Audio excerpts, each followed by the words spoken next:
ਨਾਨਕ ਸਿੰਘ ਦਾ novel ਮਤਰੇਈ ਮਾਂ ਦਾ ਅੰਗ ਪਹਿਲਾ।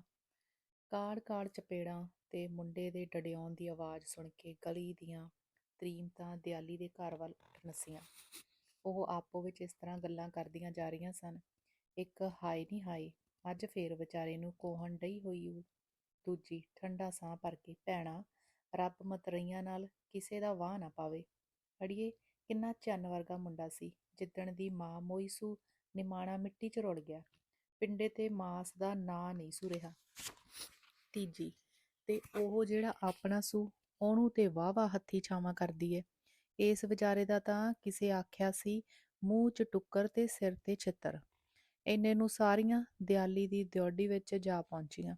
ਉਹਨਾਂ ਬਾਰੀ ਵਿੱਚੋਂ ਵੇਖਿਆ, ਰਸੋਈ ਵਾਲੀ ਕੋਠੜੀ ਦਾ ਅੰਦਰੋਂ ਕੁੰਡਾ ਮਾਰ ਕੇ ਦਿਆਲੀ ਚਪੇੜਾਂ ਮੁੱਕੀਆਂ ਤੇ ਲੱਤਾਂ ਨਾਲ ਮਦਨ ਨੂੰ ਮਾਰਦੀ ਹੋਈ ਕਹਿ ਰਹੀ ਸੀ, ਮਰ ਜਾਏ ਤੂੰ ਮੁਸ਼ਟੰਡਿਆ, ਸਬਰ ਪਵੇ ਤੈਨੂੰ ਬੱਕਰਿਆ। ਅਜੇ ਕੱਲ ਮੈਂ ਉਸਨੂੰ ਕੋਰਾ ਝੱਗਾ ਕੱਢ ਕੇ ਪਾਇਆ ਏ ਤੇ ਤੂੰ ਸ਼ਾਹੀ ਨਾਲ ਨਾਸ ਕਰ ਸੁੱਟਿਆ ਏ। ਮੈਂ ਤੇਰੀ ਹੱਡੀ ਬੋਟੀ ਕਰਕੇ ਛੱਡਾਂਗੀ ਬੁਰਸ਼ਿਆ, ਰੁੜ ਜਾਣਿਆ। ਅੱਜ ਕਿੰਨੇ ਦਿਨਾਂ ਦੀ ਮੈਂ ਤੇਰਾ ਮੂੰਹ ਪਈ ਤੱਕਣੀਆਂ। ਵਿਚਾਰਾ ਮਦਨ, ਜਿਸ ਨੂੰ ਉਸ ਮੂੰਹ ਭਾਰ ਸੁੱਟਿਆ ਹੋਇਆ ਸੀ ਤੇ ਮਾਰ ਕੇ ਅੱਧਮੋਇਆ ਹੋ ਰਿਹਾ ਸੀ, ਹਟਕੋਰੇ ਲੈ ਲੈ ਕੇ ਕਹਿ ਰਿਹਾ ਸੀ, ਹਾਏ ਭਾਬੀ, ਭਾਬੀ ਜੀ ਨਾ ਮਾਰੋ, ਮੈਂ ਸ਼ਾਹੀ ਨਹੀਂ ਡੋਲੀ। ਮੈਂ ਲਿਖਦਾ ਪਿਆ ਸੀ, ਜੀਤ ਮੈਨੂੰ ਘੜੀ ਮੁੜੀ ਛੇੜਦਾ ਸੀ। ਟੂਲ ਤੇ ਉਹਦੀ ਦੁਆ ਤੇ ਪਈ ਸੀ। ਟੂਲ ਨੂੰ ਘੜੀ ਮੁੜੀ ਧੱਕ ਕੇ ਮੇਰੇ ਗੋਡੇ ਨਾਲ ਮਾਰਦਾ ਸੀ। ਟੂਲ ਤੇ ਉਹਦੀ ਦੁਆ ਪਈ ਸੀ, ਡਿੱਗ ਕੇ ਉਹਦੇ ਝੱਗੇ ਤੇ ਡੁੱਲ ਗਈ। ਜਨਾਨੀਆਂ ਨੇ ਮਸੇ ਮਸੇ ਦਿਆਲੀ ਦੇ ਹੱਥੋਂ ਮਦਨ ਦੀ ਖਲਾਸੀ ਕਰਾਈ। ਮਦਨ ਲਈ ਇਹ ਮਾਰ ਅਲੋਕਾਰ ਨਹੀਂ ਸੀ। ਉਸ ਵਿਚਾਰੇ ਨਾਲ ਨਿੱਤ ਨਵੇਂ ਸੂਰਜ ਇਹ ਵਰਤਾਓ ਹੁੰਦਾ ਸੀ। ਮਦਨ ਦੀਆਂ ਦੋਹਾਂ ਗੱਲਾਂ ਉੱਤੇ ਉਂਗਲਾਂ ਖੁੱਬੀਆਂ ਹੋਈਆਂ ਸਨ ਤੇ ਉਹਨਾਂ ਵਿੱਚੋਂ ਲਹੂ ਫੁੱਟਣ ਨੂੰ ਤਿਆਰ ਸੀ। ਪਿੰਡੇ ਤੇ ਇੰਨੀਆਂ ਲਾਸਾਂ ਪੈ ਗਈਆਂ ਸਨ ਕਿ ਗਿਣਤੀ ਕਰਨੀ ਔਖੀ ਸੀ। ਦਿਆਲੀ ਦੇ ਜ਼ੁਲਮ ਨੂੰ ਵੇਖ ਕੇ ਸਾਰੀ ਗਲੀ ਦੀਆਂ ਤੀਵੀਆਂ ਤਰਾ ਤਰਾ ਕਰ ਰਹੀਆਂ ਸਨ, ਪਰ ਕਿਸੇ ਦੀ ਕੀ ਮਜਾਲ ਕਿ ਉਸ ਨੂੰ ਕੋਈ ਇੱਕ ਅੱਖਰ ਵੀ ਇਸ ਸੰਬੰਧੀ ਕਹਿ ਜਾਵੇ।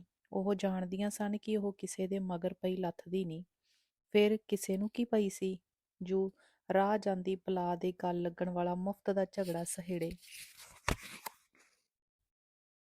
ਮਦਨ ਦਾ ਹਾਲ ਜਿਸ ਵੇਖਿਆ, ਉਸੇ ਦਾ ਰੋਣ ਨਿਕਲ ਗਿਆ। ਇੱਕ ਤੀਵੀਂ ਨੇ ਅਗਾਂਹ ਹੋ ਕੇ ਉਸਨੂੰ ਉਠਾਇਆ ਤੇ ਉਸਦੇ ਕੱਪੜਿਆਂ ਦਾ ਘੱਟਾ ਝਾੜਦੀ ਹੋਈ ਬੋਲੀ, ਬਸ ਮੇਰਾ ਪੁੱਤਰ, ਨਾ ਰੋ ਬੀਬਾ। ਉਸਦੇ ਕੁਝ ਹੋਰ ਕਹਿਣ ਤੋਂ ਪਹਿਲਾਂ ਹੀ ਦਿਆਲੀ ਨੇ ਮਦਨ ਦੀ ਬਾਂਹ ਉਸਦੇ ਹੱਥੋਂ ਇੱਕ ਝਟਕੇ ਨਾਲ ਛੁਡਾ ਲਈ ਤੇ ਇਹ ਕਹਿੰਦੀ ਹੋਈ ਨੇ ਗਿੱਚੀ ਤੋਂ ਫੜ ਕੇ ਉਸਨੂੰ ਭੁੰਜੇ ਪੁਆ ਮਾਰਿਆ, ਛੱਡ ਸੂ ਮਾਸੀ, ਦਫਾ ਕਰ ਖਸਮਾਂ ਖਾਣੇ ਘਰੂੰਦੀ ਨੂੰ। ਇਹਦੇ ਨਾਲ ਜਿਉਂ-ਜਿਉਂ ਲਾਡ ਕਰੋ ਸਗੋਂ ਸਿਰੇ ਚੜ੍ਹਦਾ ਜਾਂਦਾ ਹੈ। ਫਿਰ ਕਿਸੇ ਦੀ ਹਿੰਮਤ ਨਾ ਪਈ ਜੋ ਮਦਨ ਨੂੰ ਉਠਾਉਂਦੀ। ਸਾਰੀਆਂ ਜਣੀਆਂ ਦਿਲ ਦੀ ਅੱਗ ਨੂੰ ਅੰਦਰੇ ਦਬਾ ਕੇ ਘਰੋਂ ਘਰੀ ਮੁੜ ਗਈਆਂ। ਦਿਆਲੀ ਨੇ ਮਦਨ ਨੂੰ ਉਸੇ ਤਰ੍ਹਾਂ ਪਿਆ ਰਹਿਣ ਦਿੱਤਾ ਤੇ ਆਪ ਜਾ ਕੇ ਜੀਤ ਦੀ ਨਿੱਕਰ ਨੂੰ ਬਟਨ ਲਾਉਣ ਲੱਗ ਪਈ। ਜੀਤ ਉਸਦੀ ਕੁੱਖੋਂ ਜੰਮੀ ਔਲਾਦ ਸੀ, ਪਰ ਵਿਚਾਰਾ ਮਦਨ ਸੀ ਉਹਦੀ ਸੌਕਣ ਦਾ ਪੁੱਤਰ। ਸੰਧਿਆ ਨੂੰ ਬਾਬੂ ਮਹਿੰਦਰ ਸਿੰਘ ਘਰ ਆਇਆ। ਗਲੀ ਵੜਦਿਆਂ ਹੀ ਉਸਨੇ ਅੱਜ ਦੀ ਘਟਨਾ ਸੁਣੀ। ਭਾਵੇਂ ਦਿਆਲੀ ਦੀਆਂ ਨਿੱਤ ਦੀਆਂ ਝੂਠੀਆਂ ਸੱਚੀਆਂ ਗੱਲਾਂ ਨੇ ਉਸਦਾ ਦਿਲ ਸਖਤ ਕਰ ਛੱਡਿਆ ਸੀ, ਪਰ ਅੱਜ ਮਦਨ ਨੂੰ ਬਿਨਾਂ ਕਸੂਰ ਤੋਂ ਛੱਲੀਆਂ ਵਾਂਗ ਕੁੱਟਿਆ ਗਿਆ ਏ। ਇਹ ਸੁਣ ਕੇ ਉਸਦੀ ਰਗ ਰਗ 'ਚ ਭਾਂਬੜ ਪਲ ਉੱਠਿਆ। ਉਸਦਾ ਦਿਲ ਕਰਦਾ ਸੀ ਇਸ ਕਪੁੱਤੀ ਰੰਨ ਨੂੰ ਹੁਣੇ ਗੁੱਤੋਂ ਫੜ ਕੇ ਬਾਹਰ ਕੱਢ ਦੇਵੇ। ਦਿਆਲੀ ਭਾਜੀ ਚੀਰ ਰਹੀ ਸੀ। ਬੂਟਾਂ ਦਾ ਖੜਾਕ ਸੁਣ ਕੇ ਝੱਟ ਜਾ ਮੰਜੇ ਤੇ ਲੰਮੀ ਪੈ ਗਈ। ਬਾਬੂ ਮਹਿੰਦਰ ਸਿੰਘ ਨੇ ਅੰਦਰ ਆ ਕੇ ਡਿੱਠਾ ਕਿ ਉਹ ਦੋਹਾਂ ਬਾਹਾਂ ਵਿੱਚ ਸਿਰ ਲੁਕਾਈ ਪਈ ਹੈ। ਜੀਤ ਇਸ ਵੇਲੇ ਕੋਠੇ ਤੇ ਗੁੱਡੀ ਉਡਾ ਰਿਹਾ ਸੀ ਤੇ ਮਦਨ ਬੈਠਕ ਵਿੱਚ ਬੈਠਾ ਸਕੂਲ ਦੀ ਲਿਖਾਈ ਕਰ ਰਿਹਾ ਸੀ। ਪਿਓ ਨੂੰ ਆਇਆ ਵੇਖ ਕੇ ਮਦਨ ਦਾ ਦਿਲ ਇੱਕ ਵਾਰੀ ਫਿਰ ਭਰ ਆਇਆ। ਲਿਖਦਿਆਂ ਉਸਦੇ ਅੱਥਰੂਆਂ ਦੇ 2-4 ਤੁਪਕੇ ਉਸਦੀ ਕਾਪੀ ਤੇ ਡਿੱਗ ਪਏ। ਉਸਦਾ ਦਿਲ ਕੀਤਾ ਕਿ ਪਿਓ ਦੇ ਗਲ ਨਾਲ ਚੰਬੜ ਕੇ ਆਪਣੀ ਮਤਰੇਈ ਮਾਂ ਦੇ ਸਾਰੇ ਜ਼ੁਲਮ ਇੱਕ ਕਰਕੇ ਕਹਿ ਸੁਣਾਵੇ, ਪਰ ਝੱਟ ਹੀ ਉਸਦਾ ਖਿਆਲ ਉਸਦੇ ਦਿਲ ਦੀ ਕਿਸੇ ਹਨੇਰੀ ਗੁੱਠੇ ਅਲੋਪ ਹੋ ਗਿਆ ਤੇ ਮੂੰਹ ਦੂਜੇ ਪਾਸੇ ਕਰਕੇ ਅੱਖਾਂ ਪੂੰਝ ਕੇ ਉਸੇ ਤਰ੍ਹਾਂ ਲਿਖਣ ਵਿੱਚ ਰੁੱਝ ਗਿਆ। ਚੀਲ ਜਦ ਕੁੱਕੜੀ ਦੇ ਬੱਚੇ ਨੂੰ ਚੁੱਕ ਕੇ ਲੈ ਜਾਂਦੀ ਤੇ ਕਿਸੇ ਉੱਚੇ ਥਾਂ ਉਸਨੂੰ ਰੱਖ ਕੇ ਖਾਣ ਲੱਗਦੀ ਆ, ਤਾਂ ਚੂਚਾ ਆਪਣੇ ਆਪ ਨੂੰ ਉਸਦੇ ਪੰਜਿਆਂ ਛੁੱਟਿਆ ਦੇਖ ਕੇ ਇੱਕ ਵਾਰ ਨੱਸ ਜਾਣ ਲਈ ਖੰਭ ਫਟਕਦਾ, ਪਰ ਉਹ ਜਿਉਂ ਹੀ ਵੇਖਦਾ ਕਿ ਉਸਦੇ ਸਿਰ ਤੇ ਲੰਮੀ ਸਾਰੀ ਚੁੰਝ 2 ਫਾੜ ਹੋ ਜਾਣ ਕਰਕੇ ਉਸਦੇ ਸਿਰ ਨੂੰ ਨਿਗਲਣ ਲਈ ਤਿਆਰ ਹੈ, ਤਾਂ ਉਸਨੂੰ ਸਾਰੀ ਚਤੁਰਾਈ ਭੁੱਲ ਜਾਂਦੀ ਹੈ। ਇਹੋ ਖਿਆਲ ਵਿਚਾਰੇ ਮਦਨ ਦਾ ਸੀ। ਜਿੰਨ ਭੂਤ ਵਾਂਗ ਮਤਰੇਈ ਮਾਂ ਦਾ ਉਸ ਉੱਤੇ ਐਸਾ ਸਾਇਆ ਪਿਆ ਹੋਇਆ ਸੀ ਕਿ ਉਸ ਦੇ ਵਿਰੁੱਧ ਇੱਕ ਅੱਖਰ ਵੀ ਮੂੰਹੋਂ ਨਹੀਂ ਸੀ ਕੱਢ ਸਕਦਾ। ਬਾਬੂ ਜੀ ਨੂੰ ਜੇ ਮੈਂ ਅੱਜ ਦੀ ਗੱਲ ਦੱਸ ਦਿੱਤੀ ਤਾਂ ਕੱਲ ਇਹ ਮੈਨੂੰ ਜਾਨੋਂ ਹੀ ਮਾਰ ਸੁੱਟੇਗੀ। ਇਸੇ ਖਿਆਲ ਨੇ ਉਸ ਦੇ ਮੂੰਹ ਅੱਗੇ ਡੱਕਾ ਦੇ ਦਿੱਤਾ। ਪਰ ਬਾਬੂ ਮਹਿੰਦਰ ਸਿੰਘ ਇੱਕੋ ਨਜ਼ਰ ਨਾਲ ਮੁੰਡੇ ਦੇ ਦਿਲ ਦੀ ਇਹ ਸਾਰੀ ਅਦਲਾ ਬਦਲੀ ਭਾਂਪ ਗਿਆ। ਉਸਨੇ ਕੁਰਸੀ ਤੇ ਬਹਿੰਦਿਆਂ ਹੋਇਆ ਕਿਹਾ, ਮਦਨ ਉਰੇ ਆ। ਉਹ ਉੱਠਿਆ ਤੇ ਡਰਦਾ ਡਰਦਾ ਪਿਓ ਦੇ ਸਾਹਮਣੇ ਜਾ ਖੜੋ ਗਿਆ। ਕਿਉਂ ਜੋ ਉਸ ਉੱਤੇ ਪ੍ਰਭਾਵ ਹੀ ਕੁਝ ਇਸੇ ਤਰ੍ਹਾਂ ਦਾ ਪਿਆ ਹੋਇਆ ਸੀ। ਦਿਨੇ ਉਸ ਨੂੰ ਮਾਂ ਮਾਰਦੀ ਕੁੱਟਦੀ ਤੇ ਫਿਟਕਾਰਦੀ ਰਹਿੰਦੀ ਤੇ ਰਾਤ ਨੂੰ ਕਦੇ ਕਦੇ ਬਾਊ ਹੋਰੀ ਵੀ ਇੱਕ ਦੋ ਟਕਾ ਦਿੰਦੇ ਸਨ। ਦਿਆਲੀ ਰੋਜ਼ ਪਤੀ ਨੂੰ ਰੋਟੀ ਖਵਾਉਣ ਤੋਂ ਪਹਿਲਾਂ ਹੀ ਅੱਜ ਮਦਨ ਨੇ ਦਵਾਨੀ ਖਵਾ ਦਿੱਤੀ, ਅੱਜ ਕੱਪੜੇ ਪਾੜ ਲਿਆਇਆ, ਅੱਜ ਜੁੱਤੀ ਖਵਾ ਆਇਆ, ਅੱਜ ਸੌਦਾ ਲੈਣ ਗਿਆ 2 ਘੰਟੇ ਲਾ ਕੇ ਆਵੜਿਆ ਤੇ ਅੱਜ ਜੀਤ ਦੀ ਬਾਂਹ ਮਰੋੜੀ ਸੂ। ਆਦਿ ਗੱਲਾਂ ਕਹਿ ਕਹਿ ਕੇ ਉਸਦੇ ਗੁੱਸੇ ਦੀ ਗਰਮੀ 105 ਤੱਕ ਪਹੁੰਚਾ ਛੱਡਦੀ ਸੀ। ਜੀਤ 8 ਵਰ੍ਹਿਆਂ ਦਾ ਸੀ। ਉਸਦੇ ਕੱਪੜੇ ਤੀਜੇ ਦਿਨ ਬਦਲੇ ਜਾਂਦੇ, ਸਿਰ ਨੂੰ ਤੇਲ ਲਾ ਕੇ ਨੁਹਾ ਧੁਆ ਕੇ ਰੋਜ਼ ਬੀਬਾ ਰਾਣਾ ਬਣਾਇਆ ਜਾਂਦਾ ਸੀ। ਪਰ ਮਦਨ, ਜਿਹੜਾ ਉਸ ਨਾਲੋਂ 3 ਵਰ੍ਹੇ ਵੱਡਾ ਸੀ, ਉਸਦਾ ਝੱਗਾ ਮੋਢਿਆਂ ਤੋਂ ਤੇ ਪਜਾਮਾ ਗੋਡਿਆਂ ਤੋਂ ਸਦਾ ਹੀ ਪਾਟਾ ਰਹਿੰਦਾ ਸੀ। ਜੁੱਤੀ ਉਸਦੀ ਇੱਕ ਵਾਰੀ ਗੁਆਚ ਗਈ ਸੀ। 2 ਵਰ੍ਹੇ ਹੋਏ ਕਿਸੇ ਮੁੜ ਲੈ ਕੇ ਨਹੀਂ ਦਿੱਤੀ। ਪਿੰਡੇ ਤੇ ਪੈਰਾਂ ਤੇ ਗੋਡੇ ਗੋਡੇ ਮੈਲ ਚੜੀ ਰਹਿੰਦੀ ਤੇ ਕਿਤਾਬਾਂ ਲਈ ਘਰੋਂ ਪੈਸੇ ਨਾ ਮਿਲਣ ਕਰਕੇ ਮੁੰਡਿਆਂ ਤੋਂ ਪਾਟੀਆਂ ਕਿਤਾਬਾਂ ਮੰਗ ਮੰਗ ਕੇ ਹੀ ਪੜ੍ਹਾਈ ਕਰਦਾ ਸੀ।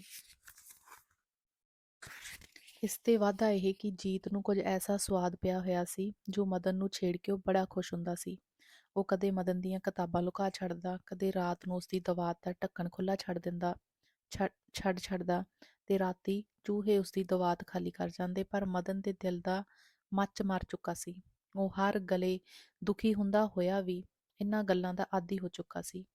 ਉਸਨੂੰ ਜੇ ਕੋਈ ਚਿੰਤਾ ਰਹਿੰਦੀ ਤਾਂ ਕੇਵਲ ਇਹ ਕਿ ਸਕੂਲ ਦਾ ਕੰਮ ਕਿਸੇ ਤਰ੍ਹਾਂ ਹੋ ਜਾਵੇ। ਕੋਲ ਆਉਣ ਤੇ ਜਦ ਮਹਿੰਦਰ ਨੇ ਮਦਨ ਨੂੰ ਬਾਹੋਂ ਫੜਿਆ ਤਾਂ ਮਦਨ ਦਾ ਦਿਲ ਧੜਕਣ ਲੱਗ ਪਿਆ। ਉਸਦਾ ਖਿਆਲ ਸੀ ਕਿ ਖੌਰੇ ਮਾਰ ਪੈਣ ਲੱਗੀ ਆ, ਪਰ ਹੱਕਾ ਬੱਕਾ ਹੋ ਗਿਆ ਜਦ ਉਸਨੇ ਡਿੱਠਾ ਕਿ ਪਿਓ ਨੇ ਉਸਨੂੰ ਪਿਆਰ ਨਾਲ ਜੱਫੀ ਵਿੱਚ ਲੈ ਕੇ ਠੋਡੀ ਫੜ ਕੇ ਪੁੱਛਿਆ, ਮਦਨਾ, ਤੈਨੂੰ ਅੱਜ ਤੇਰੀ ਭਾਬੀ ਨੇ ਮਾਰਿਆ ਸੀ? ਮਦਨ ਸੋਚ ਹੀ ਰਿਹਾ ਸੀ ਕਿ ਕੀ ਜਵਾਬ ਦੇਵੇ ਤਾਂ ਇੰਨੇ ਨੂੰ ਦਿਆਲੀ ਸਾਹਮਣੇ ਆ ਖੜੋਤੀ। ਮਹਿੰਦਰ ਨੇ ਇੱਕ ਵਾਰੀ ਉਸ ਵੱਲ ਘ੍ਰਿਣਾ ਨਾਲ ਤੱਕਿਆ ਤੇ ਫੇਰ ਮਦਨ ਵੱਲ ਤੱਕ ਕੇ ਬੋਲਿਆ, ਪੁੱਤਰ, ਇਸ ਤੋਂ ਡਰ ਨਾ, ਬੇਸ਼ੱਕ ਸੱਚੋ। ਅਚਾਨਕ ਹੀ ਉਸਦੀ ਨਿਗਾਹ ਮਦਨ ਦੀਆਂ ਗੱਲਾਂ ਤੇ ਪਈ। ਹੁਣ ਤੱਕ ਉਸਨੂੰ ਚਪੇੜ ਦੇ ਦਾਗ ਇਸ ਕਰਕੇ ਨਹੀਂ ਸਨ ਦਿਸੇ ਕਿ ਲਿਖਦਿਆਂ ਲਿਖਦਿਆਂ ਜਦ ਮਦਨ ਨੇ ਅੱਖਾਂ ਪੂੰਝੀਆਂ ਸਨ ਤਾਂ ਉਸਦੀਆਂ ਗੱਲਾਂ ਤੇ ਸ਼ਾਹੀ ਦੇ ਦਾਗ ਲੱਗ ਗਏ ਸਨ, ਜਿਸ ਕਰਕੇ ਖੁੱਬੀਆਂ ਹੋਈਆਂ ਉਂਗਲਾਂ ਦੇ ਨਿਸ਼ਾਨ ਕੁਝ ਧੁੰਦਲੇ ਪੈ ਗਏ ਸਨ। ਬਾਬੂ ਮਹਿੰਦਰ ਸਿੰਘ ਦੀਆਂ ਅੱਖਾਂ ਲਾਲ ਹੋ ਗਈਆਂ। ਉਹ ਇੱਕ ਵਾਰੀ ਅੱਖਾਂ ਪਾੜ ਕੇ ਦਿਆਲੀ ਵੱਲ ਤੱਕਦਿਆਂ ਬੋਲਿਆ, ਕਮਜਾਤੇ, ਇਤਨੀ ਮਾਰ, ਇਸਨੇ ਤੇਰਾ ਕੀ ਕੁਆਇਆ ਸੀ? ਮਦਨ ਇਸ ਵੇਲੇ ਥਰ ਥਰ ਕੰਬ ਰਿਹਾ ਸੀ। ਉਹ ਨਹੀਂ ਸੀ ਚਾਹੁੰਦਾ ਕਿ ਬਾਬੂ ਹੋਰਾਂ ਨੂੰ ਇਸ ਮਾਰ ਦਾ ਪਤਾ ਲੱਗੇ, ਕਿਉਂਕਿ ਉਹ ਜਾਣਦਾ ਸੀ ਕਿ ਜੇ ਮੈਂ ਇੱਕ ਅੱਖਰ ਵੀ ਮਾਂ ਦੇ ਵਿਰੁੱਧ ਕਿਹਾ ਤਾਂ ਉਸ ਦੇ ਬਾਹਰ ਨਿਕਲਦਿਆਂ ਹੀ ਇਹ ਮੇਰਾ ਚੰਮ ਲਾ ਦੇਵੇਗੀ। ਪਤੀ ਦੇ ਸ਼ਬਦਾਂ ਨੇ ਦਿਆਲੀ ਦੇ ਤਨ ਮਨ ਨੂੰ ਅੱਗ ਲਾ ਦਿੱਤੀ। ਉਸਨੇ ਛੇਤੀ ਨਾਲ ਜੀਤ ਦਾ ਝੱਗਾ ਮੇਜ਼ ਤੋਂ ਚੁੱਕ ਕੇ ਪਤੀ ਦੇ ਅੱਗੇ ਸੁੱਟ ਕੇ ਕਿਹਾ, ਇਹ ਦੇਖੋ, ਆਪਣੇ ਸ਼ਾਨ ਦੀ ਕਰਤੂਤ, ਨਵੇਂ ਝੱਗੇ ਦਾ ਨਾਸ ਕਰ ਛੱਡਿਆ ਸੂ। ਇਸ ਤਰ੍ਹਾਂ ਸ਼ਹਿ ਦਿਓਗੇ ਤਾਂ ਕਿਉਂ ਨਾ ਵਿਗੜੇਗਾ। ਐਡੇ ਲਾੜ ਸਾੜਨੇ ਹੋਣ ਤਾਂ ਨਾਲ ਹੀ ਲਿਜਾਇਆ ਕਰੋ ਸੂ। ਮੇਰੇ ਕੋਲੋਂ ਨਹੀਂ ਰੋਜ਼ ਦਿਹਾੜੀ ਇਸਦੇ ਸਿਆਪੇ ਹੁੰਦੇ। ਵੱਡੇ ਵੇਲੇ ਕੱਪੜੇ ਪਾਓ ਤੇ ਲੋਡੇ ਵੇਲੇ ਪਛੜੇ ਲਾਹ ਲਿਆਉਂਦਾ ਏ। ਔਂਤਰੀ ਜੰਮ ਕੇ ਮੇਰੇ ਜੋਗਾ ਵਕਤ ਪਾ ਗਈ ਏ। ਨਾ ਖਸਮਾ ਖਾਣਾ ਮਰਦਾ ਏ, ਨਾ ਮਗਰੋਂ ਲੈਂਦਾ ਏ। ਇੰਨੇ ਨੂੰ ਬਾਹਰੋਂ ਕਿਸੇ ਦੀ ਆਵਾਜ਼ ਆਈ, ਝੂਠ ਕਹਿੰਦੀ ਜੇ, ਉੱਕਾ ਝੂਠ। ਸ਼ਾਹੀ ਜੀਤ ਨੇ ਆਪੇ ਡੋਲੀ ਸੀ ਤੇ ਨਾਲੇ ਝੱਗਾ ਚੁੱਕ ਕੇ ਰਤਾ ਪਿੰਡਾਂ ਤੇ ਵੇਖੋ ਸੂ, ਮਾਰ ਦਾ ਪਤਾ ਲੱਗੇ। ਬਲਦੀ ਤੇ ਤੇਲ ਪੈ ਗਿਆ। ਦਿਆਲੀ ਭੱਜ ਕੇ ਬਾਹਰ ਨਿਕਲੀ, ਜੂ ਵੇਖੇ ਕਿਹੜੀ ਨਿਖਸਮੀ ਉਸਦੀਆਂ ਚੁਗਲੀਆਂ ਲਾ ਰਹੀ ਹੈ।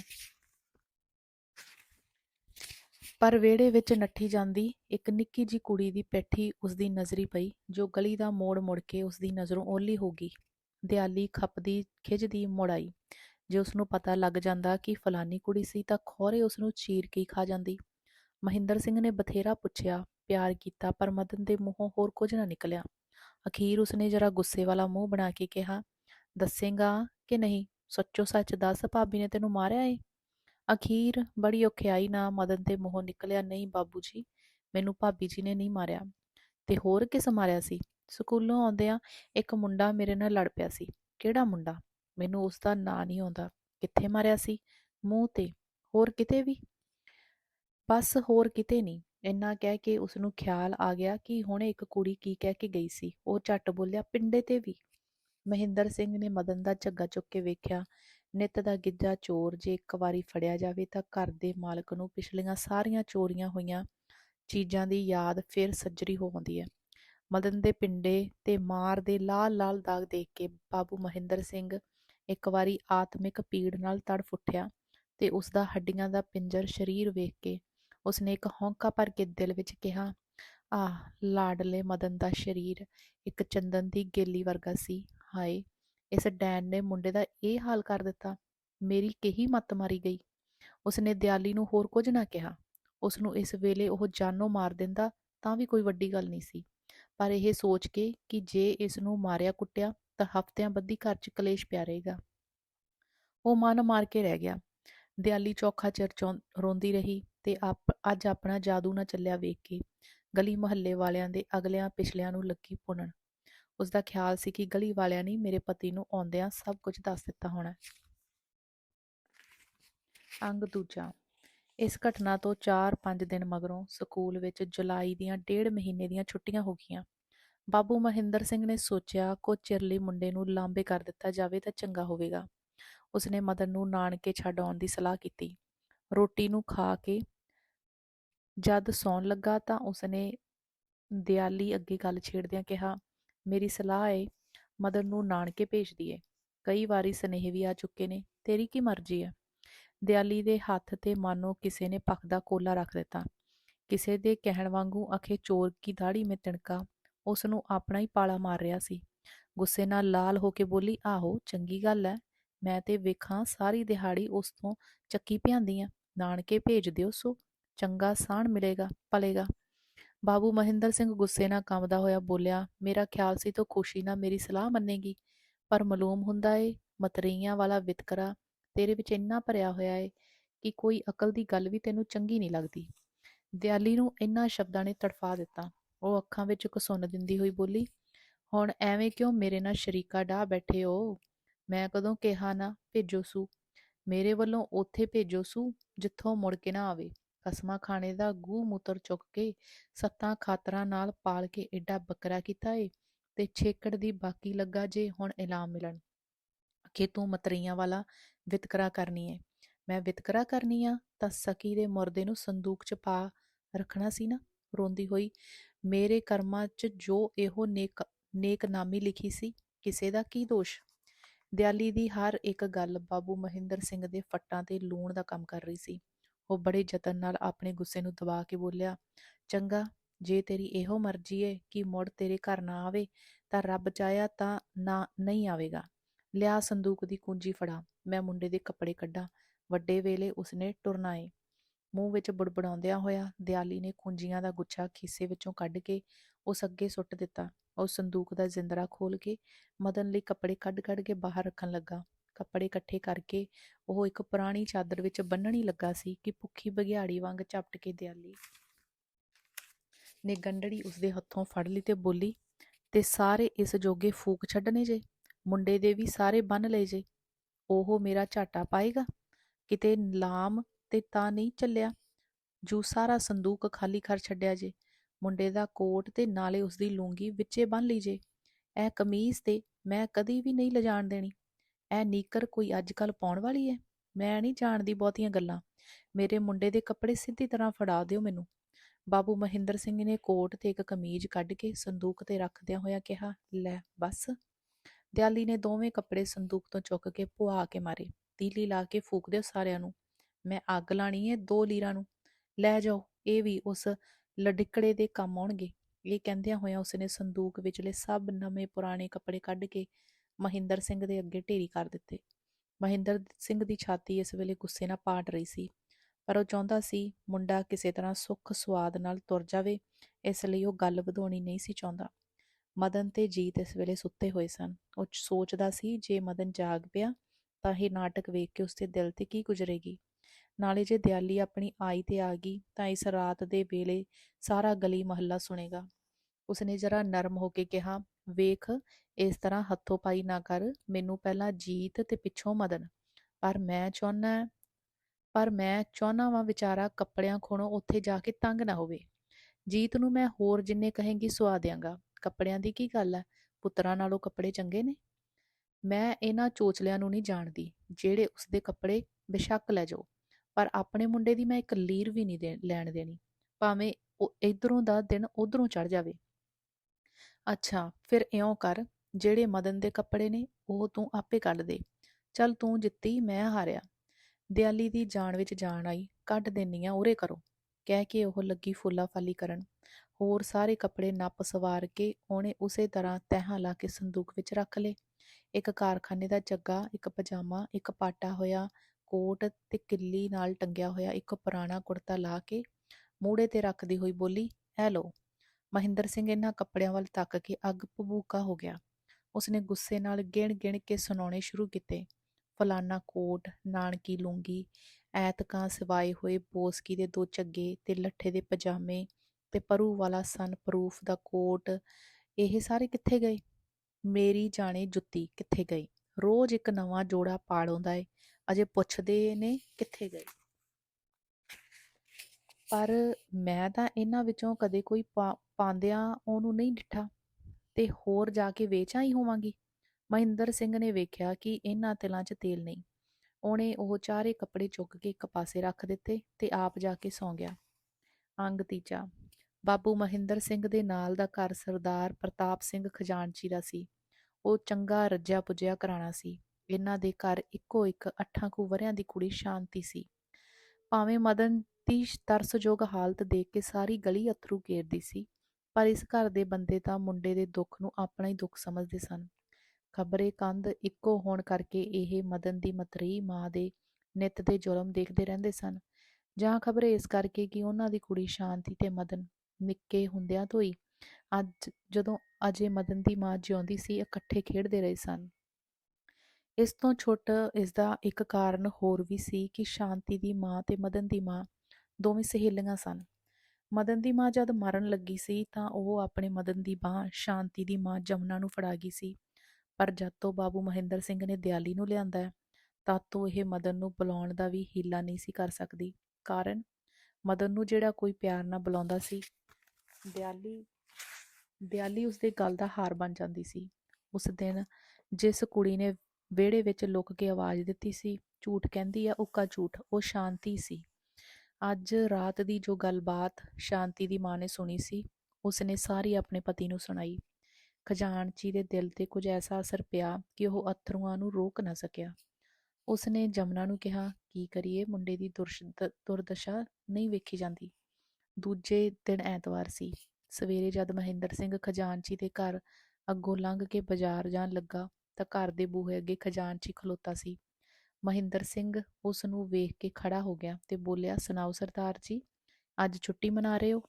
ਉਹ ਬੋਲਿਆ, ਬਾਊ ਜੀ, ਅੱਜ ਸਾਡੀ ਛੁੱਟੀ ਕਾਹਦੀ? ਇਹ ਵੇਖੋ, ਕੰਮ ਦਾ ਥੈਲਾ ਨਾਲ ਹੀ ਲੈ ਆਇਆ। ਰੋਟੀ ਖਾ ਕੇ ਬੈਠਾਂਗਾ ਤਾਂ ਮਸੇ ਕਿਤੇ 3 ਵਜੇ ਮੁੱਕੇਗਾ। ਛੁੱਟੀ ਤਾਂ ਤੁਹਾਡੀ ਹੈ, ਜਿਨ੍ਹਾਂ ਨੂੰ ਕੱਖ ਭੰਨ ਕੇ ਦੂਰਾ ਨਹੀਂ ਕਰਨਾ ਪੈਂਦਾ। ਮਹਿੰਦਰ ਸਿੰਘ ਇੱਕ ਹੌਂਕਾ ਭਰ ਕੇ ਬੋਲਿਆ, ਸਰਦਾਰ ਜੀ, ਮੇਰੇ ਵਰਗੇ ਬਦਨਸੀਬ ਦੇ ਕਰਮਾਂ 'ਚ ਸੁੱਖ ਕਿੱਥੇ? ਐਸੇ ਚੰਦਰੇ ਦਿਨ ਕੁਪੱਤੀ ਘਰ 'ਚ ਆਈਏ ਜੋ ਹਰ ਵੇਲੇ ਕਲੇਸ਼ ਪਿਆ ਰਹਿੰਦਾ ਏ। ਮੁੰਡੇ ਦੇ ਭਾ ਦੀ ਤਾਂ ਸ਼ਾਮਤ ਆਈ ਹੋਈ ਏ, ਹਰ ਵੇਲੇ ਵਿਚਾਰੇ ਦੇ ਸੋਤਰ ਸੁੱਕੇ ਰਹਿੰਦੇ ਨੇ। ਖਜ਼ਾਨਚੀ ਨੇ ਕਿਹਾ, ਬਾਊ ਜੀ, ਇਹ ਮਤਰੇਈਆਂ ਬੁਰੀਆਂ ਹੁੰਦੀਆਂ ਨੇ। ਮੈਂ ਜਦ ਕਾਕੇ ਵੱਲ ਵੇਹਨਾ ਵਾਂ ਤਾਂ ਉਹ ਦਿਨ ਮੇਰੀਆਂ ਅੱਖਾਂ ਅੱਗੇ ਆ ਜਾਂਦੇ ਨੇ, ਜਦ ਪਾਰਬਤੀ, ਮਦਨ ਦੀ ਮਾਂ, ਇਹਨੂੰ ਉਂਗਲੀ ਲਾ ਕੇ ਸਾਡੇ ਘਰ ਲਿਆਉਂਦੀ ਹੁੰਦੀ ਸੀ। ਮੈਨੂੰ ਕੱਲ੍ਹ ਵਾਂਗ ਚੇਤਾ ਹੈ ਜਦੋਂ ਇੱਕ ਦਿਨ ਮੈਂ ਪੁੱਛਿਆ ਸੀ, ਪਾਰੋ, ਟਿੱਕੇ ਲਾ ਲਾ ਕੇ ਮੁੰਡੇ ਦਾ ਮੂੰਹ ਮੱਥਾ ਕਿਉਂ ਕਾਲਾ ਕਰ ਛੱਡਦੀ ਐ? ਤਾਂ ਅੱਗੋਂ ਬੋਲੀ, ਭਾਈਆ ਜੀ, ਕੀ ਕਰਾਂ, ਬਾਜੀਆਂ ਤਰੀਮਤਾਂ ਦੀ ਨਜ਼ਰ ਬੜੀ ਪੱਥਰ ਪਾੜ ਹੁੰਦੀ ਏ। ਉਹ ਮਦਨ ਅੱਜ ਐਵੇਂ ਤਾਂ ਨਹੀਂ ਕਿਸੇ ਕਿਹਾ ਆਖੇ ਮਾਵਾਂ ਠੰਡੀਆਂ ਛਾਵਾਂ।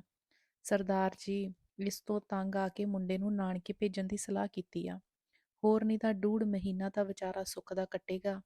ਮੈਂ ਤਾਂ ਹੁਣ ਦਿਲ 'ਚ ਫੈਸਲਾ ਕਰ ਲਿਆ ਏ, ਜੋ ਹਮੇਸ਼ਾ ਲਈ ਮੁੰਡਾ ਇਸ ਡੈਣ ਦੇ ਸਾਏ ਤੋਂ ਬਚਿਆ ਰਹੇ। ਇਸ ਘਰ ਵਿੱਚ ਉਹ ਕੀ ਚਰਕ ਜਿਉਂਦਾ ਰਹਿ ਸਕੇਗਾ? ਖਜ਼ਾਨਚੀ ਨੇ ਡੂੰਘੀ ਸੋਚ ਕੇ ਕਿਹਾ, ਪਰ ਤੁਸੀਂ ਕਿਉਂ ਇਸ ਗੱਲ ਦਾ ਫਿਕਰ ਕਰਦੇ ਹੋ? ਕਾਕੇ ਨੂੰ ਤੁਸੀਂ ਸਾਡੇ ਘਰ ਰਹਿਣ ਦਿਆ ਕਰੋ ਖਾਂ, ਇਹ ਵੀ ਤੁਹਾਡਾ ਹੀ ਘਰ ਹੈ। ਇੰਨੇ ਨੂੰ ਜਮਨਾ, ਜੋ ਲਾਗੀ ਬੈਠੀ ਹੋਈ ਸੀ, ਬੋਲ ਉੱਠੀ, ਭਰਾ ਜੀ, ਪਾਰੋ ਤੁਹਾਨੂੰ ਯਾਦ ਹੋਵੇਗਾ, ਕਾਕੇ ਦੀ ਬਾਂਹ ਮੇਰੇ ਹੱਥ ਫੜਾ ਗਈ ਸੀ। ਤੇ ਮੈਨੂੰ ਮਦਨ ਸ਼ਾਂਤੀ ਨਾਲੋਂ ਵੱਧ ਪਿਆਰਾ ਹੈ। ਪਰ ਕੀ ਕਰੀਏ, ਸਾਡੀ ਕੋਈ ਪੇਸ਼ ਨਹੀਂ ਜਾਂਦੀ। ਜੇ ਰਤਾ ਮੁੰਡੇ ਨੂੰ ਹੱਸ ਕੇ ਬੁਲਾ ਬਈਏ ਤਾਂ ਸਾਰੀ ਦਿਹਾੜੀ ਦੀ ਲੜਾਈ ਛਿੜ ਪੈਂਦੀ ਹੈ। ਬਥੇਰਾ ਦਿਲ ਕੁੜਦਾ ਏ, ਪਰ ਡਰਦੇ ਮਾਰੇ ਹੁੱਤ ਨਹੀਂ ਕਰਦੇ। ਮਹਿੰਦਰ ਸਿੰਘ ਧੰਨਵਾਦ ਭਰੀ ਨਜ਼ਰ ਨਾਲ ਜਮਨਾ ਵੱਲ ਤੱਕ ਕੇ ਬੋਲਿਆ, ਬੀਬੀ ਜੀ, ਜਿੰਨਾ ਚਿਰ ਜਿਉਂਦੀ ਰਹੀ ਏ ਤੁਹਾਡਾ ਨਾਂ ਲੈ ਲੈ ਕੇ ਜਿੰਦੀ ਸੀ। ਮੈਨੂੰ ਬੀਬੀ ਜੀ ਕੀ ਪਤਾ ਸੀ ਜੋ ਮੇਰੇ ਗੱਲ ਸਾਰੀ ਉਮਰ ਦਾ ਕਲੇਸ਼ ਪੈ ਜਾਵੇਗਾ। ਮੈਂ ਤਾਂ ਇਹ ਕਹਿੰਦਿਆਂ ਮਹਿੰਦਰ ਸਿੰਘ ਦਾ ਗਲਾ ਰੁਕ ਗਿਆ। ਖਜ਼ਾਨਚੀ ਨੇ ਉਸਨੂੰ ਧੀਰਜ ਦੇ ਕੇ ਕਿਹਾ, ਬਾਊ ਜੀ, ਕਿਸੇ ਦਾ ਕੋਈ ਵਸ ਨਹੀਂ। ਜੋ ਪ੍ਰਾਲਬਧ ਵਿੱਚ ਲਿਖਿਆ ਹੁੰਦਾ ਹੈ, ਹਰ ਹਾਲਤ ਵਿੱਚ ਮਨੁੱਖ ਨੂੰ ਭੋਗਣਾ ਪੈਂਦਾ ਹੈ। ਮੈਂ ਤੇ ਤੁਹਾਨੂੰ ਅਜੇ ਵੀ ਕਹਿਣਾ ਵਾਂ, ਜੋ ਤੁਸੀਂ ਕਾਕੇ ਨੂੰ ਸਾਡੇ ਪਾਸ ਰਹਿਣ ਦਿਆ ਕਰੋ। ਅਸੀਂ ਉਹਨੂੰ ਸੀਨੇ ਨਾਲ ਲਾ ਕੇ ਰੱਖਾਂਗੇ। ਸਰਦਾਰ ਜੀ, ਮੈਂ ਬੜਾ ਨਸੀਬ ਵਾਲਾ ਵਾਂ। ਤੁਹਾਡੇ ਵਰਗੇ ਦੇਵਤਿਆਂ ਦਾ ਹੱਥ ਮੇਰੇ ਸਿਰ ਤੇ ਆ। ਮੈਂ ਮਦਰ ਨੂੰ ਤੁਹਾਡੇ ਸਪੁਰਦ ਕਰਨ ਵਿੱਚ ਇੱਕ ਮਿੰਟ ਢਿੱਲ ਨਾ ਕਰਦਾ, ਪਰ ਜਾਣਦੇ ਹੋ ਉਹ ਚੜੇਲ ਕੀ ਕਰ ਗੁਜ਼ਰੇਗੀ। ਮੇਰੀ ਸਲਾਹ ਏ, ਤੁਸੀਂ ਆਗਿਆ ਦਿਓ ਤਾਂ ਇਹ ਛੁੱਟੀਆਂ ਉਹ ਨਾਨਕੇ ਬਿਤਾਵੇ। ਉਚਰਾਂ ਨੂੰ ਅਸੀਂ ਕੋਈ ਐਸਾ ਢੰਗ ਸੋਚਾਂਗੇ ਜੋ ਉਹ ਤੁਹਾਡੀ ਹੀ ਛਾਵੇਂ ਹੇਠਾਂ ਪਲੇ। ਜਮਨਾ ਰਾਤ ਦੀ ਘਟਨਾ ਸੁਣ ਚੁੱਕੀ ਸੀ। ਉਸਨੂੰ ਪਤਾ ਸੀ ਕਿ ਦਿਆਲੀ ਨੇ ਮਦਨ ਲਈ ਜਿਹੜੇ ਕੱਪੜੇ ਦੇਣੇ ਚਾਹੇ ਸਨ, ਉਹ ਮਹਿੰਦਰ ਸਿੰਘ ਨਹੀਂ ਸੀ ਲੈਣੇ ਚਾਹੁੰਦਾ, ਤੇ ਇਹ ਨਵੇਂ ਕੱਪੜੇ ਸਿਵਾਣ ਦੇ ਹੀ ਫਿਕਰ ਵਿੱਚ ਹੈ। ਉਸਨੇ ਸਾਰੀ ਗੱਲ ਖੋਲ ਹੀ ਦਿੱਤੀ। ਬੋਲੀ, ਭਰਾ ਜੀ, ਰਾਤ ਦੀ ਤੁਹਾਡੀ ਸਾਰੀ ਗੱਲ ਕਥ ਮੈਂ ਸੁਣ ਚੁੱਕੀ ਹਾਂ। ਤੁਸੀਂ ਕੱਪੜਿਆਂ ਦਾ ਕੋਈ ਉਚੇਚ ਨਾ ਕਰਨਾ। ਲੋਡੇ ਵੇਲੇ ਤੋੜੀ ਵਾਲੇ ਸਾਰੇ ਕੱਪੜੇ ਤਿਆਰ ਹੋ ਜਾਣਗੇ। ਮਹਿੰਦਰ ਸਿੰਘ ਨੇ ਬਥੇਰੀ ਨਾਂਹ ਨੁੱਕਰ ਕੀਤੀ, ਪਰ ਉਸਦੀ ਕੋਈ ਪੇਸ਼ ਨਾ ਗਈ। ਦੂਜੇ ਦਿਨ ਮਦਨ ਦੇ ਤੁਰਨ ਦਾ ਫੈਸਲਾ ਹੋਇਆ। ਖਜ਼ਾਨਚੀ ਹੋਰਾਂ ਮਦਨ ਲਈ ਲੋੜ ਤੋਂ ਵੱਧ ਕੱਪੜੇ ਤਿਆਰ ਕਰਵਾ ਲਏ ਸਨ। ਇਸ ਤੋਂ ਛੁੱਟ ਕੁਝ ਮਠਿਆਈ ਵੀ ਨਾਲ ਬੰਨ੍ਹ ਛੱਡੀ। ਪ੍ਰਭਾਤ ਵੇਲੇ ਹੀ ਸ਼ਾਂਤੀ ਨੇ ਬਨੇਰੇ ਤੋਂ ਟੱਪ ਕੇ ਕੋਠੇ ਤੇ ਸੁੱਤੇ ਹੋਏ ਮਦਨ ਦਾ ਮੋਢਾ ਜਾ ਹਲੂਣਿਆ ਤੇ ਕਿਹਾ, ਮੱਦੋ, ਉੱਠ ਮੇਰੀ ਭਾਬੀ ਸੱਦਦੀ ਓ। ਮਦਨ ਉੱਠ ਕੇ ਤੇ ਉਸ ਨਾਲ ਹੀ ਪੌੜੀਆਂ ਥਾਣੀ ਉਤਰ ਕੇ ਖਜ਼ਾਨਚੀ ਦੇ ਘਰ ਗਿਆ। ਉਸਨੇ ਜਾ ਕੇ ਡਿੱਠਾ, ਸਭ ਸਮਾਨ ਤਿਆਰ ਸੀ। ਜਮਨਾ ਨੇ ਸਭ ਤੋਂ ਪਹਿਲਾਂ ਨਹਾਇਆ। ਇਸ ਵੇਲੇ ਉਸਦੇ ਪੈਰਾਂ ਤੋਂ ਮੈਲ ਲਾਹੁਣ ਤੇ ਸਾਬਣ ਮਲਣ ਵਿੱਚ ਨਿੱਕੀ ਜਿਹੀ ਸ਼ਾਂਤੀ ਨੇ ਚਾਈਂ ਮਾਂ ਦਾ ਹੱਥ ਵਟਾਇਆ। ਜਦ ਉਹ ਨਹਾ ਚੁੱਕਾ ਤਾਂ ਸ਼ਾਂਤੀ ਦੌੜ ਕੇ ਮੇਜ਼ ਤੋਂ ਨਵੇਂ ਕੱਪੜੇ, ਜਿਹੜੇ ਮਦਨ ਦੇ ਪਾਉਣ ਲਈ ਰੱਖੇ ਹੋਏ ਸਨ, ਚੁੱਕ ਲਿਆਈ। ਇੱਚਰ ਨੂੰ ਬਾਬੂ ਮਹਿੰਦਰ ਸਿੰਘ ਵੀ ਆ ਗਿਆ। ਉਹ ਸਾਰੇ ਸਮਾਨ ਵੱਲ ਤੱਕ ਕੇ ਨਿਮਰਤਾ ਨਾਲ ਬੋਲਿਆ, ਬੀਬੀ ਜੀ, ਇੰਨੀ ਖੇਚਲ? ਜਮਨਾ ਨੇ ਮੁਸਕਰਾ ਕੇ ਕਿਹਾ, ਆਪਣੇ ਧੀਆਂ ਪੁੱਤਰਾਂ ਨਾਲ ਕਾਹਦੀ ਖੇਚਲ? ਮਹਿੰਦਰ ਸਿੰਘ ਖਜ਼ਾਨਚੀ ਤੇ ਜਮਨਾ ਨੂੰ ਸਤਿ ਸ੍ਰੀ ਅਕਾਲ ਬੁਲਾ ਕੇ ਸ਼ਾਂਤੀ ਦੇ ਸਿਰ ਪਿਆਰ ਦੇ ਕੇ ਮਦਨ ਨੂੰ ਨਾਲ ਲੈ ਕੇ ਵਿਦਾ ਹੋਇਆ। ਮਦਨ ਨੇ ਦੋਹਾਂ ਨੂੰ ਮੱਥਾ ਟੇਕਿਆ। ਸ਼ਾਂਤੀ ਨੇ ਬਾਲਾਂ ਵਾਲੀ ਚੰਚਲਤਾ ਨਾਲ ਉਸ ਵੱਲ ਤੱਕਿਆ ਤੇ ਫਿਰ ਬੋਲੀ, ਮੱਦੋ, ਛੇਤੀ ਛੇਤੀ ਆਵੀਂ। ਮਦਨ ਇਸ ਦਾ ਕੋਈ ਜਵਾਬ ਨਾ ਦੇ ਕੇ ਜਰਾ ਕੁ ਮੁਸਕਰਾ ਕੇ ਪਿਓ ਨਾਲ ਦਲੀਜੋਂ ਬਾਹਰ ਹੋ ਗਿਆ। ਅੰਗ ਚੌਥਾ। ਮਦਨ ਨੇ ਨਾਨਕੇ ਜਾ ਕੇ ਸੁੱਖ ਦਾ ਸਾਹ ਲਿਆ। ਮਾਸੀਆਂ ਤੇ ਨਾਨੀ ਨੇ ਜਦ ਮਦਨ ਦਾ ਜਰਾ ਜਿੰਨਾ ਮੂੰਹ ਤੇ ਸੁੱਕੜਾ ਜਿਹਾ ਪਿੰਡਾ ਵੇਖਿਆ ਤਾਂ ਉਹਨਾਂ ਦੇ ਦਿਲਾਂ ਵਿੱਚ ਰੁੱਗ ਭਰਿਆ ਗਿਆ। ਇੱਕ ਤਾਂ ਵਿਚਾਰਾ ਮਹੇਟਰ ਸੀ, ਦੂਜੇ ਸਰੀਰ ਦਾ ਇਹ ਹਾਲ ਵੇਖ ਕੇ ਉਹ ਵਾਰੋ ਵਾਰੀ ਉਸ ਨੂੰ ਗਲ ਲਾ ਕੇ ਰੋਣ ਲੱਗੀਆਂ। ਬੁੱਢੀ ਨਾਨੀ ਨੇ ਚੁੰਮ ਕੇ ਉਸਦੇ ਪਿੰਡੇ ਤੇ ਹੱਥ ਫੇਰ ਕੇ ਪਿਆਰ ਨਾਲ ਕਿਹਾ, ਮੱਦੋ ਪੁੱਤ, ਡਾਢਾ ਮਾੜਾ ਹੋ ਗਿਆ। ਮਾਂ ਮਾਰਿਆ ਕਰਦੀ ਸੀ। ਨਹੀਂ ਅੰਮਾ, ਕਹਿ ਕੇ ਮਦਨ ਘਰ ਦੀਆਂ ਚੀਜ਼ਾਂ ਵੱਲ ਵੇਖਣ ਲੱਗ ਪਿਆ। ਉਹ ਅੰਬਾਲੇ ਵਰਗੇ ਸ਼ਹਿਰ ਵਿੱਚ ਹੀ ਜੰਮਿਆ ਪਲਿਆ ਸੀ। ਪੇਂਡੂ ਘਰ ਦੀ ਹਰ ਚੀਜ਼ ਉਸਨੂੰ ਓਪਰੀ ਮਾਲੂਮ ਹੁੰਦੀ ਸੀ। ਇੱਕ ਦੋ ਦਿਨ ਤਾਂ ਉਹ ਉਦਾਸ ਰਿਹਾ, ਪਰ ਹੌਲੀ ਹੌਲੀ ਉਸਦਾ ਪਿੰਡ ਵਿੱਚ ਐਸਾ ਜੀਅ ਲੱਗ ਗਿਆ ਮਨ ਉਹ ਇੱਥੇ ਹੀ ਜੰਮਿਆ ਪਲਿਆ। ਅੱਗੇ ਸਕੂਲ ਦਾ ਕੰਮ ਕਰਨ ਵਿੱਚ ਬੜੀਆਂ ਔਕੜਾਂ ਸਨ। ਕਦੇ ਲਿਖਦਿਆਂ ਮਤਰੇਈ ਮਾਂ ਸੌਦਾ ਲਿਆਉਣ ਦੀ ਵਗਾਰ ਪਾ ਦਿੰਦੀ, ਕਦੇ ਜੀਅ ਆ ਕੇ ਖਰੂਦ ਕਰਨ ਲੱਗ ਪੈਂਦਾ ਸੀ। ਪਰ ਇੱਥੇ ਉਸਦੇ ਕੰਮ ਵਿੱਚ ਰੋਕ ਪਾਉਣ ਵਾਲਾ ਕੋਈ ਨਹੀਂ ਸੀ। ਉਹਨੇ 15 ਦਿਨਾਂ ਵਿੱਚ ਸਕੂਲ ਦਾ ਸਾਰਾ ਕੰਮ ਮੁਕਾ ਲਿਆ ਤੇ ਬਾਕੀ ਦੇ ਵਿਹਲੇ ਦਿਨਾਂ ਵਿੱਚ ਹੋਰ ਬਹੁਤ ਸਾਰੇ ਵਾਧੂ ਸਵਾਲ ਕੱਢ ਲਏ, ਨਾਲੇ ਅਗਲੇ ਸਬਕ ਯਾਦ ਕਰ ਲਏ। ਛੁੱਟੀਆਂ ਪੂਰੀਆਂ ਹੋ ਗਈਆਂ। ਮਦਨ ਦਾ ਪਿਓ ਉਸਨੂੰ ਲੈਣ ਆਇਆ। ਉਸਨੂੰ ਡੂਢ ਮਹੀਨੇ ਵਿੱਚ ਇਤਨਾ ਆਰਾਮ ਤੇ ਸੁੱਖ ਮਿਲਿਆ ਸੀ ਕਿ ਜਿਸ ਨੂੰ ਉਹ ਛੱਡਣਾ ਨਹੀਂ ਸੀ ਚਾਹੁੰਦਾ। ਨਾਲੇ ਜਦ ਉਸਨੂੰ ਖਿਆਲ ਆਉਂਦਾ ਕਿ ਹੁਣ ਫੇਰ ਜਾ ਕੇ ਮਤਰੇਈ ਦੇ ਵੱਸ ਪੈਣਾ, ਤਾਂ ਉਸਦਾ ਦਿਲ ਗੋਤਿਆਂ ਵਿੱਚ ਪੈ ਜਾਂਦਾ। ਉਹ ਹਿਚਕਿਚੋਲੇ ਖਾਂਦਾ ਪਿਓ ਨਾਲ ਤਿਆਰ ਹੋ ਪਿਆ, ਪਰ ਜਾਣ ਨੂੰ ਉਸਦਾ ਵੱਡਿਆ ਰੂਹ ਨਹੀਂ ਸੀ ਕਰਦਾ। ਮਹਿੰਦਰ ਸਿੰਘ ਮੁੰਡੇ ਦੀ ਇਸ ਹਾਲਤ ਨੂੰ ਤਾੜ ਗਿਆ ਤੇ ਦਲਾਸੇ ਨਾਲ ਪੁੱਛਣ ਲੱਗਾ, ਕਾਕਾ, ਕੀ ਸੋਚ ਰਿਹਾ ਹੈ? ਕੁਝ ਨਹੀਂ ਬਾਊ ਜੀ, ਨਹੀਂ, ਤੂੰ ਜ਼ਰੂਰ ਕੁਝ ਸੋਚ ਰਿਹਾ, ਸੱਚੋ ਸੱਚ ਦੱਸ।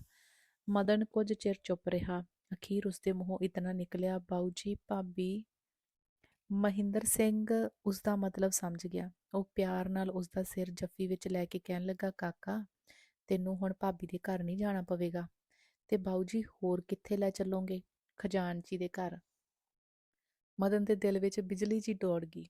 ਉਸਨੇ ਕਾਹਲੀ ਨਾਲ ਪੁੱਛਿਆ, ਸ਼ਾਂਤੀ ਦੇ ਘਰ? ਆਹੋ। ਨਾ ਬਾਊ ਜੀ, ਮੈਂ ਉਹਨਾਂ ਦੇ ਘਰ ਨਹੀਂ ਰਹਿਣਾ। ਅੱਗੇ ਇੱਕ ਵਾਰੀ ਉਹਨਾਂ ਦੇ ਘਰ ਗਿਆ ਸਾਂ ਤਾਂ ਮੈਨੂੰ ਭਾਬੀ ਘੜੀਸ ਕੇ ਲੈ ਗਈ ਸੀ। ਸੋਟੀ ਨਾ ਮਾਰਿਆ ਸਾਸੂ। ਨਹੀਂ ਕਾਕਾ, ਉਹ ਤੈਨੂੰ ਨਹੀਂ ਮਾਰੇਗੀ। ਤੂੰ ਹੁਣ ਉਹਦੇ ਘਰ ਕਦੀ ਨਹੀਂ ਜਾਵੇਂਗਾ। ਤੇ ਜੇ ਉਹ ਮੈਨੂੰ ਫੜ ਕੇ ਲੈ ਗਈ ਫੇਰ? ਨਹੀਂ, ਤੂੰ ਡਰ ਨਾ, ਉਹ ਤੈਨੂੰ ਫੜਨ ਨਹੀਂ ਆਵੇਗੀ। ਮੈਂ ਉਸਨੂੰ ਸਮਝਾ ਦਿਆਂਗਾ। ਮਦਨ ਨੂੰ ਮਦਨ ਨੂੰ ਇਸ ਗੱਲ ਦੀ ਖੁਸ਼ੀ ਤਾਂ ਹੋਈ, ਪਰ ਡਰ ਉਸਦੇ ਦਿਲੋਂ ਅਜੇ ਵੀ ਨਾ ਗਿਆ। ਉਹ ਲੋਡੇ ਵੇਲੇ ਸ਼ਹਿਰ ਅੱਪੜ ਗਏ। ਗਲੀ ਵੜਦਿਆਂ ਹੀ ਮਦਨ ਦਾ ਦਿਲ ਧੜਕਣ ਲੱਗ ਪਿਆ। ਸਾਹਮਣੇ ਹੀ ਸ਼ਾਂਤੀ ਦਿਸੀ, ਜੋ ਕੁੜੀਆਂ ਨਾਲ ਗੁੱਡੀਆਂ ਪਟੋਲੇ ਖੇਡ ਰਹੀ ਸੀ। ਮਦਨ ਨੂੰ ਆਉਂਦਾ ਵੇਖ ਕੇ ਉਸਨੂੰ ਗੁੱਡੀਆਂ ਪਟੋਲੇ ਸਾਰੇ ਭੁੱਲ ਗਏ ਤੇ ਹਨੇਰੀ ਵਾਂਗ ਉੱਡਦੀ ਹੋਈ ਮਦਨ ਪਾਸ ਆ ਪਹੁੰਚੀ। ਆਉਂਦਿਆਂ ਹੀ ਉਸਨੇ ਮਦਨ ਦਾ ਹੱਥ ਫੜ ਕੇ ਕਿਹਾ, ਮੱਦੋ, ਤੂੰ ਆ ਗਿਆ ਏ? ਮਦਨ ਇਸ ਵੇਲੇ ਇਤਨਾ ਖੁਸ਼ ਸੀ ਕਿ ਉਸਨੂੰ ਪਤਾ ਨਹੀਂ ਸੀ ਲੱਗਦਾ ਜੋ ਸ਼ਾਂਤੀ ਨੂੰ ਕੀ ਜਵਾਬ ਦੇਵੇ। ਆਹੋ ਸ਼ਾਂਤੀ, ਕਹਿ ਕੇ ਉਹ ਅਗਾਂਹ ਵਧਿਆ। ਸਾਹਮਣੇ ਹੀ ਘਰ ਦੇ ਥੜੇ ਤੇ ਦਿਆਲੀ ਖਲੋਤੀ ਸੀ। ਉਹ ਕਿਸੇ ਤੀਵੀਂ ਨਾਲ ਹੱਸ-ਹੱਸ ਕੇ ਗੱਲਾਂ ਕਰ ਰਹੀ ਸੀ। ਜਿਉਂ ਹੀ ਮਦਨ ਉਸਦੀ ਨਜ਼ਰੀ ਪਿਆ, ਮੱਥੇ ਤੇ 7 ਠਿੱਕਰ ਭੱਜ ਗਏ।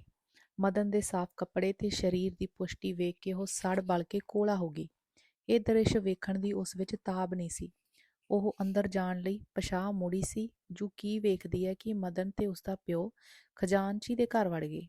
ਇਹ ਵੇਖ ਕੇ ਤਾਂ ਉਸਦੀ ਛਾਤੀ ਤੇ ਸੱਪ ਲਿਟ ਗਿਆ। ਬਿਗਾਨੇ ਅੱਗੇ ਹੋ ਗਏ ਤੇ ਆਪਣੇ ਪਿੱਛੇ ਹੋ ਗਏ। ਘਰ ਆਉਂਦਾ ਏ ਤਾਂ ਚੰਗੀ ਤਰ੍ਹਾਂ ਬੂਥਾ ਸਾੜਾਂਗੀ ਸੂ। ਉਹਦੇ ਘਰ ਕੀ ਮੰਨਣਾ ਸੂ। ਇਹ ਸੋਚਦੀ ਹੋਈ ਉਹ ਅੰਦਰ ਮੰਜੇ ਤੇ ਜਾ ਬੈਠੀ ਤੇ ਉਡੀਕਣ ਲੱਗੀ ਕਿ ਹੁਣੇ ਆਉਂਦੇ ਨੇ ਤਾਂ ਦੋਹਾਂ ਪਿਓ ਪੁੱਤਰਾਂ ਦੀ ਖਬਰ ਲੈਂਦੀਆਂ, ਜੋ ਖਜ਼ਾਨਚੀ ਨੂੰ ਪੈਰੀ ਪਾਉਣਾ ਫੇਰ ਨਹੀਂ ਸੀ ਕੀਤਾ ਜਾਂਦਾ। ਉਸ ਨੂੰ ਪੈਰਾਂ ਦਾ ਖੜਾਕ ਆਇਆ ਤਾਂ ਤਣ ਕੇ ਬੈਠ ਗਈ, ਪਰ ਅੰਦਰ ਕੋਈ ਨਾ ਆਇਆ। ਖਰੇ ਬੂਟ ਲਾਹਣ ਲੱਗੇ ਹੋਣੇ ਨੇ। ਪਰ ਬਾਰੀ ਥਾਣੀ ਤੱਕਿਆ ਤਾਂ ਪਤਾ ਲੱਗਾ ਜੋ ਇਹ ਤਾਂ ਬਿੱਸੋ ਦਾ ਘਰ ਵਾਲਾ ਲੰਘਿਆ ਏ।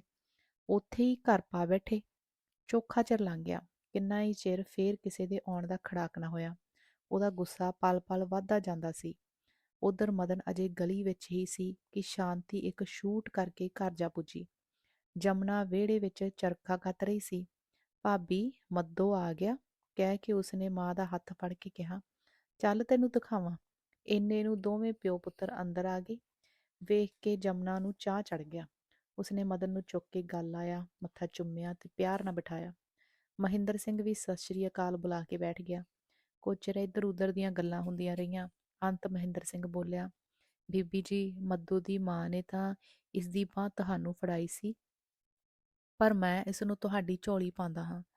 ਅੱਜ ਇਹ ਤੁਹਾਡਾ ਪੁੱਤਰ ਹੈ। ਮੈਂ ਨਹੀਂ ਜਾਣਦਾ ਜੋ ਇਹ ਉਸ ਕਲਹਿਣੀ ਦੇ ਮੱਥੇ ਲੱਗੇ। ਜਮਨਾ ਖੁਸ਼ੀ ਨਾਲ 1 ਤੋਂ 4 ਹੋ ਗਈ। ਜਿਸ ਤਰ੍ਹਾਂ ਗਰੀਬ ਨੂੰ ਕੋਈ ਮੋਹਰਾਂ ਦਾ ਟੋਕਰਾ ਦੇ ਦੇਵੇ ਤਾਂ ਉਸਨੂੰ ਫਿਕਰ ਪੈ ਜਾਂਦਾ ਜੋ ਮੈਂ ਇਹਨਾਂ ਨੂੰ ਕਿੱਥੇ ਸਾਂਭਾਂਗਾ। ਜਮਨਾ ਨੂੰ ਇਸ ਖੁਸ਼ੀ ਦੇ ਨਾਲ ਹੀ ਇਸ ਚਿੰਤਾ ਨੇ ਵੀ ਆ ਘੇਰਿਆ, ਖਬਰੇ ਦਿਆਲੀ ਇਸ ਨੂੰ ਮੇਰੇ ਕੋਲ ਰਹਿਣ ਦੇਵੇਗੀ ਕਿ ਨਹੀਂ। ਖੁਸ਼ੀ ਨਾਲ ਉਸਦੀਆਂ ਅੱਖਾਂ 'ਚ ਅੱਥਰੂ ਆ ਗਏ।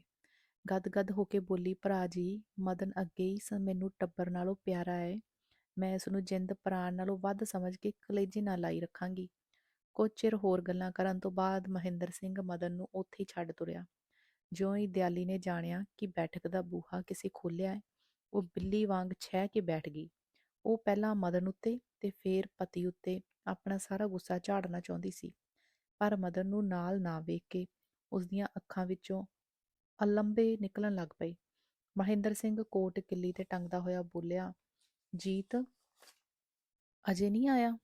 ਪਰ ਕੋਈ ਉੱਤਰ ਨਾ ਮਿਲਿਆ। ਉਸਨੇ ਪੁੱਛਿਆ, ਕੀ ਗੱਲ ਹੈ, ਸਰੀਰ ਤਕੜਾ ਹੈ? ਦਿਆਲੀ ਸੋਚ ਰਹੀ ਸੀ ਇਸ ਮਹਾਭਾਰਤ ਦਾ ਮੁੱਢ ਕਿੱਥੋਂ ਸ਼ੁਰੂ ਕਰੇ। ਉਹ ਝਟਪਟ ਬੋਲ ਉੱਠੀ, ਤੇ ਉਹਨੂੰ ਕਿੱਥੇ ਛੱਡ ਆਇਓ? ਕਿਸ ਨੂੰ? ਮੱਦੋ ਨੂੰ? ਉਹ ਹੁਣ ਜਿਉਂਦਾ ਇਸ ਘਰ ਨਹੀਂ ਵੜੇਗਾ। ਕਿਉਂ? ਕਿਉਂ ਦਾ ਮਤਲਬ ਮੇਰੇ ਪਾਸੋਂ ਪੁੱਛਣੀ ਹੈ? ਟੁਰਨ ਲੱਗਿਆ ਤੂੰ ਆਪ ਹੀ ਤਾਂ ਕਿਹਾ ਸੀ ਜੋ ਅਜਿਹਾ ਜਾਵੇ ਕਿ ਮੁੜ ਕੇ ਨਾ ਆਵੇ। ਸ਼ਰਮਿੰਦੀ ਹੋਣ ਦੀ ਥਾਂ ਸਗੋਂ ਉਹ ਭੱਖ ਕੇ ਬੋਲੀ, ਬਸ ਬਸ, ਮੈਂ ਜਾਣਨੀ ਆ ਤੁਹਾਡੇ ਪਿਓ ਪੁੱਤਰਾਂ ਦੇ ਮਨਸੂਬੇ ਸਿੱਧੇ ਕਿਉਂ ਨਹੀਂ ਕਹਿੰਦੇ ਜੋ ਮੁੰਡੇ ਨੂੰ ਨਵੀਂ ਮਾਂ ਸਹੇੜ ਦਿੱਤੀ ਏ। ਰੋਜ਼ ਦਿਹਾੜੀ ਕੁਸਰ ਮੁਸਰ ਹੁੰਦੀ ਰਹਿੰਦੀ ਸੀ। ਉਸੇ ਨੇ ਇੱਕ ਨਾ ਇੱਕ ਦਿਨ ਚੰਨ ਚਾੜ੍ਹਨਾ ਹੀ ਸੀ ਕਿ ਉਸ ਨੀ ਖਸਮੀ ਨੂੰ ਘਰ ਹੀ ਕਿਉਂ ਨਹੀਂ ਲਿਆ ਵਸਾਉਂਦੇ। ਮੈਂ ਕੋਈ ਕੱਲ ਦੀ ਬਾਲੜੀ ਤੇ ਨਹੀਂ। ਦਿਆਲੀ ਜੋ ਮੂੰਹ ਆਇਆ ਕਹੀ ਗਈ। ਬੋਲਦਿਆਂ ਬੋਲਦਿਆਂ ਉਹ ਉੱਚੀ ਉੱਚੀ ਭੁੱਬਾਂ ਮਾਰ ਕੇ ਰੋਣ ਲੱਗ ਪਈ। ਗਲੀ ਵਾਲਿਆਂ ਦੇ ਕੰਨ ਖੜੇ ਹੋ ਗਏ। ਮਹਿੰਦਰ ਸਿੰਘ ਪੱਥਰ ਦਾ ਬੁੱਤ ਬਣਿਆ ਬੈਠਾ ਸੀ ਤੇ ਉਸਦੇ ਸਿਰ ਨੂੰ ਚੱਕਰ ਆ ਰਹੇ ਸਨ। ਖਜ਼ਾਨਚਣ ਨੇ ਜਦੋਂ ਰੋਣ ਦੀ ਆਵਾਜ਼ ਸੁਣੀ ਤਾਂ ਸਾਰਾ ਮਾਮਲਾ ਸਮਝ ਗਈ। ਉਸਦਾ ਦਿਲ ਬੈਠਦਾ ਜਾਂਦਾ ਸੀ, ਦਿਆਲੀ ਦੇ ਡਰ ਕਰਕੇ ਨਹੀਂ, ਬਲਕਿ ਇਸ ਫਿਕਰ ਨਾਲ ਕਿ ਬਾਬੂ ਮਹਿੰਦਰ ਸਿੰਘ ਕਿਤੇ ਦਿਆਲੀ ਤੋਂ ਡਰਦਾ ਮਦਨ ਨੂੰ ਲੈ ਨਾ ਜਾਵੇ। ਉਹ ਧੜਕਦੇ ਦਿਲ ਨਾਲ ਮਦਨ ਲਈ ਰੋਟੀ ਪਾਣੀ ਦਾ ਪ੍ਰਬੰਧ ਕਰਨ ਲੱਗੀ। ਮਹਿੰਦਰ ਸਿੰਘ ਨੇ ਬੜੀ ਕੋਸ਼ਿਸ਼ ਕੀਤੀ ਕਿ ਦਿਆਲੀ ਦਾ ਗੁੱਸਾ ਠੰਡਾ ਹੋ ਜਾਵੇ, ਪਰ ਵਹਿੰਦੇ ਹੜ ਕੌਣ ਰੋਕੇ। ਦੋਹਾਂ ਘਰਾਂ ਵਿੱਚ ਰਾਤ ਨੂੰ ਅਜੀਬ ਪਰੇਸ਼ਾਨੀ ਸੀ। ਮਹਿੰਦਰ ਸਿੰਘ ਦੇ ਘਰ ਦਿਆਲੀ ਦੇ ਕਪੁੱਤ ਨੇ ਨਰਕ ਦਾ ਨਕਸ਼ਾ ਖਿੱਚ ਰੱਖਿਆ ਸੀ। ਮਹਿੰਦਰ ਸਿੰਘ ਦੀ ਭੁੱਖ ਤਰੇ ਤਾਂ ਪਤਾ ਨਹੀਂ ਕਿੱਥੇ ਚਲੀ ਗਈ ਸੀ। ਲੱਖ ਯਤਨ ਕਰਨ ਤੇ ਵੀ ਦਿਆਲੀ ਮੰਜਿਓਂ ਉੱਠਣ ਦਾ ਨਾਂ ਨਹੀਂ ਸੀ ਲੈਂਦੀ। ਜੀਤ ਰੋ ਰੋ ਫਾਵਾ ਹੋ ਰਿਹਾ ਸੀ ਤੇ ਉਧਰ ਖਜ਼ਾਨਚੀ ਜਦ ਰਾਤ ਨੂੰ ਘਰ ਆਇਆ ਤਾਂ ਉਸਨੇ ਸਾਰਾ ਹਾਲ ਸੁਣਿਆ। ਮਦਨ ਨੂੰ ਮਿਲ ਕੇ ਉਹ ਬੜਾ ਖੁਸ਼ ਹੋਇਆ, ਪਰ ਇਹ ਖੁਸ਼ੀ ਕਿਸ ਤਰ੍ਹਾਂ ਬਣੀ ਰਹਿ ਸਕੇਗੀ। ਇਸ ਚਿੰਤਾ ਨੇ ਉਸਨੂੰ ਪਰੇਸ਼ਾਨ ਕਰ ਦਿੱਤਾ। ਸਾਰੀ ਰਾਤ ਉਸਨੇ ਬੇਆਰਾਮੀ ਵਿੱਚ ਕੱਟੀ। ਇਨ੍ਹਾਂ ਸਾਰਿਆਂ ਵਿੱਚ ਜੇ ਕੋਈ ਖੁਸ਼ ਸੀ ਤਾਂ ਉਹ ਸ਼ਾਂਤੀ ਸੀ।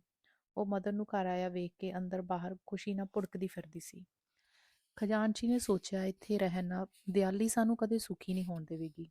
ਦੂਜੇ ਦਿਨ ਉਸਨੇ ਆਪਣੀ ਬਦਲੀ ਕਰਾਉਣ ਲਈ ਦਰਖਾਸਤ ਦੇ ਦਿੱਤੀ। ਸਰਕਾਰੀ ਦਰਬਾਰੇ ਉਸਦੀ ਬੜੀ ਇੱਜ਼ਤ ਹੁੰਦੀ ਸੀ। ਦਰਖਾਸਤ ਮਨਜ਼ੂਰ ਹੋ ਗਈ ਤੇ ਕੁਝ ਦਿਨਾਂ ਬਾਅਦ ਖਜ਼ਾਨਚੀ ਹੋਰਾਂ ਦੀ ਇਲਾਹਾਬਾਦ ਬਦਲੀ ਹੋ ਗਈ। ਅੰਗ ਪੰਜਵਾਂ।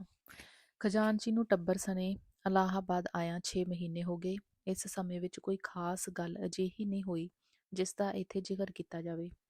ਹਾਂ, ਮਦਨ ਤੇ ਸ਼ਾਂਤੀ ਦਾ ਪ੍ਰੇਮ ਦਿਨੋਂ ਦਿਨ ਵੱਧਦਾ ਜਾਂਦਾ ਸੀ। ਉਹ ਦੋਵੇਂ ਆਪਣੇ ਆਪਣੇ ਸਕੂਲੋਂ ਆ ਕੇ ਇਕੱਠੇ ਹੀ ਪੜ੍ਹਾਈ ਲਿਖਾਈ ਦਾ ਕੰਮ ਕਰਦੇ ਸਨ। ਕਦੇ ਕਦੇ ਦੋਵੇਂ ਜਿੱਦ ਕੇ ਸਬਕ ਯਾਦ ਕਰਨ ਬੈਠਦੇ ਸਨ। ਇਸੇ ਤਰ੍ਹਾਂ ਘਰ ਦੇ ਚੌਹਾਂ ਜੀਆਂ ਦੇ ਦਿਨ ਬੜੀ ਖੁਸ਼ੀ ਵਿੱਚ ਬੀਤ ਰਹੇ ਸਨ।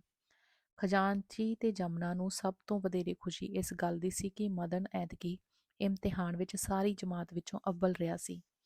ਇੱਕ ਦਿਨ ਖਜ਼ਾਨਚੀ ਆਪਣੇ ਦਫ਼ਤਰ 'ਚ ਬੈਠਾ ਕੰਮ ਕਰ ਰਿਹਾ ਸੀ ਜੋ ਚਪੜਾਸੀ ਨੇ ਉਸਦੇ ਨਾਂ ਦੀ ਇੱਕ ਤਾਰ ਲਿਆ ਕੇ ਦਿੱਤੀ। ਤਾਰ ਨੂੰ ਉਸਨੇ ਖੋਲ੍ਹ ਕੇ ਪੜ੍ਹਿਆ। ਲਿਖਿਆ ਸੀ, ਅਰਥਾਤ ਮਹਿੰਦਰ ਸਿੰਘ ਸਖਤ ਬਿਮਾਰ ਹੈ, ਮਦਨ ਨੂੰ ਪਹਿਲੀ ਗੱਡੀ ਭੇਜੋ। ਤਾਰ ਪੜ੍ਹ ਕੇ ਖਜ਼ਾਨਚੀ ਡੂੰਘੀਆਂ ਸੋਚਾਂ 'ਚ ਪੈ ਗਿਆ। ਉਹ ਉਸੇ ਵੇਲੇ ਸਾਈਕਲ ਤੇ ਚੜ੍ਹ ਕੇ ਘਰ ਪੁੱਜਾ। ਮਦਨ ਅਜੇ ਸਕੂਲੋਂ ਨਹੀਂ ਸੀ ਆਇਆ। ਜਮਨਾ ਨੂੰ ਉਸਨੇ ਤਾਰ ਦਾ ਮਤਲਬ ਸਮਝਾਇਆ। ਉਹ ਸੁਣ ਕੇ ਕਿਸੇ ਹੋਰ ਹੀ ਵਹਿਮ 'ਚ ਰੁੜਨ ਲੱਗ ਪਈ। ਦਿਲ ਵਿੱਚ ਸੋਚਣ ਲੱਗੀ, ਖਬਰੇ ਉਹਨਾਂ ਮਦਨ ਨੂੰ ਸਾਥੋਂ ਲੈ ਜਾਣ ਲਈ ਇਹ ਬਹਾਨਾ ਹੀ ਕੀਤਾ ਹੋਵੇ। ਕੀ ਪਤਾ ਫਿਰ ਮੁੜ ਕੇ ਉਸਨੂੰ ਆਉਣ ਦੇਣ ਕਿ ਨਾ। ਉਹ ਬੋਲੀ, ਫਿਰ ਹੁਣ ਕੀ ਕੀਤਾ ਜਾਏ। ਕਰਨਾ ਕੀ ਆ, ਮਦਨ ਨੂੰ ਭੇਜਣਾ ਹੀ ਪਵੇਗਾ। ਮੇਰੀ ਸਲਾਹ ਏ ਮੈਂ ਵੀ ਮੁੰਡੇ ਦੇ ਨਾਲ ਚਲੀ ਜਾਵਾਂ, ਨਾਲੇ ਖਬਰ ਲੈ ਆਵਾਂਗੀ। ਵਰ੍ਹਾ ਹੋ ਚੱਲਿਆ, ਖਬਰੇ ਕੰਧਾਂ ਕੋਠਿਆਂ ਦਾ ਕੀ ਹਾਲ ਹੋਣਾ ਹੈ। ਐਤਕੀ ਦੀਆਂ ਝੜੀਆਂ ਨਾਲ ਲੋਕਾਂ ਦੇ ਨਵੇਂ ਘਰ ਵੀ ਚੋਂਦੇ ਰਹੇ ਨੇ। ਕੀ ਪਤਾ ਚੁਬਾਰੇ ਦੀ ਛੱਤ ਚੋਪੀ ਹੋਵੇ ਤੇ ਕੱਪੜਾ ਲੀੜਾ ਸਾਰਾ ਮਿੱਟੀ ਹੋ ਗਿਆ ਹੋਵੇ। ਗੱਲ ਤਾਂ ਠੀਕ ਆ, ਪਰ ਦਿਆਲੀ ਦੇ ਸੁਭਾਅ ਤੋਂ ਤੂੰ ਜਾਣੂ ਹੈ। ਜੇ ਉਹ ਕੁਪੱਤ ਪੈ ਬੈਠੀ ਫਿਰ ਕੀ ਬਣੂ। ਇਹ ਗੱਲ ਸੁਣ ਕੇ ਜਮਨਾ ਦਲੀਲਾਂ ਵਿੱਚ ਪੈ ਗਈ। ਅਖੀਰ ਬਹੁਤ ਸੋਚ ਵਿਚਾਰ ਮਗਰੋਂ ਇਹ ਸਲਾਹ ਠਹਿਰੀ ਕਿ ਜੋ ਹੋਵੇਗਾ ਵੇਖੀ ਜਾਵੇਗੀ। ਮਦਨ, ਜਮਨਾ ਤੇ ਸ਼ਾਂਤੀ ਸਵੇਰੇ 5 ਵਜੇ ਦੀ ਗੱਡੀ ਅੰਬਾਲੇ ਜਾਣ। ਅੰਗ ਛੇਵਾਂ। ਅੰਬਾਲੇ ਪਹੁੰਚ ਕੇ ਜਦ ਤਿੰਨੇ ਟਾਂਗੇ ਤੇ ਚੜੇ ਤਾਂ ਦੋਹਾਂ ਦੇ ਦਿਲ ਧੱਕ ਧੱਕ ਕਰ ਰਹੇ ਸਨ। ਮਦਨ ਤਾਂ ਇਹ ਸੋਚ ਰਿਹਾ ਸੀ ਕਿ ਖਬਰੇ ਪਿਤਾ ਦਾ ਕੀ ਹਾਲ ਹੋਵੇਗਾ ਤੇ ਜਮਨਾ ਸੋਚ ਰਹੀ ਸੀ ਕਿ ਪਤਾ ਨਹੀਂ ਦਿਆਲੀ ਮੇਰੇ ਨਾਲ ਕੀ ਬਾਬ ਕਰੇਗੀ। ਸ਼ਾਂਤੀ ਪੁਰਾਣੀਆਂ ਸਹੇਲੀਆਂ ਨੂੰ ਮਿਲਣ ਦੀ ਖੁਸ਼ੀ ਵਿੱਚ ਝੂਮਦੀ ਜਾ ਰਹੀ ਸੀ। ਗਲੀ ਅੱਗੇ ਜਾ ਕੇ ਟਾਂਗਾ ਖੜਾ ਹੋ ਗਿਆ ਤੇ ਤਿੰਨੇ ਉਤਰ ਕੇ ਘਰ ਵੱਲ ਤੁਰ ਪਏ। ਸ਼ਾਂਤੀ ਤਾਂ ਭੱਜ ਕੇ ਸਹੇਲੀਆਂ ਦੇ ਗਲ ਜਾ ਲੱਗੀ ਤੇ ਇਹ ਵੀ ਦੋਵੇਂ ਛੇਤੀ ਛੇਤੀ ਕਦਮ ਪੁੱਟਦੇ ਮਹਿੰਦਰ ਸਿੰਘ ਦੀ ਡਿਓਢੀ ਵਿੱਚ ਜਾ ਵੜੇ। ਜਮਨਾ ਦਾ ਦਿਲ ਗਿੱਠ ਗਿੱਠ ਉਛਲ ਰਿਹਾ ਸੀ, ਪਰ ਚੰਗੇ ਭਾਗਾਂ ਨੂੰ ਦਿਆਲੀ ਉਸ ਨੂੰ ਘਰ ਵਿੱਚ ਕਿਤੇ ਨਜ਼ਰ ਨਾ ਆਈ। ਚੁਬਾਰੇ ਵਿੱਚ ਜਾ ਕੇ ਉਹਨਾਂ ਡਿੱਠਾ, ਬਾਬੂ ਮਹਿੰਦਰ ਸਿੰਘ ਮੰਜੇ ਤੇ ਪਿਆ ਸੀ। ਇਸ ਵੇਲੇ ਉਸਦੀ ਅੱਖ ਲੱਗੀ ਹੋਈ ਸੀ। ਚਿਹਰੇ ਤੇ ਪਿਲੱਤਣ ਵਰਤੀ ਹੋਈ, ਅੱਖਾਂ ਅੰਦਰ ਨੂੰ ਧੱਸੀਆਂ ਹੋਈਆਂ, ਦਾੜੀ ਦੇ ਵਾਲ ਕਿਤੋਂ ਕਿਤੋਂ ਜੁੜੇ ਹੋਏ, ਕੇਸ ਖੁੱਲੇ ਹੋਏ ਤੇ ਪੁੜਪੜੀਆਂ ਤੇ ਗੱਲਾਂ ਵਿੱਚ ਟੋਏ ਪਏ ਹੋਏ ਸਨ। ਵੇਖਦਿਆਂ ਹੀ ਦੋਹਾਂ ਦਾ ਦਿਲ ਬੈਠ ਗਿਆ। ਹੈਂ, ਇਤਨੇ ਬਿਮਾਰ। ਮਦਨ ਛੇਤੀ ਨਾਲ ਅਗਾਂਹ ਵਧਿਆ। ਪਰ ਜਮਨਾ ਨੇ ਉਸਦੀ ਬਾਂਹ ਫੜ ਕੇ ਇਸ਼ਾਰੇ ਨਾਲ ਕਿਹਾ, ਨਾ ਜਗਾ ਨਹੀਂ। ਉਹ ਬੈਠੇ ਹੀ ਸਨ ਕਿ ਮਹਿੰਦਰ ਸਿੰਘ ਨੂੰ ਖੰਘ ਆਈ ਤੇ ਉਸਦੀ ਜਾਗ ਖੁੱਲ ਗਈ। ਮਦਨ ਭੱਜ ਕੇ ਮੰਜੇ ਪਾਸ ਗਿਆ ਤੇ ਪਿਓ ਦੀ ਛਾਤੀ ਤੇ ਸਿਰ ਰੱਖ ਕੇ ਇਤਨਾ ਰੋਇਆ ਕਿ ਮਹਿੰਦਰ ਸਿੰਘ ਦੀ ਛਾਤੀ ਅੱਥਰੂਆਂ ਨਾਲ ਭਿੱਜ ਗਈ। ਉਸਨੇ ਉੱਠਣ ਲਈ ਤਕੀਏ ਤੇ ਅਰਕਾਂ ਰੱਖ ਕੇ ਜ਼ੋਰ ਲਾਇਆ, ਪਰ ਉੱਠਿਆ ਨਾ ਗਿਆ। ਮਦਨ ਨੂੰ ਜੱਫੀ ਵਿੱਚ ਲੈ ਕੇ ਉਸਨੇ ਮੂੰਹ ਚੁੰਮਿਆ। ਰੋਂਦਿਆਂ ਰੋਂਦਿਆਂ ਉਸਦੇ ਮੂੰਹੋਂ ਗੱਲ ਨਹੀਂ ਸੀ ਨਿਕਲਦੀ। ਇੰਨੇ ਨੂੰ ਜਮਨਾ ਨੇ ਸਾਹਮਣੇ ਆ ਕੇ ਕਿਹਾ, ਭਰਾ ਜੀ ਸਤਿ ਸ਼੍ਰੀ ਅਕਾਲ। ਮਹਿੰਦਰ ਨੇ ਮਦਨ ਨੂੰ ਬੈਠਣ ਲਈ ਆਖ ਕੇ ਜਮਨਾ ਵੱਲ ਮੂੰਹ ਕੀਤਾ ਤੇ ਨੀਵੀਂ ਆਵਾਜ਼ 'ਚ ਬੋਲਿਆ, ਭੈਣ ਸਤਿ ਸ਼੍ਰੀ ਅਕਾਲ, ਸ਼ੁਕਰ ਹੈ ਤੁਸੀਂ ਆ ਗਏ। ਜਮਨਾ ਉਸਦੇ ਸਰੀਰ ਵੱਲ ਗੌਰ ਨਾਲ ਤੱਕਦੀ ਹੋਈ ਬੋਲੀ, ਪਰ ਤੁਸਾਂ ਸਾਨੂੰ ਪਹਿਲਾਂ ਕਿਉਂ ਨਹੀਂ ਲਿਖਿਆ? ਸਾਨੂੰ ਕੀ ਪਤਾ ਸੀ ਜੋ ਤੁਹਾਡਾ ਇਹ ਹਾਲ ਹੈ। ਕਿੱਡੇ ਲਿੱਸੇ ਹੋ ਗਏ ਹੋ। ਮਹਿੰਦਰ ਸਿੰਘ ਨੇ ਇੱਕ ਠੰਡਾ ਸਾਹ ਭਰ ਕੇ ਕਿਹਾ, ਭੈਣ ਮੇਰਾ ਕੀ ਹਾਲ ਪੁੱਛਣੀ ਹੈ। ਜਦੋਂ ਦੇ ਗਏ ਹੋ ਇੱਕ ਦਿਨ ਸੁੱਖ ਦਾ ਸਾਹ ਨਹੀਂ ਆਇਆ। ਰੋਜ਼ ਲੜਾਈ, ਰੋਜ਼ ਫਸਾਦ, ਰੋਜ਼ ਪਿੱਟ ਸਿਆਪਾ। ਇਹ ਕਹਿ ਕੇ ਮਹਿੰਦਰ ਸਿੰਘ ਚੁੱਪ ਹੋ ਗਿਆ। ਉਸ ਨੂੰ ਸਾਹ ਚੜ ਗਿਆ। ਫਿਰ ਕੁਝ ਚਿਰ ਠਹਿਰ ਕੇ ਬੋਲਿਆ, ਭੈਣ 3 ਮਹੀਨੇ ਹੋ ਚੱਲੇ ਮੰਜੇ ਤੇ ਪਿਆ। ਇਸ ਕੁਪੱਤੀ ਰੰਨ ਦਾ ਕੱਖ ਨਾ ਰਹੇ। ਮੇਰਾ ਤਾਂ ਲਹੂ ਪੀ ਲਿਆ ਸੂ। ਰੋਜ਼ ਦੇ ਕਲੇਸ਼ ਕਿੱਥੋਂ ਤੱਕ ਸਹਾਰੇ ਜਾਂਦੇ ਨੇ। ਮੰਜੇ ਤੇ ਪੈ ਗਿਆ। ਪਰ ਉਸ ਕਸੈਣ ਨੂੰ ਨਹੀਂ ਪਤਾ ਕਿ ਮੇਰਾ ਆਦਮੀ ਹੈ ਜਾਂ ਕਿ ਕੁੱਤਾ ਬੂਹੇ ਤੇ ਪਿਆ ਹੋਇਆ ਹੈ। ਥੋੜਾ ਰੁਕ ਕੇ ਮਹਿੰਦਰ ਸਿੰਘ ਫਿਰ ਬੋਲਿਆ, ਭੈਣ ਤੈਨੂੰ ਕੀ ਦੱਸਾਂ। ਜੇ ਹੋਰ 4 ਦਿਨ ਤੁਸੀਂ ਨਾ ਆਉਂਦੇ ਤਾਂ ਇਸ ਘਰ ਮੇਰਾ ਮੁਰਦਾ ਤਰਕਦਾ ਵੇਖਦੇ। ਅੱਜ 10 ਦਿਨ ਹੋਏ ਪੇਕੇ ਗਈ ਨੂੰ। ਭਤੀਜੀ ਦਾ ਵਿਆਹ ਸੂ। ਬਥੇਰੇ ਵਾਸਤੇ ਪਾਏ, ਭਲੀਏ ਲੋਕੇ ਮੇਰਾ ਇਹ ਹਾਲ ਹੈ। ਅਧਮੋਇਆ ਛੱਡ ਕੇ ਨਾ ਜਾ। ਪਰ ਕੌਣ ਸੁਣਦਾ ਸੀ। ਮੈਂ ਆਖਿਆ, ਅੱਛਾ ਮੁੰਡੇ ਨੂੰ ਹੀ ਛੱਡ ਜਾ, ਪਾਣੀ ਦਾ ਘੁੱਟ ਤਾਂ ਦੇਵੇਗਾ। ਪਰ ਕਿੱਥੇ। ਉਸਨੂੰ ਤਾਂ ਵਿਆਹ ਦੀਆਂ ਖੁਸ਼ੀਆਂ ਚੜੀਆਂ ਹੋਈਆਂ ਸਨ। ਮੇਰੇ ਮਰਨ ਜਿਉਣ ਨਾਲ ਉਸਨੂੰ ਕੀ। ਚਲੀ ਗਈ। 2 ਵਾਰੀ ਆਦਮੀ ਭੇਜਿਆ, ਪਰ ਉਸਨੂੰ ਦਰਦ ਹੋਵੇ ਤਾਂ ਆਵੇ ਨਾ। ਉਹ ਤਾਂ ਖੈਰ ਸੁੱਖਾਂ ਸੁੱਖਦੀ ਹੋਣੀ ਏ, ਜੋ ਛੇਤੀ ਮਰੇ ਤੇ ਸੁਖੀ ਹੋਵਾਂ। ਕਹਿੰਦਿਆਂ ਕਹਿੰਦਿਆਂ ਮਹਿੰਦਰ ਸਿੰਘ ਦਾ ਸਾਹ ਜ਼ੋਰ ਦੀ ਚੱਲਣ ਲੱਗ ਪਿਆ ਤੇ ਉਸਨੂੰ ਗਲੇਡੂ ਆ ਗਏ। ਜਮਨਾ ਤੇ ਮਦਨ ਦੀਆਂ ਅੱਖਾਂ ਮੀਂਹ ਵਰਾ ਰਹੀਆਂ ਸਨ। ਅਖੀਰ ਜਮਨਾ ਰੁਮਾਲ ਨਾਲ ਮਹਿੰਦਰ ਸਿੰਘ ਦਾ ਮੂੰਹ ਤੇ ਦਾੜੀ ਪੂੰਝਦੀ ਹੋਈ ਬੋਲੀ, ਭਰਾ ਜੀ ਉਹ ਜਾਣੇ ਭਲਾ ਹੋਏ ਸੂ। ਤੁਸੀਂ ਕੋਈ ਫਿਕਰ ਨਾ ਕਰੋ। ਗੁਰੂ ਮਹਾਰਾਜ ਭਲੀ ਕਰੇਗਾ। ਤੁਸੀਂ 2-4 ਦਿਨਾਂ ਵਿੱਚ ਰਾਜੀ ਹੋ ਜਾਵੋਗੇ। ਮੈਂ ਅੱਜ ਹੀ ਉਹਨਾਂ ਨੂੰ ਤਾਰ ਦੇ ਦੇਣੀ ਆ। ਮਹਿੰਦਰ ਸਿੰਘ ਖੰਘਦਾ ਬੋਲਿਆ, ਨਹੀਂ ਭੈਣ ਹੁਣ ਕੋਈ ਖੇਚਲ ਕਰਨ ਦੀ ਲੋੜ ਨਹੀਂ। ਮੇਰਾ ਬਚਣਾ ਹੁਣ ਔਖਾ। ਇੱਕ ਵਾਰੀ ਕਾਕੇ ਨੂੰ ਵੇਖਣ ਲਈ ਦਿਲ ਭਟਕਦਾ ਸੀ, ਸੋ ਵੇਖ ਲਿਆ। ਮਹਾਰਾਜ ਤੁਹਾਨੂੰ ਸਲਾਮਤ ਰੱਖੇ। ਬਚਣਾ ਔਖਾ ਸੁਣ ਕੇ ਮਦਨ ਦੀਆਂ ਚੀਕਾਂ ਨਿਕਲ ਗਈਆਂ। ਉਹ ਪਿਓ ਦੇ ਗਲ ਨਾਲ ਚੰਬੜ ਕੇ ਫੁੱਟ ਕੇ ਰੋਣ ਲੱਗਾ। ਮਹਿੰਦਰ ਸਿੰਘ ਨੇ ਉਸ ਦਾ ਮੂੰਹ ਚੁੰਮਿਆ, ਦਿਲਾਸਾ ਦਿੱਤਾ ਤੇ ਪਿਆਰ ਨਾਲ ਆਖਿਆ, ਨਾ ਰੋ ਮੇਰੇ ਲਾਲ ਪੁੱਤਰ, ਤੂੰ ਨਾ ਰੋ। ਤੇਰੇ ਰੋਣ ਨਾਲ ਕਲੇਜਾ ਪਾਟਦਾ ਏ। ਤੇਰੇ ਮਾਂ-ਪਿਓ ਜਿਨ੍ਹਾਂ ਦੀ ਮੈਂ ਤੈਨੂੰ ਝੋਲੀ ਪਾਇਆ, ਸਲਾਮਤ ਰਹਿਣ। ਇਹਨਾਂ ਦੇ ਹੁੰਦਿਆਂ ਪੁੱਤਰ ਤੈਨੂੰ ਕਿਸੇ ਗੱਲ ਦਾ ਵਗੋਚਾ ਨਹੀਂ। ਨਾ ਰੋ ਬੀਬਾ। ਜਮਨਾ ਨੇ ਮਦਨ ਨੂੰ ਜੱਫੀ ਵਿੱਚ ਲੈ ਕੇ ਦਿਲਾਸਾ ਦਿੱਤਾ ਤੇ ਆਪ ਘਰ ਦੀਆਂ ਚੀਜ਼ਾਂ ਸਵਾਰ ਕੇ ਥਾਂ ਥਾਈਂ ਰੱਖਣ ਲੱਗ ਪਈ। ਬੈਠਕ ਵਿੱਚ ਇਤਨਾ ਗੰਦ ਤੇ ਬਦਬੂ ਫੈਲੀ ਹੋਈ ਸੀ ਕਿ ਨੱਕ ਨਹੀਂ ਸੀ ਦਿੱਤਾ ਜਾਂਦਾ। ਜਮਨਾ ਨੂੰ ਆਪਣੇ ਘਰ ਦਾ ਚੇਤਾ ਹੀ ਭੁੱਲ ਗਿਆ। ਉਸਨੇ ਗੁਆਂਢੀ ਨੂੰ ਪੈਸੇ ਦੇ ਕੇ ਉਸੇ ਵੇਲੇ ਖਜ਼ਾਨਚੀ ਨੂੰ ਤਾਰ ਦਿੱਤੀ। ਗਲੀ ਦੇ ਕਈ ਆਦਮੀ ਤੇ ਤੀਵੀਆਂ ਭਾਵੇਂ ਹਰ ਵੇਲੇ ਮਹਿੰਦਰ ਸਿੰਘ ਦੀ ਖਾਤਰगिरी ਰੱਖਦੇ ਸਨ, ਪਰ ਖੇਤੀ ਖਸਮਾਂ ਸੇਤੀ ਹੁੰਦੀ ਹੈ। ਘਰ ਦੀ ਮਾਲਕਣ ਘਰ ਨਾ ਹੋਣ ਕਰਕੇ ਕਿਸੇ ਦਾ ਹੀਆ ਨਹੀਂ ਸੀ ਪੈਂਦਾ ਜੋ ਬਹੁਤਾ ਚਿਰ ਉੱਥੇ ਠਹਿਰੇ। ਸਾਰੇ ਡਰਦੇ ਸਨ ਕਿ ਜੇ ਕੋਈ ਰਤੀ ਜਿੰਨੀ ਚੀਜ਼ ਵੀ ਠਾਂ ਉਤਾਂ ਹੋਗੀ ਤਾਂ ਦਿਆਲੀ ਨੇ ਸ਼ਹਿਰੋਂ ਕੱਢ ਦੇਣਾ। ਜਮਨਾ ਦੇ ਦਿਲੋਂ ਹੁਣ ਦਿਆਲੀ ਦਾ ਡਰ ਭੌ ਜਾਂਦਾ ਰਿਹਾ। ਜਦ ਆਦਮੀ ਨੂੰ ਕੋਈ ਵੱਡਾ ਨੁਕਸਾਨ ਹੁੰਦਾ ਦਿਸਦਾ ਹੋਵੇ ਤਾਂ ਫਿਰ ਛੋਟੇ-ਮੋਟੇ ਨੁਕਸਾਨ ਦੀ ਉਸਨੂੰ ਪਰਵਾਹ ਨਹੀਂ ਰਹਿੰਦੀ। ਉਹ ਸੋਚਦੀ ਸੀ, ਘਰ ਦਾ ਬੰਦਾ ਕਿਸੇ ਤਰ੍ਹਾਂ ਬਚ ਜਾਵੇ। ਦਿਆਲੀ ਦੀਆਂ ਠੰਡੀਆਂ ਤੱਤੀਆਂ ਤਾਂ ਮੈਂ ਆਪ ਸਹਾਰ ਲਵਾਂਗੀ। ਤੀਜੇ ਦਿਨ ਖਜ਼ਾਨਚੀ ਵੀ 10 ਦਿਨ ਦੀ ਛੁੱਟੀ ਲੈ ਕੇ ਆ ਗਿਆ। ਮਹਿੰਦਰ ਸਿੰਘ ਦੀ ਸੇਵਾ ਵਿੱਚ ਉਹਨਾਂ ਦਿਨ ਰਾਤ ਇੱਕ ਕਰ ਦਿੱਤਾ। ਡਾਕਟਰਾਂ ਨੂੰ ਛੱਡ ਕੇ ਸਿਵਲ ਸਰਜਨ ਤੱਕ ਵੀ ਦਿਨ ਵਿੱਚ ਕਈ ਵਾਰ ਸੱਦੇ ਜਾਣ ਲੱਗੇ। ਇੱਕ ਮਿੰਟ ਲਈ ਉਸਦਾ ਮੰਜਾ ਇਕੱਲਾ ਨਹੀਂ ਸੀ ਛੱਡਦੇ। ਜਿਸ ਨੇ ਇਹਨਾਂ ਦੀ ਨਿਰਮਾਣ ਸੇਵਾ ਨੂੰ ਵੇਖਿਆ, ਆਸ਼ ਕਰ ਉੱਠਿਆ। ਗਲੀ ਮੁਹੱਲਾ ਜਿੱਥੇ ਇਹਨਾਂ ਦੀ ਅਥੱਕ ਸੇਵਾ ਦੇ ਗੀਤ ਗਾ ਰਿਹਾ ਸੀ, ਉੱਥੇ ਦਿਆਲੀ ਨੂੰ ਫਿਟਕਾਰਾਂ ਤੇ ਲਾਹਣਤਾਂ ਦੀ ਵਾਛੜ ਪੈ ਰਹੀ ਸੀ।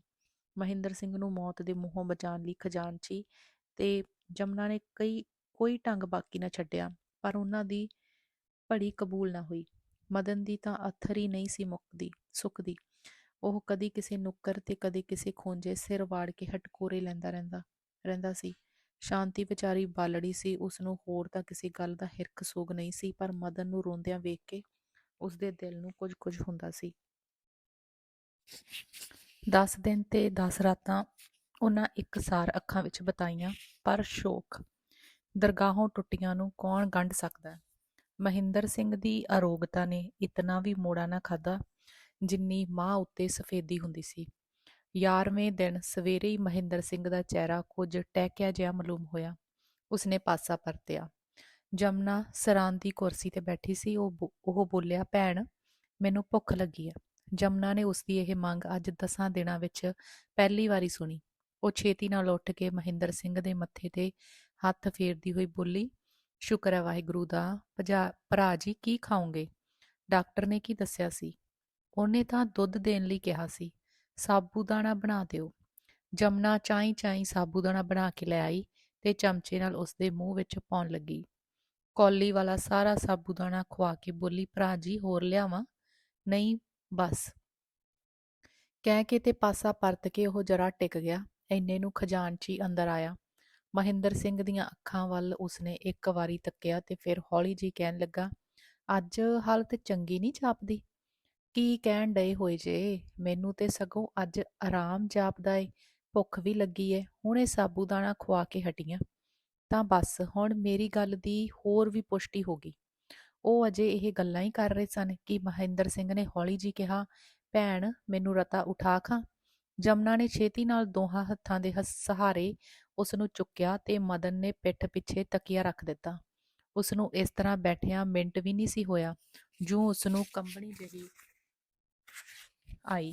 ਮੂੰਹ ਵਿੱਚੋਂ 10-15 ਤੁਪਕੇ ਪਾਣੀ ਦੇ ਵਗੇ ਤੇ ਉਸਨੇ ਗਿੱਚੀ ਸੁੱਟ ਦਿੱਤੀ। ਜਮਨਾ ਨੇ ਘਬਰਾਈ ਹੋਈ ਆਵਾਜ਼ ਨਾਲ ਪਤੀ ਨੂੰ ਪੁਕਾਰਿਆ, ਛੇਤੀ ਆਉਣਾ, ਭਰਾ ਜੀ ਨੂੰ ਕੀ ਹੋ ਗਿਆ? ਇਸ ਵੇਲੇ ਗਲੀ ਦੇ ਕਈ ਆਦਮੀ ਹੋਰ ਵੀ ਪਾਸ ਬੈਠੇ ਸਨ। ਖਜ਼ਾਨਚੀ ਭੱਜਾ ਆਇਆ। ਮਹਿੰਦਰ ਸਿੰਘ ਤਕੀਆ ਹਟਾ ਕੇ ਲੰਮਾ ਪਾ ਦਿੱਤਾ ਗਿਆ, ਪਰ ਉਸਦੇ ਤੌਰ ਬਦਲ ਚੁੱਕੇ ਸਨ। ਸਾਰੇ ਦਬਾ-ਦਬ ਆਵਾਜ਼ਾਂ ਦੇਣ ਲੱਗੇ, ਪਰ ਬੋਲਣ ਚਾਲਣ ਦੀ ਤਾਕਤ ਉਸਨੂੰ ਜਵਾਬ ਦੇ ਗਈ ਸੀ।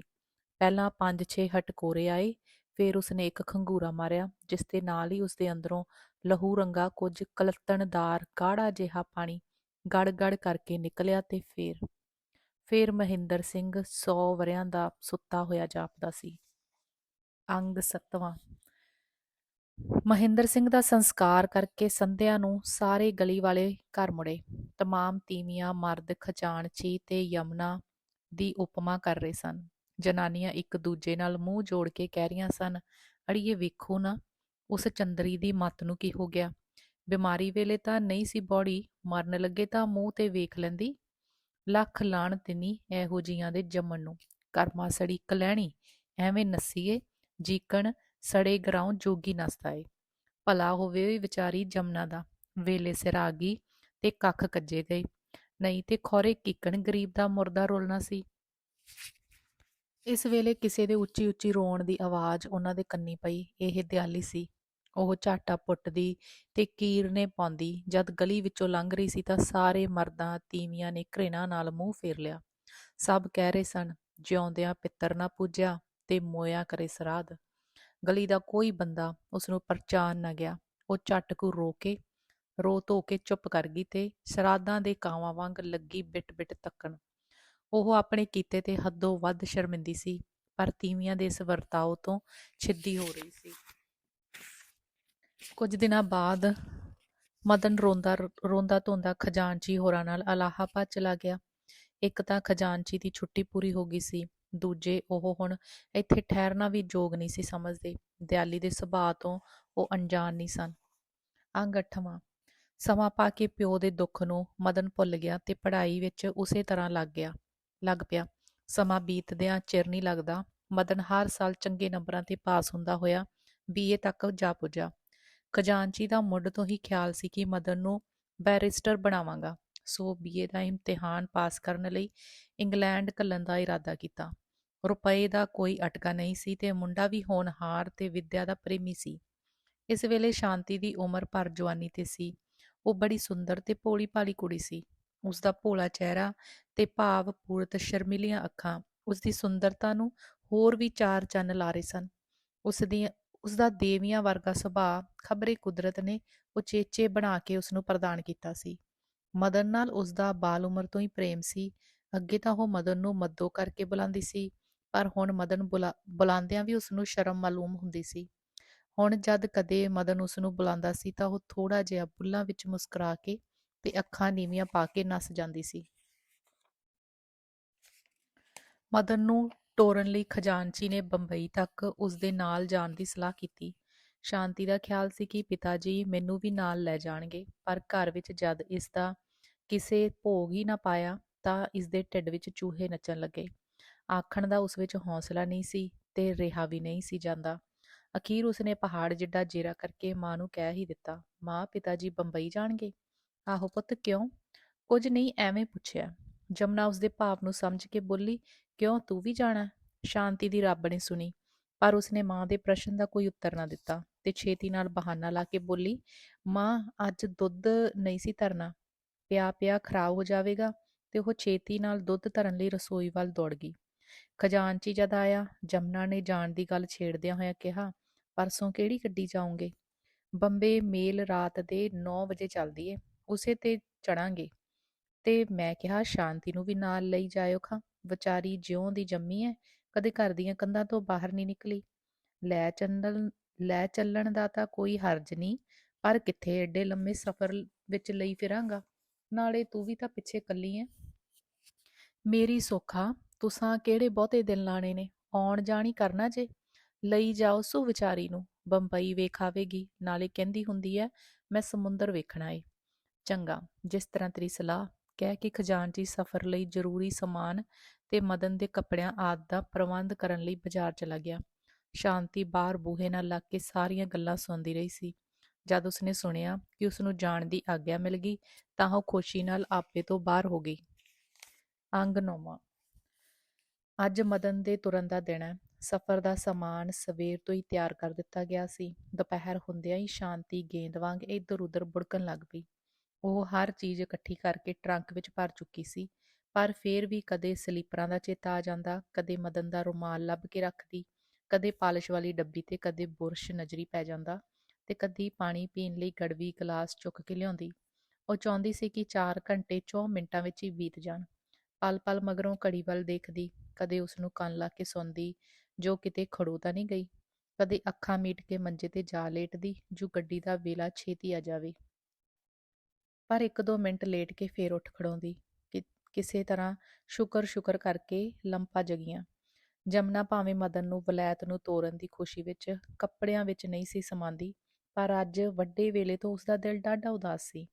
ਉਸਨੂੰ ਘੜੀ ਮੁੜੀ ਗੱਚ ਆਉਂਦਾ ਸੀ। ਕਦੇ ਦਰਬਾਰ ਸਾਹਿਬ ਦਾ ਪ੍ਰਸ਼ਾਦ ਸੁੱਖਦੀ, ਕਦੇ ਕਹਿੰਦੀ, ਦੇਵੀ ਮਾਤਾ, ਜੇ ਮੇਰਾ ਲਾਲ ਸੁੱਖੀ ਸਾਂਦੀ ਪੜ੍ਹ ਕੇ ਆਇਆ ਤਾਂ ਤੇਰੀਆਂ ਕੰਜਕਾਂ ਦਿਵਾਵਾਂਗੀ, ਨਾਲੇ ਚੁੰਨੀਆਂ ਤੇ ਮੁੰਦਰੀਆਂ ਦਿਆਂਗੀ।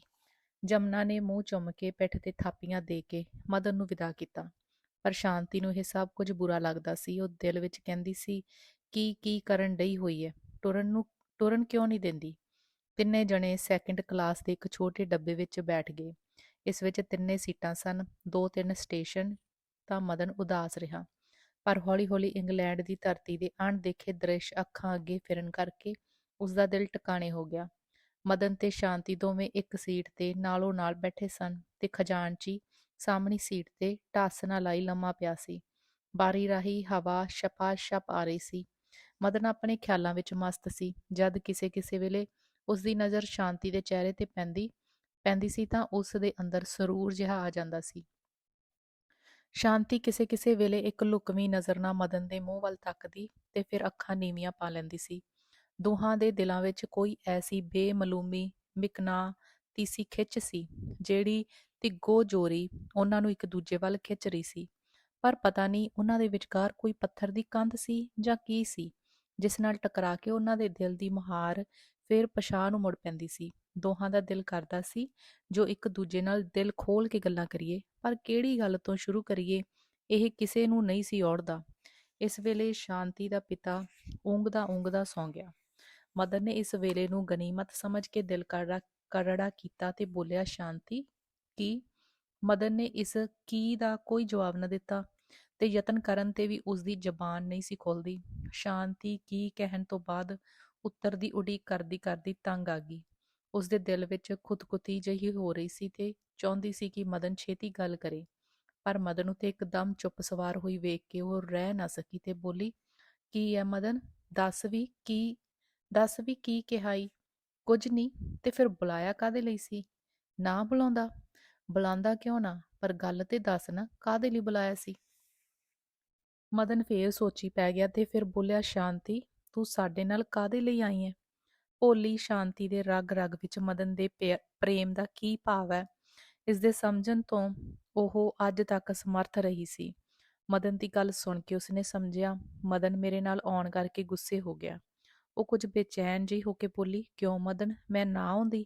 ਜੇ ਤੂੰ ਮੈਨੂੰ ਉੱਥੇ ਕਹਿੰਦੋ ਤਾਂ ਮੈਂ ਨਾ ਹੀ ਆਉਂਦੀ। ਮਦਨ ਨੇ ਵੇਖਿਆ ਕਿ ਉਸ ਦੀ ਅਲਵੱਲੀ ਗੱਲ ਨਾਲ ਸ਼ਾਂਤੀ ਦੇ ਦਿਲ ਨੂੰ ਚੋਟ ਲੱਗੀ ਹੈ। ਉਹ ਦਿਲਾਸੇ ਨਾਲ ਬੋਲਿਆ, ਨਹੀਂ ਸ਼ਾਂਤੀ, ਮੇਰਾ ਮਤਲਬ ਇਹ ਤੇ ਨਹੀਂ ਜੂ ਤੂੰ ਨਾ ਆਉਂਦੀ। ਮੇਰਾ ਤਾਂ ਕੀ ਦੱਸ ਵੀ ਨਾ ਫਿਰ। ਮੈਂ ਤਾਂ ਜਹਾਜ਼ ਚੜ੍ਹ ਕੇ ਹਜ਼ਾਰਾਂ ਕੋਹਾਂ ਦਾ ਸਫ਼ਰ ਕਰਨਾ ਏ, ਫਿਰ ਤੂੰ ਕਾਹਦੇ ਲਈ ਔਖਾ ਹੋਣਾ ਸੀ? ਸ਼ਾਂਤੀ ਦੇ ਦਿਲ ਵਿੱਚ ਹੁਣ ਤੱਕ ਇਸ ਖਿਆਲ ਨੇ ਥਾਂ ਹੀ ਨਹੀਂ ਸੀ ਫੜੀ ਕਿ ਮਦਨ ਉਸ ਤੋਂ ਵਿਛੜ ਕੇ ਬਹੁਤ ਦੂਰ ਜਾ ਰਿਹਾ ਹੈ। ਮਦਨ ਦੀ ਗੱਲ ਸੁਣ ਕੇ ਇੱਕ ਵਾਰਗੀ ਹੀ ਉਸਨੂੰ ਇਉਂ ਮਾਲੂਮ ਹੋਇਆ ਜਿਵੇਂ ਕਿਸੇ ਨੇ ਧੱਕਾ ਦੇ ਦਿੱਤਾ। ਉਹ ਇੱਕ ਵਾਰੀ ਸਿਰ ਤੋਂ ਪੈਰਾਂ ਤੱਕ ਕੰਬ ਗਈ। ਗੱਡੀ ਚੜ੍ਹਨ ਤੋਂ ਬੰਬਈ ਜਾਣ ਦੀ ਖੁਸ਼ੀ ਉਸਦੇ ਦਿਲੋਂ ਪਤਾ ਨਹੀਂ ਕਿੱਧਰ ਖੰਭ ਲਾ ਕੇ ਉੱਡ ਗਈ।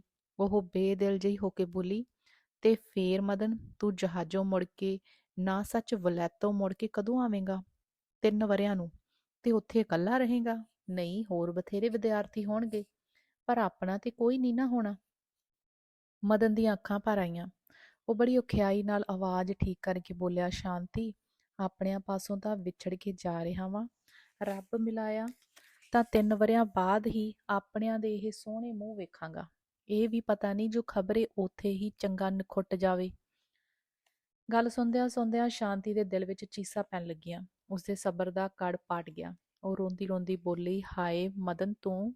ਮਦਨ ਨੇ ਰੁਮਾਲ ਨਾਲ ਉਸਦੀਆਂ ਅੱਖਾਂ ਪੂੰਝਦਿਆਂ ਪਰ ਆਪਣੀਆਂ ਅੱਖੀਓਂ ਹੰਝੂ ਕੇਰਦਿਆਂ ਹੋਇਆਂ ਕਿਹਾ, ਸ਼ਾਂਤੀ, ਇਸ ਤਰ੍ਹਾਂ ਹੌਸਲਾ ਛੱਡਿਆ ਕੀ ਬਣਦਾ ਹੈ? 3 ਵਰੇ ਕੋਈ ਵੱਡੀ ਗੱਲ ਨਹੀਂ, ਰੱਬ ਚਾਹਿਆ ਤਾਂ ਅੱਖ ਦੇ ਫੋਰ ਵਿੱਚ ਬੀਤ ਜਾਣਗੇ। ਪਰ ਮੈਂ ਤੈਨੂੰ ਪੁੱਛਣਾ ਵਾਂ, ਤੂੰ ਮੈਨੂੰ ਇਸੇ ਤਰ੍ਹਾਂ ਯਾਦ ਰੱਖੇਂਗੀ ਕਿ ਭੁੱਲ ਜਾਵੇਂਗੀ? ਸ਼ਾਂਤੀ ਚਾਹੁੰਦੀ ਸੀ ਕਿ ਪੰਜਾਬੀ ਦੇ ਕੋਸ਼ ਵਿੱਚ ਜਿੰਨੇ ਸ਼ਬਦ ਇਸ ਪ੍ਰਸ਼ਨ ਦੇ ਉੱਤਰ ਵਿੱਚ ਲਿਖੇ ਹੋਏ ਹਨ, ਉਹ ਸਾਰੇ ਉਸ ਦੀ ਜ਼ਬਾਨੋਂ ਇੱਕ ਵਾਰਗੀ ਹੀ ਨਿਕਲ ਜਾਣ। ਉਸਨੇ ਬੜਾ ਸੋਚਿਆ, ਪਰ ਉਸਦੇ ਦਿਲ ਨੂੰ ਅਜਿਹਾ ਕੋਈ ਸ਼ਬਦ ਨਾ ਜਚਿਆ ਜਿਸ ਦੁਆਰਾ ਮਦਨ ਦੇ ਪ੍ਰਸ਼ਨ ਦਾ ਉੱਤਰ ਦਿੰਦੀ। ਉਹ ਇੱਕ ਹੌਂਕਾ ਭਰ ਕੇ ਸਿਰ ਨੀਵਾਂ ਪਾ ਕੇ ਚੁੱਪ ਹੋ ਗਈ। ਮਦਨ ਨੂੰ ਉੱਤਰ ਮਿਲ ਗਿਆ। ਉਸਨੇ ਸ਼ਾਂਤੀ ਦਾ ਹੱਥ ਆਪਣੇ ਦੋਹਾਂ ਹੱਥਾਂ ਵਿੱਚ ਫੜ ਕੇ ਕਿਹਾ, ਸ਼ਾਂਤੀ, ਵਲੈਤ ਜਾ ਕੇ ਮੈਨੂੰ ਪਤਾ ਹੈ ਕਿ ਮੈਂ ਕਿਸੇ ਗੱਲੋਂ ਤੰਗ ਨਹੀਂ ਹੋਵਾਂਗਾ, ਕਿਉਂਕਿ ਬਾਊ ਜੀ ਨੇ ਮੇਰੇ ਉੱਥੇ ਰਹਿਣ ਤੇ ਪੜ੍ਹਾਈ ਦਾ ਚੰਗਾ ਪ੍ਰਬੰਧ ਕਰ ਦਿੱਤਾ ਹੈ। ਪਰ ਮੈਨੂੰ ਇਸ ਗੱਲ ਦੀ ਬੜੀ ਚਿੰਤਾ ਹੈ ਕਿ ਤੇਰਾ ਵਿਛੋੜਾ ਮੈਂ ਕੀਕਣ ਸਹਾਰਾਂਗਾ। ਸ਼ਾਂਤੀ, ਜੇ ਮੈਨੂੰ ਪੜ੍ਹਨ ਦਾ ਸ਼ੌਂਕ ਨਾ ਹੁੰਦਾ ਤਾਂ 1 ਮਿੰਟ ਲਈ ਤੇਥੋਂ ਵੱਖ ਨਾ ਹੁੰਦਾ। ਸ਼ਾਂਤੀ ਨੂੰ ਅੱਜ ਤੱਕ ਪਤਾ ਨਹੀਂ ਸੀ ਕਿ ਮਦਨ ਉਸਨੂੰ ਇਤਨਾ ਚਾਹੁੰਦਾ ਹੈ। ਇੱਕ ਵਿਛੋੜੇ ਦਾ ਸਮਾਂ ਤੇ ਦੂਜਾ ਮਦਨ ਦੇ ਦਿਲ ਦਾ ਸ਼ੀਸ਼ਾ ਜੋ ਅੱਜ ਤੱਕ ਉਸਨੇ ਖੋਲ ਕੇ ਕਦੇ ਨਹੀਂ ਸੀ ਡਿੱਠਾ। ਵੇਖ ਕੇ ਸ਼ਾਂਤੀ ਦੀ ਜੋ ਹਾਲਤ ਹੋ ਰਹੀ ਸੀ, ਉਸਦਾ ਵਰਣਨ ਕਰਨਾ ਔਖਾ ਹੈ। ਉਸਨੇ ਮਦਨ ਦੇ ਬਟਨ ਨੂੰ ਮਰੋੜਦਿਆਂ ਹੋਇਆਂ ਕਿਹਾ, ਮਦਨ, ਤੂੰ ਬਾਈ ਜੀ ਨੂੰ ਕਹਿ ਦੇਖਾਂ ਮੈਂ ਵਲੈਤ ਨਹੀਂ ਜਾਣਾ, ਉਹ ਤੈਨੂੰ ਕੋਈ ਧਿੱਗੋ ਜੋਰੀ ਭੇਜਣਗੇ। ਮਦਨ ਬੋਲਿਆ, ਇਹ ਨਹੀਂ ਹੋ ਸਕਦਾ ਸ਼ਾਂਤੀ, ਮੈਂ ਨਿਰਾ ਉਹਨਾਂ ਦੇ ਆਖੇ ਹੀ ਨਹੀਂ ਜਾ ਰਿਹਾ, ਮੈਨੂੰ ਆਪ ਵੀ ਤਾਂ ਪੜ੍ਹਨ ਦਾ ਬੜਾ ਚਾਅ ਏ। ਇੰਨੇ ਨੂੰ ਖਜ਼ਾਨਚੀ ਦੀ ਜਾਗ ਖੁੱਲ ਗਈ।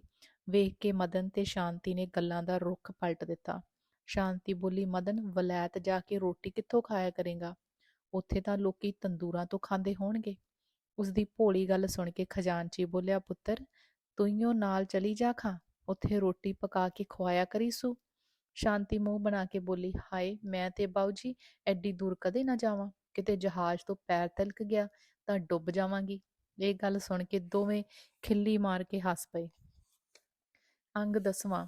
ਜਿਸ ਦਿਨ ਇਹ ਬੰਬਈ ਪਹੁੰਚੇ, ਉਸ ਤੋਂ ਦੂਜੇ ਦਿਨ ਜਹਾਜ਼ ਤੁਰਨਾ ਸੀ। ਪਾਸਪੋਰਟ ਦਾ ਪ੍ਰਬੰਧ ਪਹਿਲਾਂ ਹੀ ਹੋ ਚੁੱਕਾ ਸੀ। ਮਦਨ ਤੇ ਸ਼ਾਂਤੀ ਨੇ ਇਹ ਦਿਨ ਬੜੀ ਉਦਾਸੀ ਦਾ ਕੱਟਿਆ। ਦੂਜੇ ਦਿਨ ਬੰਦਰਗਾਹ ਤੇ ਜਾ ਕੇ ਕੁੱਲ ਅਸਬਾਬ ਲਦਵਾ ਦਿੱਤਾ ਗਿਆ। ਜਹਾਜ਼ ਨੇ ਪਹਿਲੀ ਵਿਸਲ ਕੀਤੀ। ਇਸ ਵੇਲੇ ਤਿੰਨੇ ਜਣੇ ਵਿਸਮਾਦੀ ਹਾਲਤ ਵਿੱਚ ਪਲੇਟਫਾਰਮ ਤੇ ਖੜੇ ਸਨ। ਸ਼ਾਂਤੀ ਲਈ ਬੜੀ ਔਕੜ ਦਾ ਸਮਾਂ ਸੀ। ਇੰਨੇ ਨੂੰ ਖਜ਼ਾਨਚੀ ਇੱਕ ਲਾਗੇ ਖੜੇ ਪੰਜਾਬੀ ਫੌਜੀ ਨਾਲ ਜਾ ਕੇ ਗੱਲਾਂ ਕਰਨ ਲੱਗ ਪਿਆ। ਸ਼ਾਂਤੀ ਤੇ ਮਦਨ ਨੂੰ ਆਖਰੀ ਮੁਲਾਕਾਤ ਦਾ ਇਹ ਚੰਗਾ ਮੌਕਾ ਹੱਥ ਲੱਗ ਗਿਆ। ਸ਼ਾਂਤੀ ਨੇ ਮਦਨ ਵੱਲ ਇੱਕ ਨਜ਼ਰ ਭਰ ਕੇ ਤੱਕਿਆ ਤੇ ਬੋਲੀ, ਮਦਨ। ਹੋਰ ਕੁਝ ਨਾ ਬੋਲ ਸਕੀ। ਮਦਨ ਨੇ ਛੇਤੀ ਨਾਲ ਉਸਦਾ ਹੱਥ ਫੜ ਕੇ ਪਿਆਰ ਨਾਲ ਕਿਹਾ, ਸ਼ਾਂਤੀ। ਇਹ ਦੋਹਾਂ ਵੱਲੋਂ ਇੱਕ ਸ਼ਬਦ ਦੇ ਸੰਕੇਤ ਸਨ, ਜਿਨ੍ਹਾਂ ਦਾ ਮਤਲਬ ਦੋਵੇਂ ਚੰਗੀ ਤਰ੍ਹਾਂ ਸਮਝ ਗਏ। ਸ਼ਾਂਤੀ ਦੀਆਂ ਅੱਖਾਂ ਫੇਰ ਭਰ ਆਈਆਂ, ਪਰ ਉਸਦੇ ਅੰਦਰ ਦੀ ਕਿਸੇ ਡੂੰਘੀ ਸਤਹ ਵਿੱਚ ਇੱਕ ਨਿੱਕੀ ਜਿਹੀ ਝਰਨਾਹਟ ਉੱਠੀ ਤੇ ਉਸਨੇ ਉਸਦੇ ਦਿਲ ਦੀ ਵੱਧਦੀ ਜਾਂਦੀ ਪੀੜ ਨੂੰ ਇਸ ਤਰ੍ਹਾਂ ਖਿੱਚ ਲਿਆ, ਮਾਨੋ ਫੱਟ ਉੱਤੇ ਧਨੰਤਰ ਵੈਦ ਨੇ ਫਹਿ ਰੱਖ ਦਿੱਤਾ। ਮਦਨ ਵੀ ਇਸ ਵੇਲੇ ਹੌਸਲੇ ਵਿੱਚ ਸੀ। ਦੋਵੇਂ ਇੱਕ ਦੂਜੇ ਦੇ ਮੂੰਹ ਵੱਲ ਇੱਕ ਟੱਕ ਤੱਕਦੇ ਰਹੇ। ਦੂਸਰੀ ਵਿਸਲ ਹੋਈ, ਜਿਸ ਦਾ ਮਤਲਬ ਇਹ ਸੀ ਕਿ ਸਭ ਯਾਤਰੂ ਸਵਾਰ ਹੋ ਜਾਣ। ਖਜ਼ਾਨਚੀ ਛੇਤੀ ਨਾਲ ਆ ਗਿਆ। ਮਦਨ ਨੇ ਉਸਦੇ ਪੈਰਾਂ ਤੇ ਸਿਰ ਰੱਖਿਆ। ਉਸਨੇ ਗਲ ਨਾਲ ਲਾ ਕੇ ਕਿਹਾ, ਪੁੱਤਰ, ਗੁਰੂ ਅੰਗ ਸੰਗ ਹੋਵੇ, ਖੱਤ ਪਾਉਂਦੇ ਰਹਿਣਾ, ਉੱਥੇ ਜਾ ਕੇ ਸਾਨੂੰ ਭੁਲਾ ਨਾ ਛੱਡਣਾ। ਨਾਲੇ ਉਹ ਬੋਲਦਾ ਬੋਲਦਾ ਰੁਕ ਗਿਆ, ਪਰ ਮਦਨ ਨੇ ਸਮਝ ਲਿਆ ਕਿ ਉਹਨਾਂ ਦੇ ਇਸ਼ਾਰੇ ਦਾ ਇਹ ਭਾਵ ਹੈ, ਚਾਲ ਚੱਲਣ ਠੀਕ ਰੱਖਣਾ। ਉਸਨੇ ਅੱਖਾਂ ਵਿੱਚ ਹੀ ਇਸ ਦਾ ਉੱਤਰ ਦਿੱਤਾ ਤੇ ਇੱਕ ਵਾਰੀ ਸ਼ਾਂਤੀ ਵੱਲ ਨਜ਼ਰ ਭਰ ਕੇ ਤੱਕਿਆ। ਫਿਰ ਉਹ ਖਜ਼ਾਨਚੀ ਨੂੰ ਹੱਥ ਜੋੜ ਕੇ ਜਹਾਜ਼ ਦੀਆਂ ਪੌੜੀਆਂ ਚੜ੍ਹਨ ਲੱਗ ਪਿਆ। ਸ਼ਾਂਤੀ ਇਸ ਵੇਲੇ ਨੀਮ ਹੋਸ਼ੀ ਦੀ ਹਾਲਤ ਵਿੱਚ ਸੀ। ਮਦਨ ਦੇ ਡੈਕ ਤੇ ਪਹੁੰਚਣ ਦੀ ਢਿੱਲ ਹੋਈ ਜੂ ਤੀਜੀ ਵਿਸਲ ਹੋ ਗਈ ਤੇ ਇੱਕ ਖਰਵੀਂ ਚੀਖ ਮਾਰ ਕੇ ਜਹਾਜ਼ ਸਮੁੰਦਰ ਦੀ ਛਾਤੀ ਤੇ ਤਰਨਾ ਸ਼ੁਰੂ ਹੋ ਗਿਆ। ਤੁਰਨ ਲੱਗਿਆ ਮਦਨ ਨੇ ਇੱਕ ਵਾਰੀ ਫੇਰ ਪਿਛਾਂਹ ਤੱਕਿਆ।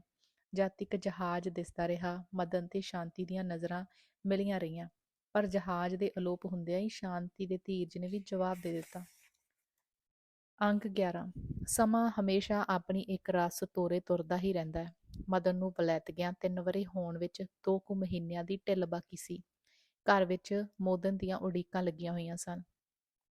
ਸ਼ਾਂਤੀ ਨੇ ਇੱਕ ਲੰਮਾ ਸਮਾਂ ਘੜੀਆਂ ਗਿਣ ਗਿਣ ਕੇ ਲੰਘਾਇਆ ਸੀ। ਸੱਚੀ ਗੱਲ ਤਾਂ ਇਹ ਹੈ ਕਿ ਮਦਨ ਦੇ ਆਉਣ ਦੀ ਆਸ ਤੇ ਹੀ ਉਹ ਜੀ ਰਹੀ ਸੀ, ਨਹੀਂ ਤਾਂ ਉਸਦੇ ਕੋਮਲ ਦਿਲ ਵਿੱਚ ਵਿਛੋੜੇ ਦੀ ਮਾਰ ਝੱਲਣ ਦੀ ਇਤਨੀ ਤਾਕਤ ਕਿੱਥੇ ਸੀ।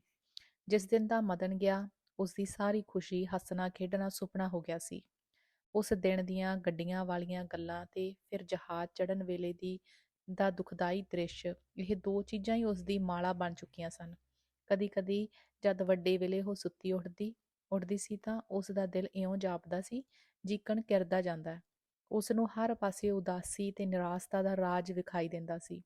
ਅੰਮ੍ਰਿਤ ਵੇਲੇ ਦੀ ਠੰਡੀ ਠੰਡੀ ਹਵਾ ਜਦ ਸ਼ਾਂ ਸ਼ਾਂ ਕਰਦੀ ਉਸਦੇ ਕੰਨਾਂ ਪਾਸੋਂ ਲੰਘਦੀ ਸੀ ਤਾਂ ਉਹ ਸਮਝਦੀ ਸੀ ਜੋ ਇਹ ਮੇਰੇ ਵਾਂਗ ਕਿਸੇ ਦੇ ਵਿਛੋੜੇ ਵਿੱਚ ਹੌਂਕੇ ਲੈ ਰਹੀ ਹੈ। ਫੁੱਲਾਂ ਤੇ ਪੰਖੜੀਆਂ ਉੱਤੇ ਤਰੇਲ ਦੇ ਤੁਪਕੇ ਵੇਖ ਕੇ ਉਸਦੇ ਸਾਹਮਣੇ ਉਹ ਦ੍ਰਿਸ਼ ਆ ਜਾਂਦਾ ਸੀ ਜਦ ਰੇਲ ਵਿੱਚ ਮਦਨ ਦੇ ਅਥਰੂ ਡਿੱਗੇ ਸਨ।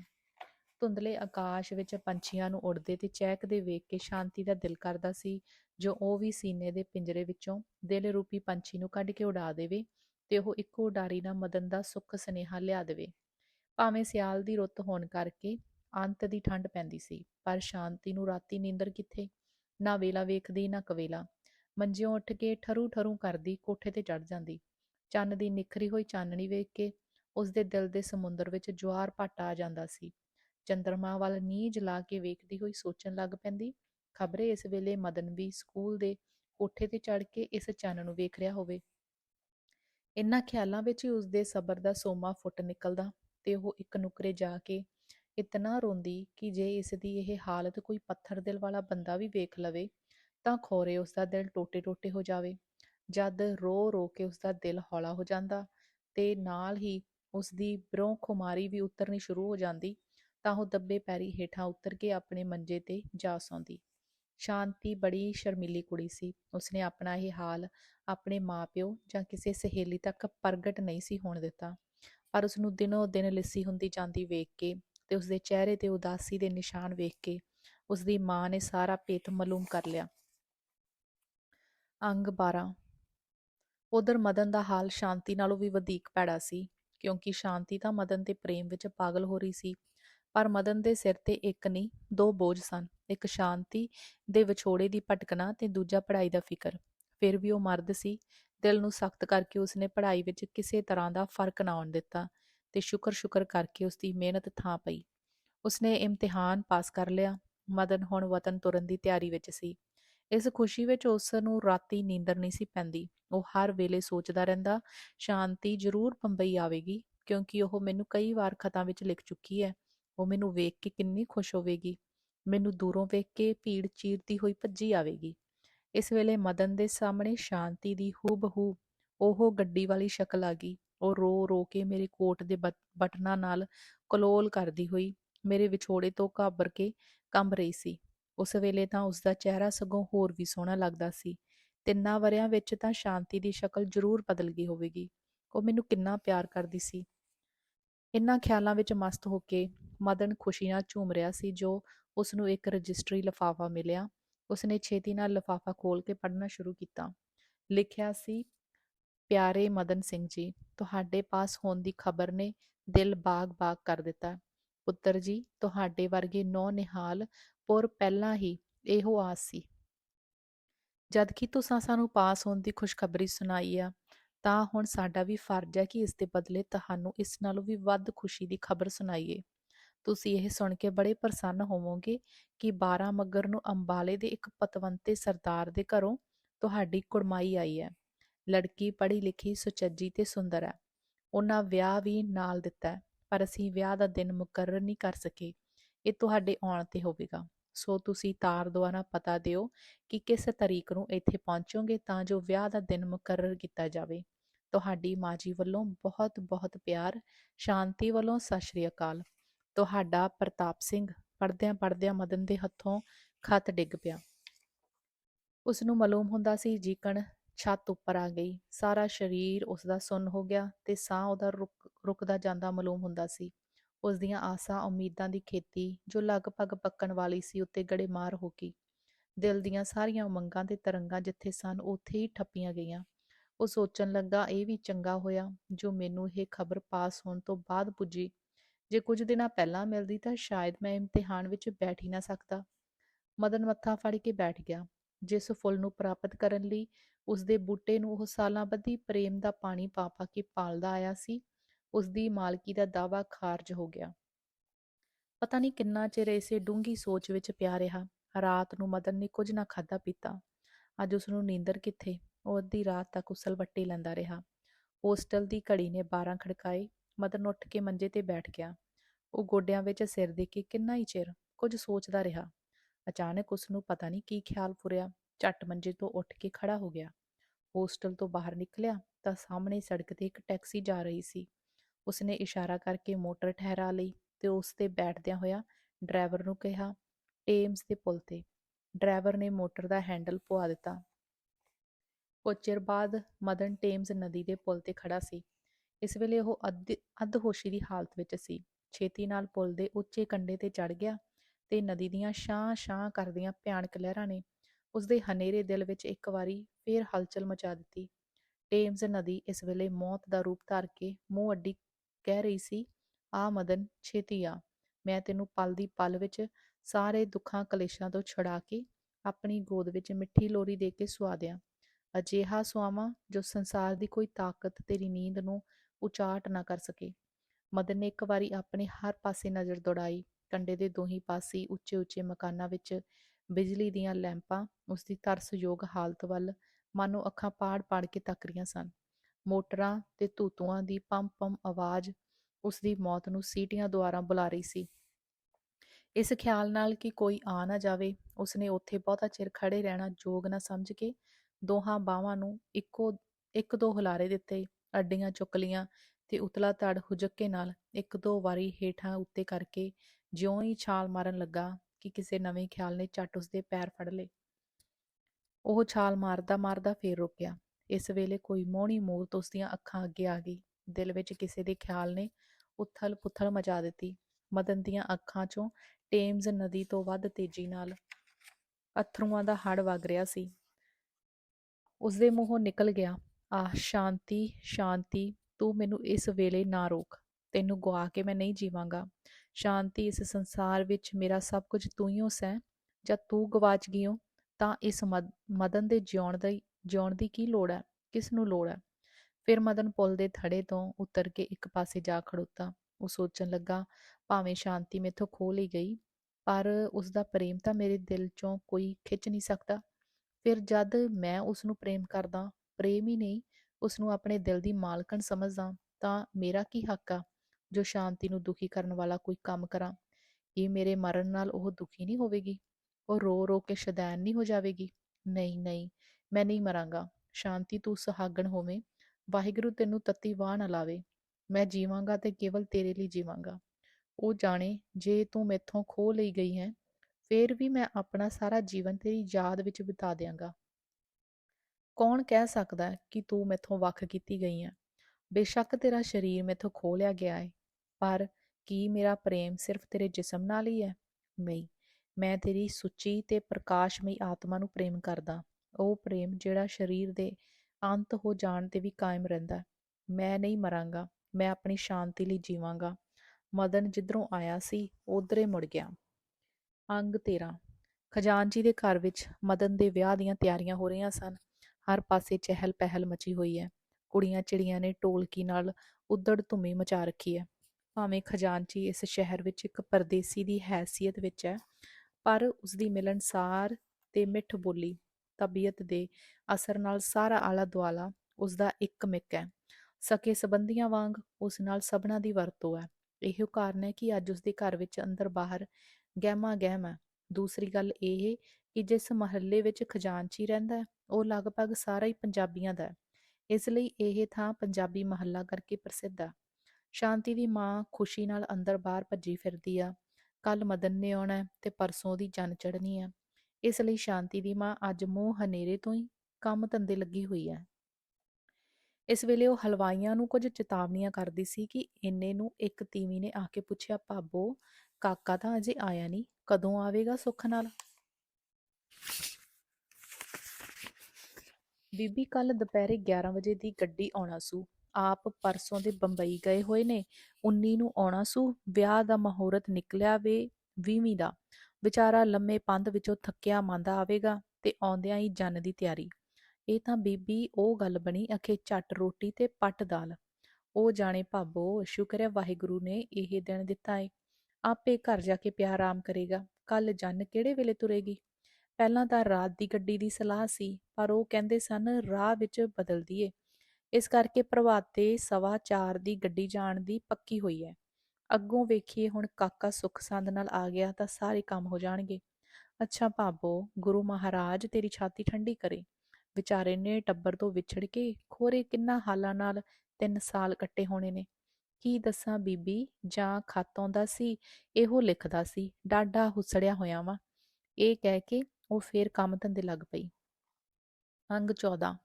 ਜਹਾਜ਼ ਜਿਉਂ-ਜਿਉਂ ਬੰਬਈ ਦੇ ਨੇੜੇ ਪਹੁੰਚਦਾ ਹੈ, ਤਿਉਂ-ਤਿਉਂ ਮਦਨ ਦੇ ਦਿਲ ਦਾ ਧੀਰਜ ਦੂਰ ਹੁੰਦਾ ਜਾਂਦਾ ਹੈ।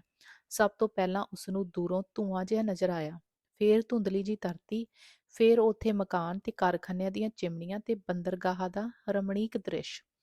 ਉਹ ਸੋਚ ਰਿਹਾ ਸੀ, ਖਬਰੇ ਸ਼ਾਂਤੀ ਵੀ ਆਈ ਹੋਵੇ, ਪਰ ਮੈਂ ਉਸਨੂੰ ਹੁਣ ਕਿਹੜੇ ਢੰਗ ਨਾਲ ਮਿਲਾਂਗਾ?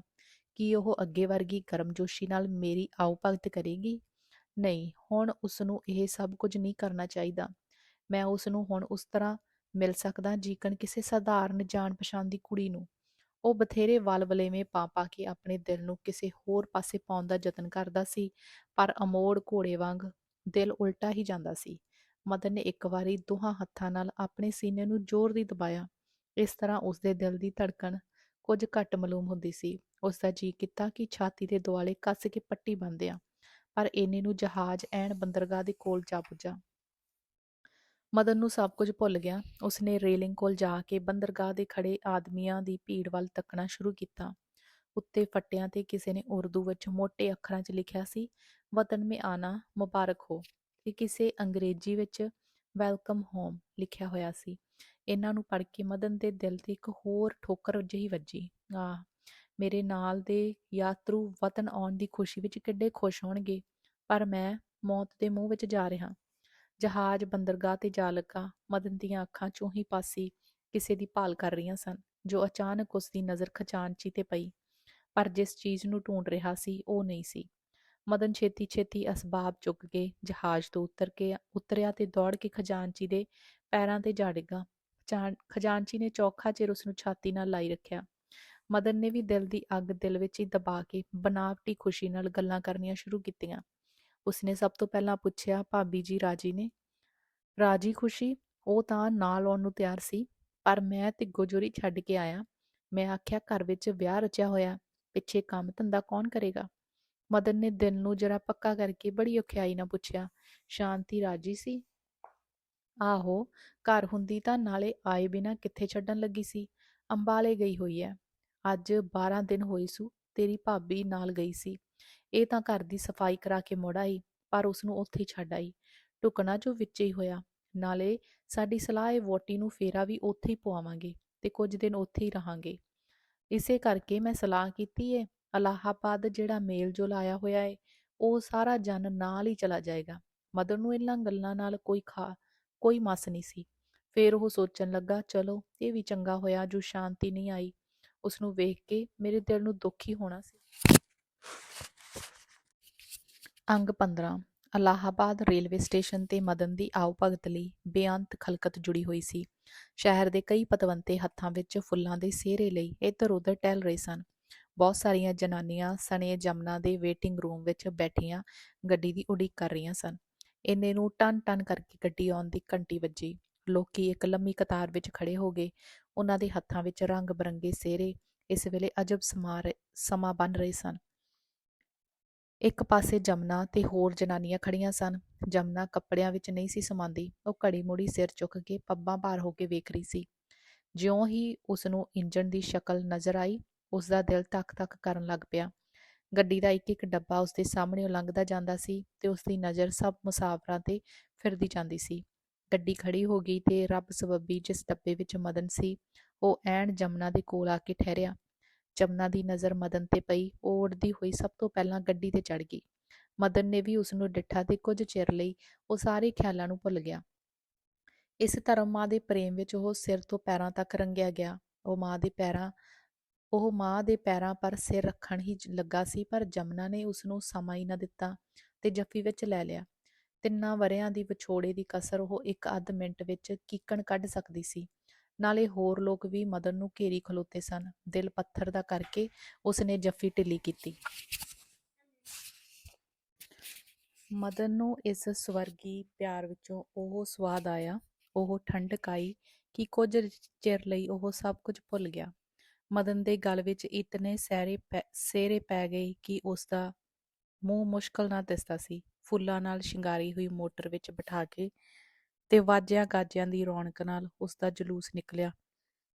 ਮਦਨ ਘਰ ਪਹੁੰਚਿਆ। ਕੁੜੀਆਂ ਚਿੜੀਆਂ ਤੇ ਆਂਢ ਗੁਆਂਢ ਦੀਆਂ ਤ੍ਰੀਮਤਾਂ ਸਭ ਨੇ ਵਾਰੋ ਵਾਰੀ ਉਸ ਤੋਂ ਸੁੱਖ ਸਾਂਦ ਪੁੱਛੀ। ਉਹ ਭਾਵੇਂ ਆਤਮਿਕ ਪੀੜ ਨਾਲ ਵਿੰਨ੍ਹਿਆ ਪਿਆ ਸੀ, ਪਰ ਇੱਥੇ ਆ ਕੇ ਉਸਨੇ ਆਪ ਨੂੰ ਐਸਾ ਬਣਾ ਲਿਆ ਕਿ ਕੀ ਮਜਾਲ ਜੋ ਕਿਸੇ ਨੂੰ ਰਤਾ ਵੀ ਸ਼ੱਕ ਹੋ ਜਾਵੇ। ਉਹ ਹਰ ਇੱਕ ਨੂੰ ਹੱਸ ਹੱਸ ਕੇ ਬੜੇ ਉਤਸ਼ਾਹ ਤੇ ਸਤਿਕਾਰ ਨਾਲ ਮਿਲਿਆ।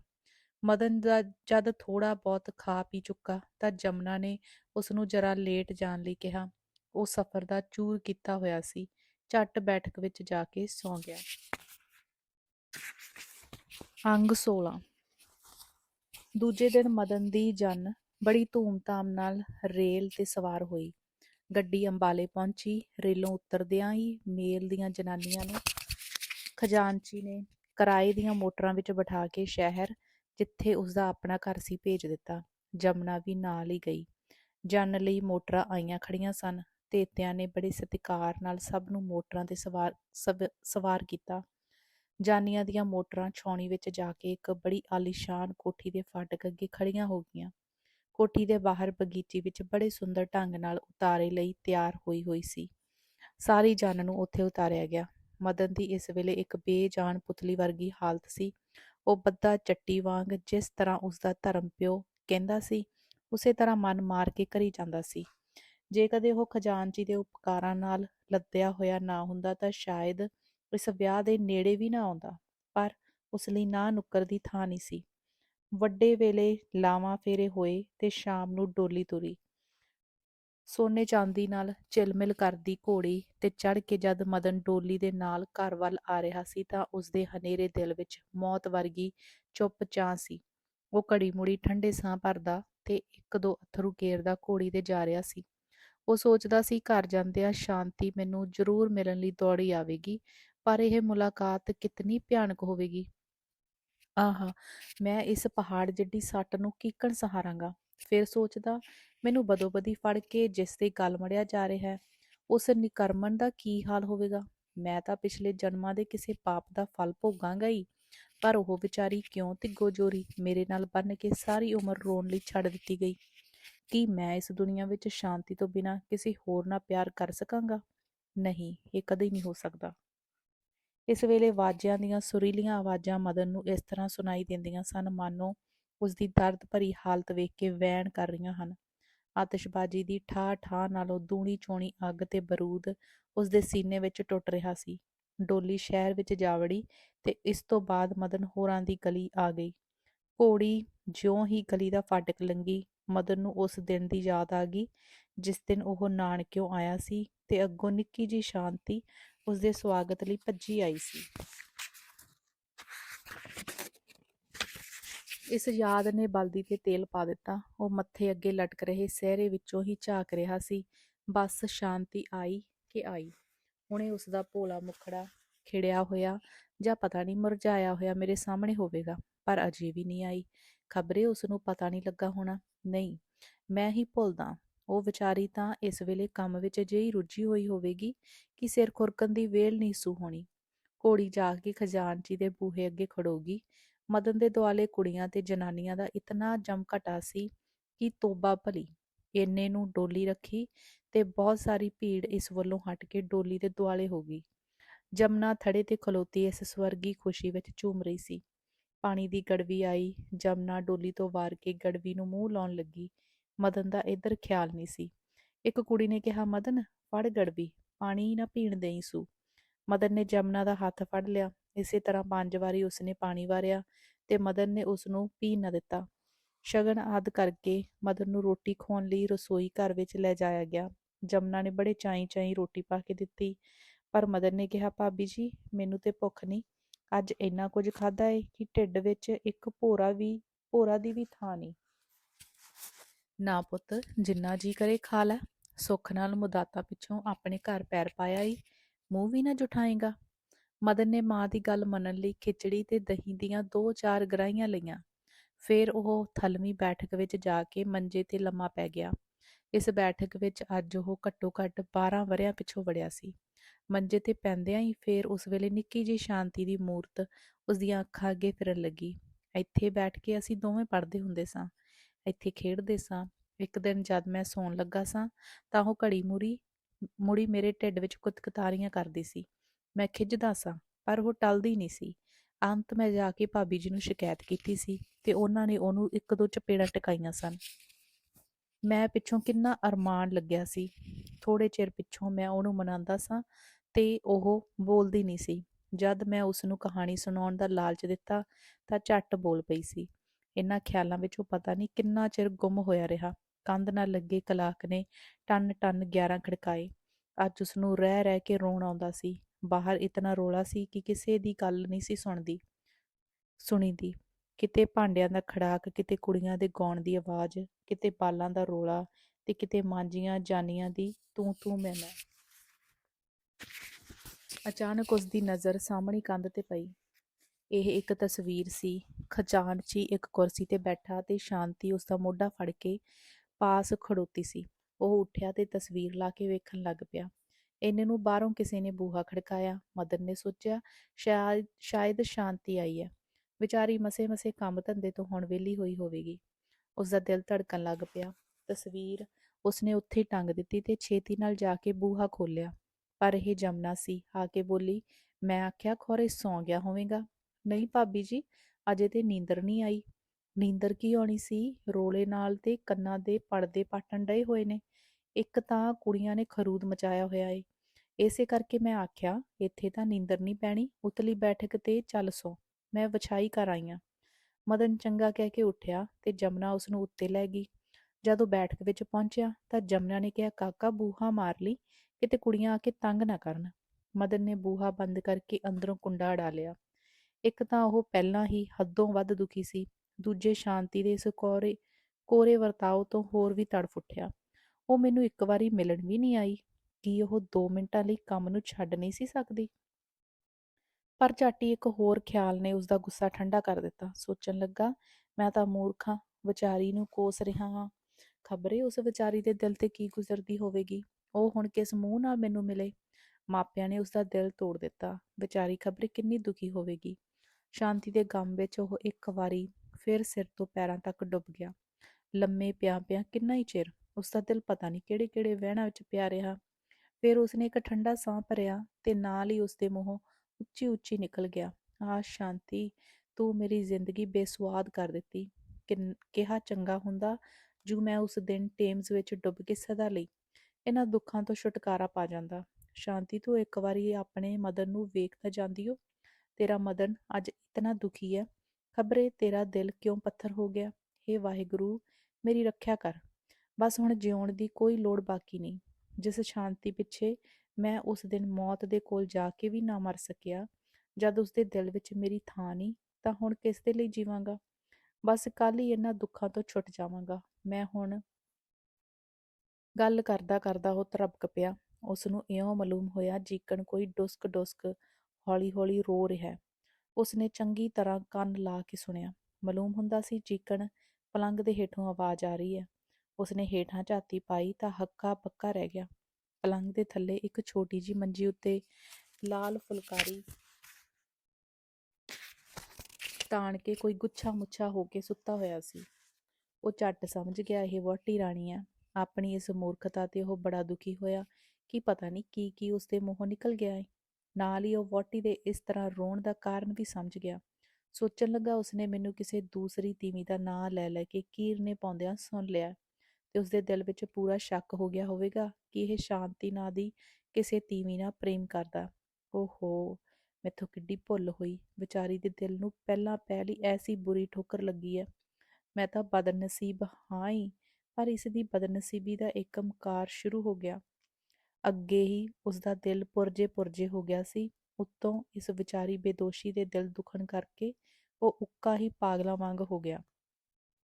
ਉਸਦਾ ਦਿਲ ਕੀਤਾ ਕਿ ਇਸ ਨੂੰ ਧੀਰਜ ਦੇ ਕੇ ਚੁੱਪ ਕਰਾਵਾਂ, ਪਰ ਹੌਸਲਾ ਨਹੀਂ ਸੀ ਪੈਂਦਾ। ਉਹ ਜਰਾ ਦੜ ਵੱਟ ਕੇ ਪੈ ਗਿਆ, ਪਰ ਰੋਣ ਦੀ ਆਵਾਜ਼ ਪਲ ਪਲ ਵੱਧਦੀ ਜਾਂਦੀ ਸੀ ਤੇ ਇਸ ਰੋਣ ਵਿੱਚ ਪਤਾ ਨਹੀਂ ਕੀ ਜਾਦੂ ਭਰਿਆ ਹੋਇਆ ਸੀ। ਮਦਨ ਫਿਰ ਨਾ ਰਹਿ ਸਕਿਆ। ਉਹ ਪਲੰਗ ਤੋਂ ਹੇਠਾਂ ਉਤਰਿਆ, ਪਰ ਉਸਨੂੰ ਬੁਲਾਉਣ ਦਾ ਹੀਆ ਕਿੱਥੋਂ ਲਿਆਉਂਦਾ। ਕਿੰਨਾ ਚਿਰ ਖਲੋਤਾ ਰਿਹਾ। ਵਹੁਟੀ ਉਸੇ ਤਰ੍ਹਾਂ ਮੂੰਹ ਸਿਰ ਵਲੇਟੀ ਰੋਈ ਜਾਂਦੀ ਸੀ। ਮਦਨ ਦਾ ਦਿਲ ਬੇਕਾਬੂ ਹੋ ਗਿਆ। ਉਸਨੇ ਛਾਤੀ ਤੇ ਪੱਥਰ ਰੱਖ ਕੇ ਹੌਸਲਾ ਕੀਤਾ। ਮੰਜੀ ਦੀ ਹੀ ਨੂੰ ਦੋਵੇਂ ਹੱਥ ਪਾ ਕੇ ਬਾਹਰ ਖਿੱਚ ਲਿਆ ਤੇ ਆਪ ਵੀ ਉਸ ਉੱਤੇ ਬੈਠ ਗਿਆ। ਇੰਨੇ ਨੂੰ ਬਿਜਲੀ ਦਾ ਬੱਲਬ ਜੋ ਛੱਤ ਨਾਲ ਜਗ ਰਿਹਾ ਸੀ ਬੁਝ ਗਿਆ। ਮਦਨ ਨੇ ਸੋਚਿਆ ਇਹ ਕੁੜੀਆਂ ਦੀ ਸ਼ਰਾਰਤ ਹੈ, ਪਰ ਇਹ ਉਸ ਲਈ ਚੰਗਾ ਹੀ ਹੋ ਗਿਆ। ਉਸਨੇ ਕੰਬਦੇ ਹੱਥਾਂ ਨਾਲ ਵਹੁਟੀ ਦੇ ਸਾਲੂ ਨੂੰ ਫੜ ਕੇ ਖਿੱਚਿਆ, ਫਿਰ ਉਸਦੇ ਸਿਰ ਤੇ ਹੱਥ ਰੱਖ ਕੇ ਬੋਲਿਆ, ਮੈਂ ਕਿਹਾ। ਹੋਰ ਕੁਝ ਉਸਦੇ ਮੂੰਹੋਂ ਨਾ ਨਿਕਲਿਆ। ਵਹੁਟੀ ਉੱਠ ਬੈਠੀ ਤੇ ਮਦਨ ਦੀ ਪਿੱਠ ਨਾਲ ਸਿਰ ਲਾ ਕੇ ਫੁੱਟ ਫੁੱਟ ਕੇ ਰੋਣ ਲੱਗੀ। ਮਦਨ ਨੇ ਉਸਦੇ ਸਿਰ ਨੂੰ ਬਾਂਹ ਵਿੱਚ ਲੈ ਕੇ ਥਿੜਕਦੀ ਜ਼ਬਾਨ ਨਾਲ ਕਿਹਾ, ਅਫਸੋਸ, ਮੈਂ ਨਾ ਹੱਕ ਤੇਰਾ ਦਿਲ ਦੁਖਾਇਆ। ਮੇਰਾ ਖਿਆਲ ਹੈ ਤੂੰ ਮੈਨੂੰ ਜ਼ਰੂਰ ਮਾਫ਼ ਕਰੇਂਗੀ। ਵਹੁਟੀ ਨੇ ਛੁੱਟ ਰੋਣ ਤੋਂ ਕੋਈ ਉੱਤਰ ਨਾ ਦਿੱਤਾ। ਮਦਨ ਚਾਹੁੰਦਾ ਸੀ ਕਿ ਇਹ ਕਿਸੇ ਤਰ੍ਹਾਂ ਚੁੱਪ ਕਰ ਜਾਵੇ ਤੇ ਬਲਾ ਟਲੇ। ਉਸਦੇ ਰੋਣ ਵਿੱਚ ਕਹਿਰਾਂ ਦਾ ਦਰਦ ਭਰਿਆ ਹੋਇਆ ਸੀ। ਮਦਨ ਨੇ ਡਾਢਾ ਘਾਬਰ ਕੇ ਫੇਰ ਕਿਹਾ, ਨਹੀਂ ਭਲੀਏ ਲੋਕੇ, ਤੂੰ ਇਸ ਤਰ੍ਹਾਂ ਰੋ ਰੋ ਕੇ ਦੁਖੀ ਨਾ ਹੋ। ਇਸ ਨਾਲ ਮੇਰੇ ਦਿਲ ਨੂੰ ਵੀ ਦੁੱਖ ਹੁੰਦਾ ਹੈ, ਨਾਲੇ ਮੇਰੀ ਤਬੀਅਤ ਕੁਝ ਖਰਾਬ ਹੈ। ਮਦਨ ਕਿੰਨਾ ਹੀ ਚਿਰ ਉਸਨੂੰ ਚੁੱਪ ਕਰਾਉਣ ਦੀ ਕੋਸ਼ਿਸ਼ ਕਰਦਾ ਰਿਹਾ, ਪਰ ਉਸ ਵੱਲੋਂ ਕੋਈ ਜਵਾਬ ਨਾ ਮਿਲਿਆ। ਅੰਤ ਜਦ ਰੋ ਰੋ ਕੇ ਉਹ ਚੰਗੀ ਤਰ੍ਹਾਂ ਰੱਜ ਗਈ ਤਾਂ ਮਦਨ ਨੂੰ ਕਹਿਣ ਲੱਗੀ, ਤੁਸੀਂ ਕਿਉਂ ਕਿਹਾ ਸੀ। ਮਦਨ ਨੇ ਸ਼ੁਕਰ ਕੀਤਾ ਜੇ ਉਹ ਗੱਲ ਤਾਂ ਮੂੰਹੋਂ ਨਿਕਲੀ ਸੂ। ਉਸਨੇ ਬਨੌਟੀ ਜਿਹੀ ਮੁਹੱਬਤ ਵਿਖਾਉਂਦਿਆਂ ਹੋਇਆਂ ਕਿਹਾ, ਨਹੀਂ ਨਹੀਂ, ਤੂੰ ਇਸ ਦੀ ਚਿੰਤਾ ਨਾ ਕਰ। ਮੇਰੀ ਜਾਣ ਪਛਾਣ ਭਾਵੇਂ ਸ਼ਾਂਤੀ ਨਾਂ ਦੀ ਕੁੜੀ ਨਾਲ ਸੀ, ਪਰ ਹੁਣ ਜਦ ਕੁਦਰਤ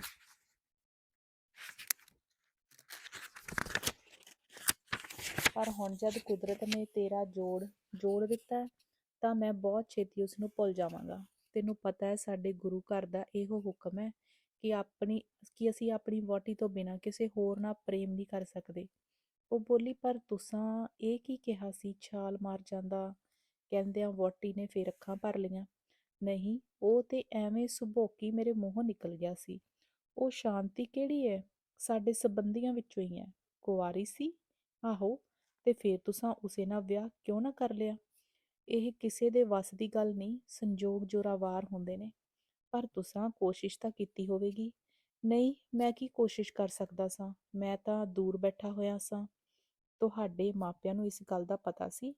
ਇਸ ਗੱਲ ਦਾ ਸ਼ਾਇਦ ਉਹਨਾਂ ਨੂੰ ਨਹੀਂ ਸੀ ਪਤਾ। ਤੁਸੀਂ ਜਦ ਸ਼ਾਂਤੀ ਨਾਲ ਪਿਆਰ ਕਰਦੇ ਹੋ, ਫਿਰ ਮੈਨੂੰ ਕਿਉਂ ਲੜ ਲਾਇਆ ਜੇ? ਮੈਂ ਤੈਨੂੰ ਕਹਿ ਚੁੱਕਾ ਵਾਂ ਕਿ ਉਸ ਨੂੰ ਛੇਤੀ ਭੁੱਲ ਜਾਵਾਂਗਾ, ਪਰ ਕੀ ਪਤਾ ਨਾ ਵੀ ਭੁੱਲੋ। ਨਹੀਂ, ਇਹ ਨਹੀਂ ਹੋ ਸਕਦਾ। ਸ਼ਾਂਤੀ ਬਹੁਤ ਸੋਹਣੀ ਹੈ। ਤੇਰਾ ਖਿਆਲ ਏ ਸੋਹਣੀਆਂ ਨਾਲ ਪ੍ਰੇਮ ਕਰੀਦਾ ਏ। ਜੇ ਮੈਂ ਸ਼ਾਂਤੀ ਨਾਲੋਂ ਵੀ ਸੋਹਣੀ ਹੋਈ, ਫਿਰ ਤਾਂ ਉਹਨੂੰ ਯਾਦ ਨਾ ਕਰੋਗੇ। ਇਸ ਗੱਲ ਦਾ ਮੈਨੂੰ ਕੋਈ ਖਿਆਲ ਨਹੀਂ। ਮੈਨੂੰ ਸ਼ਾਂਤੀ ਦੇ ਗੁਣ ਚੰਗੇ ਲੱਗਦੇ ਸਨ। ਉਹ ਬੜੀ ਭੋਲੀ, ਹਸਮੁਖ ਤੇ ਸਿਆਣੀ ਕੁੜੀ ਸੀ। ਖਬਰੇ ਤੇਰੇ ਵਿੱਚ ਉਸ ਨਾਲੋਂ ਵੀ ਵਧੇਰੇ ਗੁਣ ਹੋਣ। ਇਹ ਤਾਂ ਐਵੇਂ ਮੂੰਹ ਦੀਆਂ ਗੱਲਾਂ ਨੇ। ਤੁਸੀਂ ਮੇਰੇ ਨਾਲ ਤਾਂ ਹੀ ਪਿਆਰ ਕਰੋ ਜੇ ਮੈਂ ਸ਼ਾਂਤੀ ਬਣ ਜਾਵਾਂ। ਸ਼ਾਂਤੀ ਨਾਲ ਤੁਹਾਡਾ ਮਾਲੂਮ ਹੁੰਦਾ ਏ ਸੱਚਾ ਪਿਆਰ ਨਹੀਂ। ਜੇ ਸੱਚਾ ਪਿਆਰ ਹੁੰਦਾ ਤਾਂ ਰੱਬ ਤੁਹਾਡੇ ਪਿਆਰ ਨੂੰ ਤੋੜ ਕਿਉਂ ਨਾ ਚਾੜ ਦਿੰਦਾ। ਮਦਨ ਇੱਕ ਠੰਡਾ ਸਾਹ ਭਰ ਕੇ ਬੋਲਿਆ, ਉਸ ਦੀਆਂ ਉਹੀ ਜਾਣੇ। ਵਹੁਟੀ ਨੇ ਛੇਤੀ ਨਾਲ ਪਿੱਠ ਪਿੱਛੇ ਲੱਗਾ ਬੱਲਬ ਦਾ ਬਟਨ ਦਬਾ ਦਿੱਤਾ। ਬਿਜਲੀ ਜਗ ਪਈ। ਮਦਨ ਦੀ ਨਜ਼ਰ ਵਹੁਟੀ ਦੇ ਚਿਹਰੇ ਤੇ ਪਈ। ਵੇਖਦਿਆਂ ਹੀ ਉਹ ਧੜਕ ਗਿਆ। ਉਸ ਦੀਆਂ ਅੱਖਾਂ ਕੁਝ ਚਿਰ ਲਈ ਵਹੁਟੀ ਦੇ ਚਿਹਰੇ ਤੇ ਇਸ ਤਰ੍ਹਾਂ ਗੱਡੀਆਂ ਗਈਆਂ, ਜਿਕਣ ਹੋਸ਼ ਹਵਾਸ ਉਸ ਨੂੰ ਜਵਾਬ ਦੇ ਰਹੇ ਸਨ। ਵਹੁਟੀ ਪਾਸੋਂ ਹੋਰ ਸਹਾਰਾ ਨਾ ਹੋ ਸਕਿਆ। ਉਹ ਮਦਨ ਦੇ ਸੀਨੇ ਨਾਲ ਸਿਰ ਜੋੜ ਕੇ ਭੁੱਬਾਂ ਮਾਰਨ ਲੱਗ ਪਈ।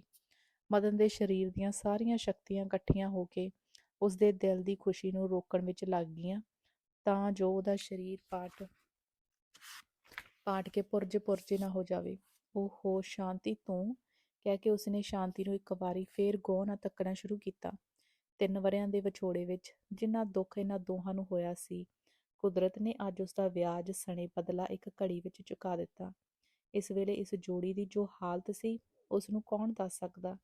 ਪਿਆਰ ਤੇ ਖੁਸ਼ੀ ਦੇ ਫੁਹਾਰੇ ਛੁੱਟ ਪਏ। ਪਤਾ ਨਹੀਂ ਕਿੰਨਾ ਚਿਰ ਇਹਨਾਂ ਦੀ ਇਹ ਹਾਲਤ ਰਹੀ।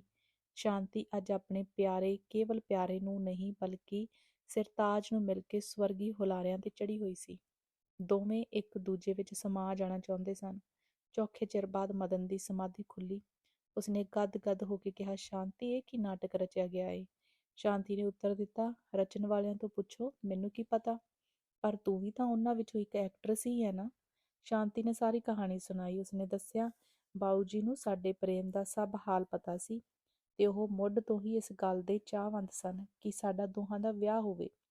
ਭਾਬੀ ਬੜੀ ਕਾਹਲੀ ਨਾਲ ਇਸ ਦਿਨ ਦੀ ਉਡੀਕ ਵਿੱਚ ਸੀ, ਪਰ ਸਾਥੋਂ ਉਹਨਾਂ ਇਹ ਗੱਲ ਲੁਕਾਈ ਰੱਖੀ। ਮੈਨੂੰ ਛੇਕੜ ਜਾ ਕੇ ਪਤਾ ਲੱਗਾ, ਜਿਸ ਘਰ ਤੁਸੀਂ ਜਾ ਕੇ ਢੁੱਕੇ ਸੀ, ਉਹ ਮੇਰੇ ਚਾਚੇ ਦਾ ਘਰ ਹੈ, ਜਿਹੜਾ ਬੜੇ ਚਿਰ ਤੋਂ ਰੁੜਕੀ ਰਹਿੰਦਾ ਸੀ। ਜਿਸ ਕੋਠੀ 'ਚ ਸਾਡਾ ਵਿਆਹ ਹੋਇਆ ਏ, ਇਹ ਬਾਊ ਹੋਰਾਂ ਅਸਾਂ ਦੋਹਾਂ ਲਈ ਹੀ ਪਿੱਛੇ ਜੇ ਖਰੀਦੀ ਏ। ਚਾਚੇ ਨੂੰ ਉਹਨਾਂ ਸਭ ਕੁਝ ਸਮਝਾ ਕੇ ਇੱਥੇ ਸੱਦ ਲਿਆ ਸੀ। ਵਿਆਹ ਤੋਂ 20 ਕੁ ਦਿਨ ਪਹਿਲਾਂ ਮੈਂ ਭਾਬੀ ਨਾਲ ਇੱਥੇ ਆਈ ਸਾਂ। ਭਾਬੀ ਤਾਂ ਘਰ ਦੀ ਸਫਾਈ ਵਗੈਰਾ ਕਰਕੇ ਤੀਜੇ ਦਿਨ ਚਲੀ ਗਈ, ਪਰ ਮੈਨੂੰ ਕੋਠੀ ਵਿੱਚ ਚਾਚੇ ਕੋਲ ਛੱਡ ਗਈ ਸੀ। ਅੱਜ ਜਦ ਡੋਲੀ ਆਈ ਤਾਂ ਕੁੜੀਆਂ ਨੇ ਮੈਨੂੰ ਸਿਖਾ ਦਿੱਤਾ, ਜੂ ਪਲੰਗ ਦੇ ਹੇਠਾਂ ਲੁਕ ਰਹੀ। ਜਿਸ ਵੇਲੇ ਆਉਣਗੇ ਉਹਨਾਂ ਨੂੰ ਚੰਗੀ ਤਰ੍ਹਾਂ ਖਪਾ ਕੇ ਆਪਣਾ ਆਪ ਪ੍ਰਗਟ ਕਰੀ। ਪਰ ਜਦ ਤੁਸੀਂ ਮੇਰਾ ਨਾਂ ਲੈ ਲੈ ਕੇ ਕੁਝ ਕਹਿ ਰਹੇ ਸੀ, ਉਸ ਵੇਲੇ ਮੇਰਾ ਦਿਲ ਕਾਬੂ ਨਾ ਰਿਹਾ। ਫਿਰ ਜਦ ਤੁਸੀਂ ਕਿਹਾ ਕਿ ਤੁਸੀਂ ਡੁੱਬਣ ਲੱਗੇ ਸੀ, ਉਸ ਵੇਲੇ ਮੇਰੀਆਂ ਭੁੱਬਾਂ ਨਿਕਲ ਗਈਆਂ।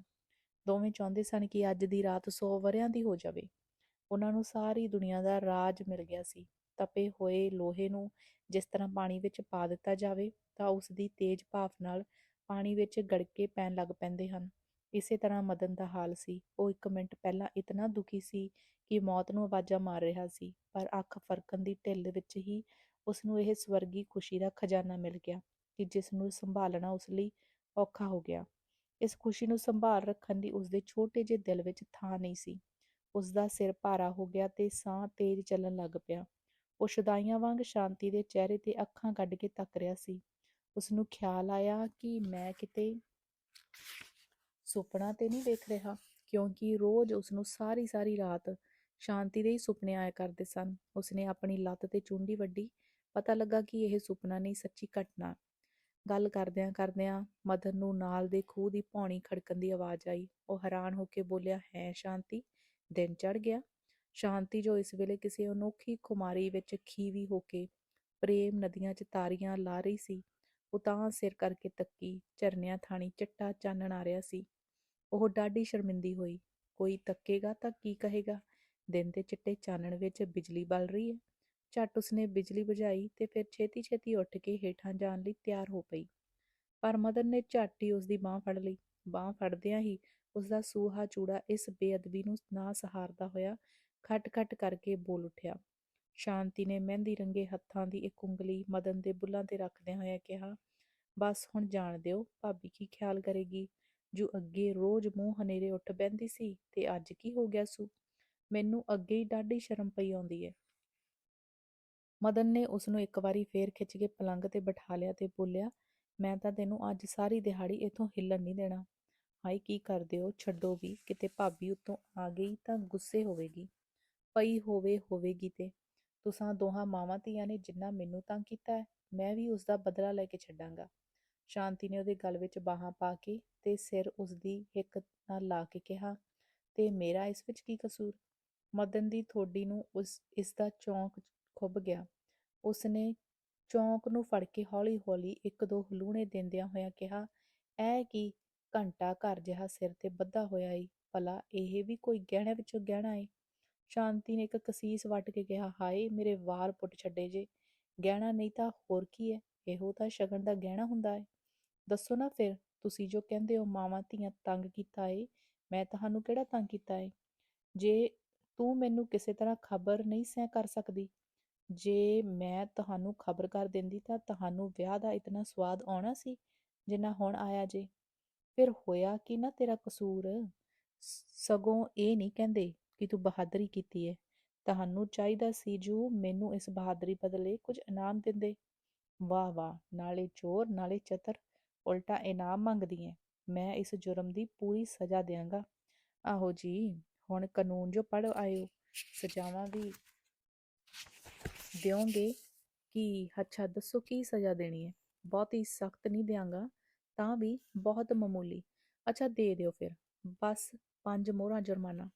ਮੋਹਰਾਂ ਤਾਂ ਪਿਛਲੇ ਸਮਿਆਂ ਦਾ ਸਿੱਕਾ ਏ, ਉਹ ਤਾਂ ਮਿਲਣੀਆਂ ਵੀ ਮੁਸ਼ਕਲ ਨੇ। ਮੈਂ ਇਹਨਾਂ ਦੇ ਬਦਲੇ 5 ਪੌਂਡ ਦੇ ਦਿਆਂਗੀ। ਨਹੀਂ, ਉਹ ਮੋਹਰਾਂ ਨਹੀਂ, ਤੇ ਹੋਰ ਕਿਹੜੀਆਂ, ਜਿਸ ਨੂੰ ਮੋਹਰ ਛਾਪ ਕਹਿੰਦੇ ਨੇ? ਸ਼ਾਂਤੀ ਬੋਲੀ, ਇਹ ਜੁਰਮਾਨਾ ਤੇ ਬੜਾ ਸਖਤ ਹੈ, ਕੁਝ ਰਿਆਇਤ ਕਰੋ। ਨਹੀਂ, ਅਪੀਲ ਦੀ ਗੁੰਜਾਇਸ਼ ਹੀ ਨਹੀਂ। ਚੰਗਾ ਫਿਰ ਤੁਹਾਡੀ ਮਰਜ਼ੀ, ਡਾਢਿਆਂ ਨਾਲ ਕੀ ਬਰੋਬਰੀ। ਇਸ ਤੋਂ ਬਾਅਦ ਮਦਨ ਬੋਲਿਆ, ਅਜੇ ਇੱਕ ਜੁਰਮ ਤੇਰੇ ਜੁੰਮੇ ਹੋਰ ਲੱਗਦਾ ਹੈ। ਉਹ ਕੀ? ਹੁਣ ਛੱਡੋ ਵੀ ਖਹਿੜਾ। ਨਹੀਂ ਨਹੀਂ, ਮੈਂ ਝੂਠ ਨਹੀਂ ਕਹਿੰਦਾ। ਕਿਹੜਾ? ਇਹ ਕੀ ਤੂੰ ਮੇਰੇ ਸਵਾਗਤ ਲਈ ਬੰਬਈ ਕਿਉਂ ਨਹੀਂ ਸੈਂ ਆਈ? ਲੈ ਗੱਲ ਕੱਢੀ ਜੇ, ਤੇ ਮੈਂ ਉਸ ਵੇਲੇ ਕੋਈ ਇਲਾਹਾਬਾਦ ਹੈਗੀ ਸੀ, ਤੇ ਨਾਲੇ ਮਾਈਆਂ ਪਈ ਹੋਈ, ਮੈਂ ਜਾ ਵੀ ਕੀਕਣ ਸਕਦੀ ਸਾਂ। ਮੈਂ ਇਹਨਾਂ ਉਜੜਾਂ ਨੂੰ ਨਹੀਂ ਸਹਿ ਸਕਦਾ। ਤਾਂ ਸਿੱਧਾ ਕਿਉਂ ਨਹੀਂ ਕਹਿੰਦੇ ਜੂ, ਧੱਕਾ ਕਰਨ ਤੇ ਤੁਲ ਪਏ ਆ।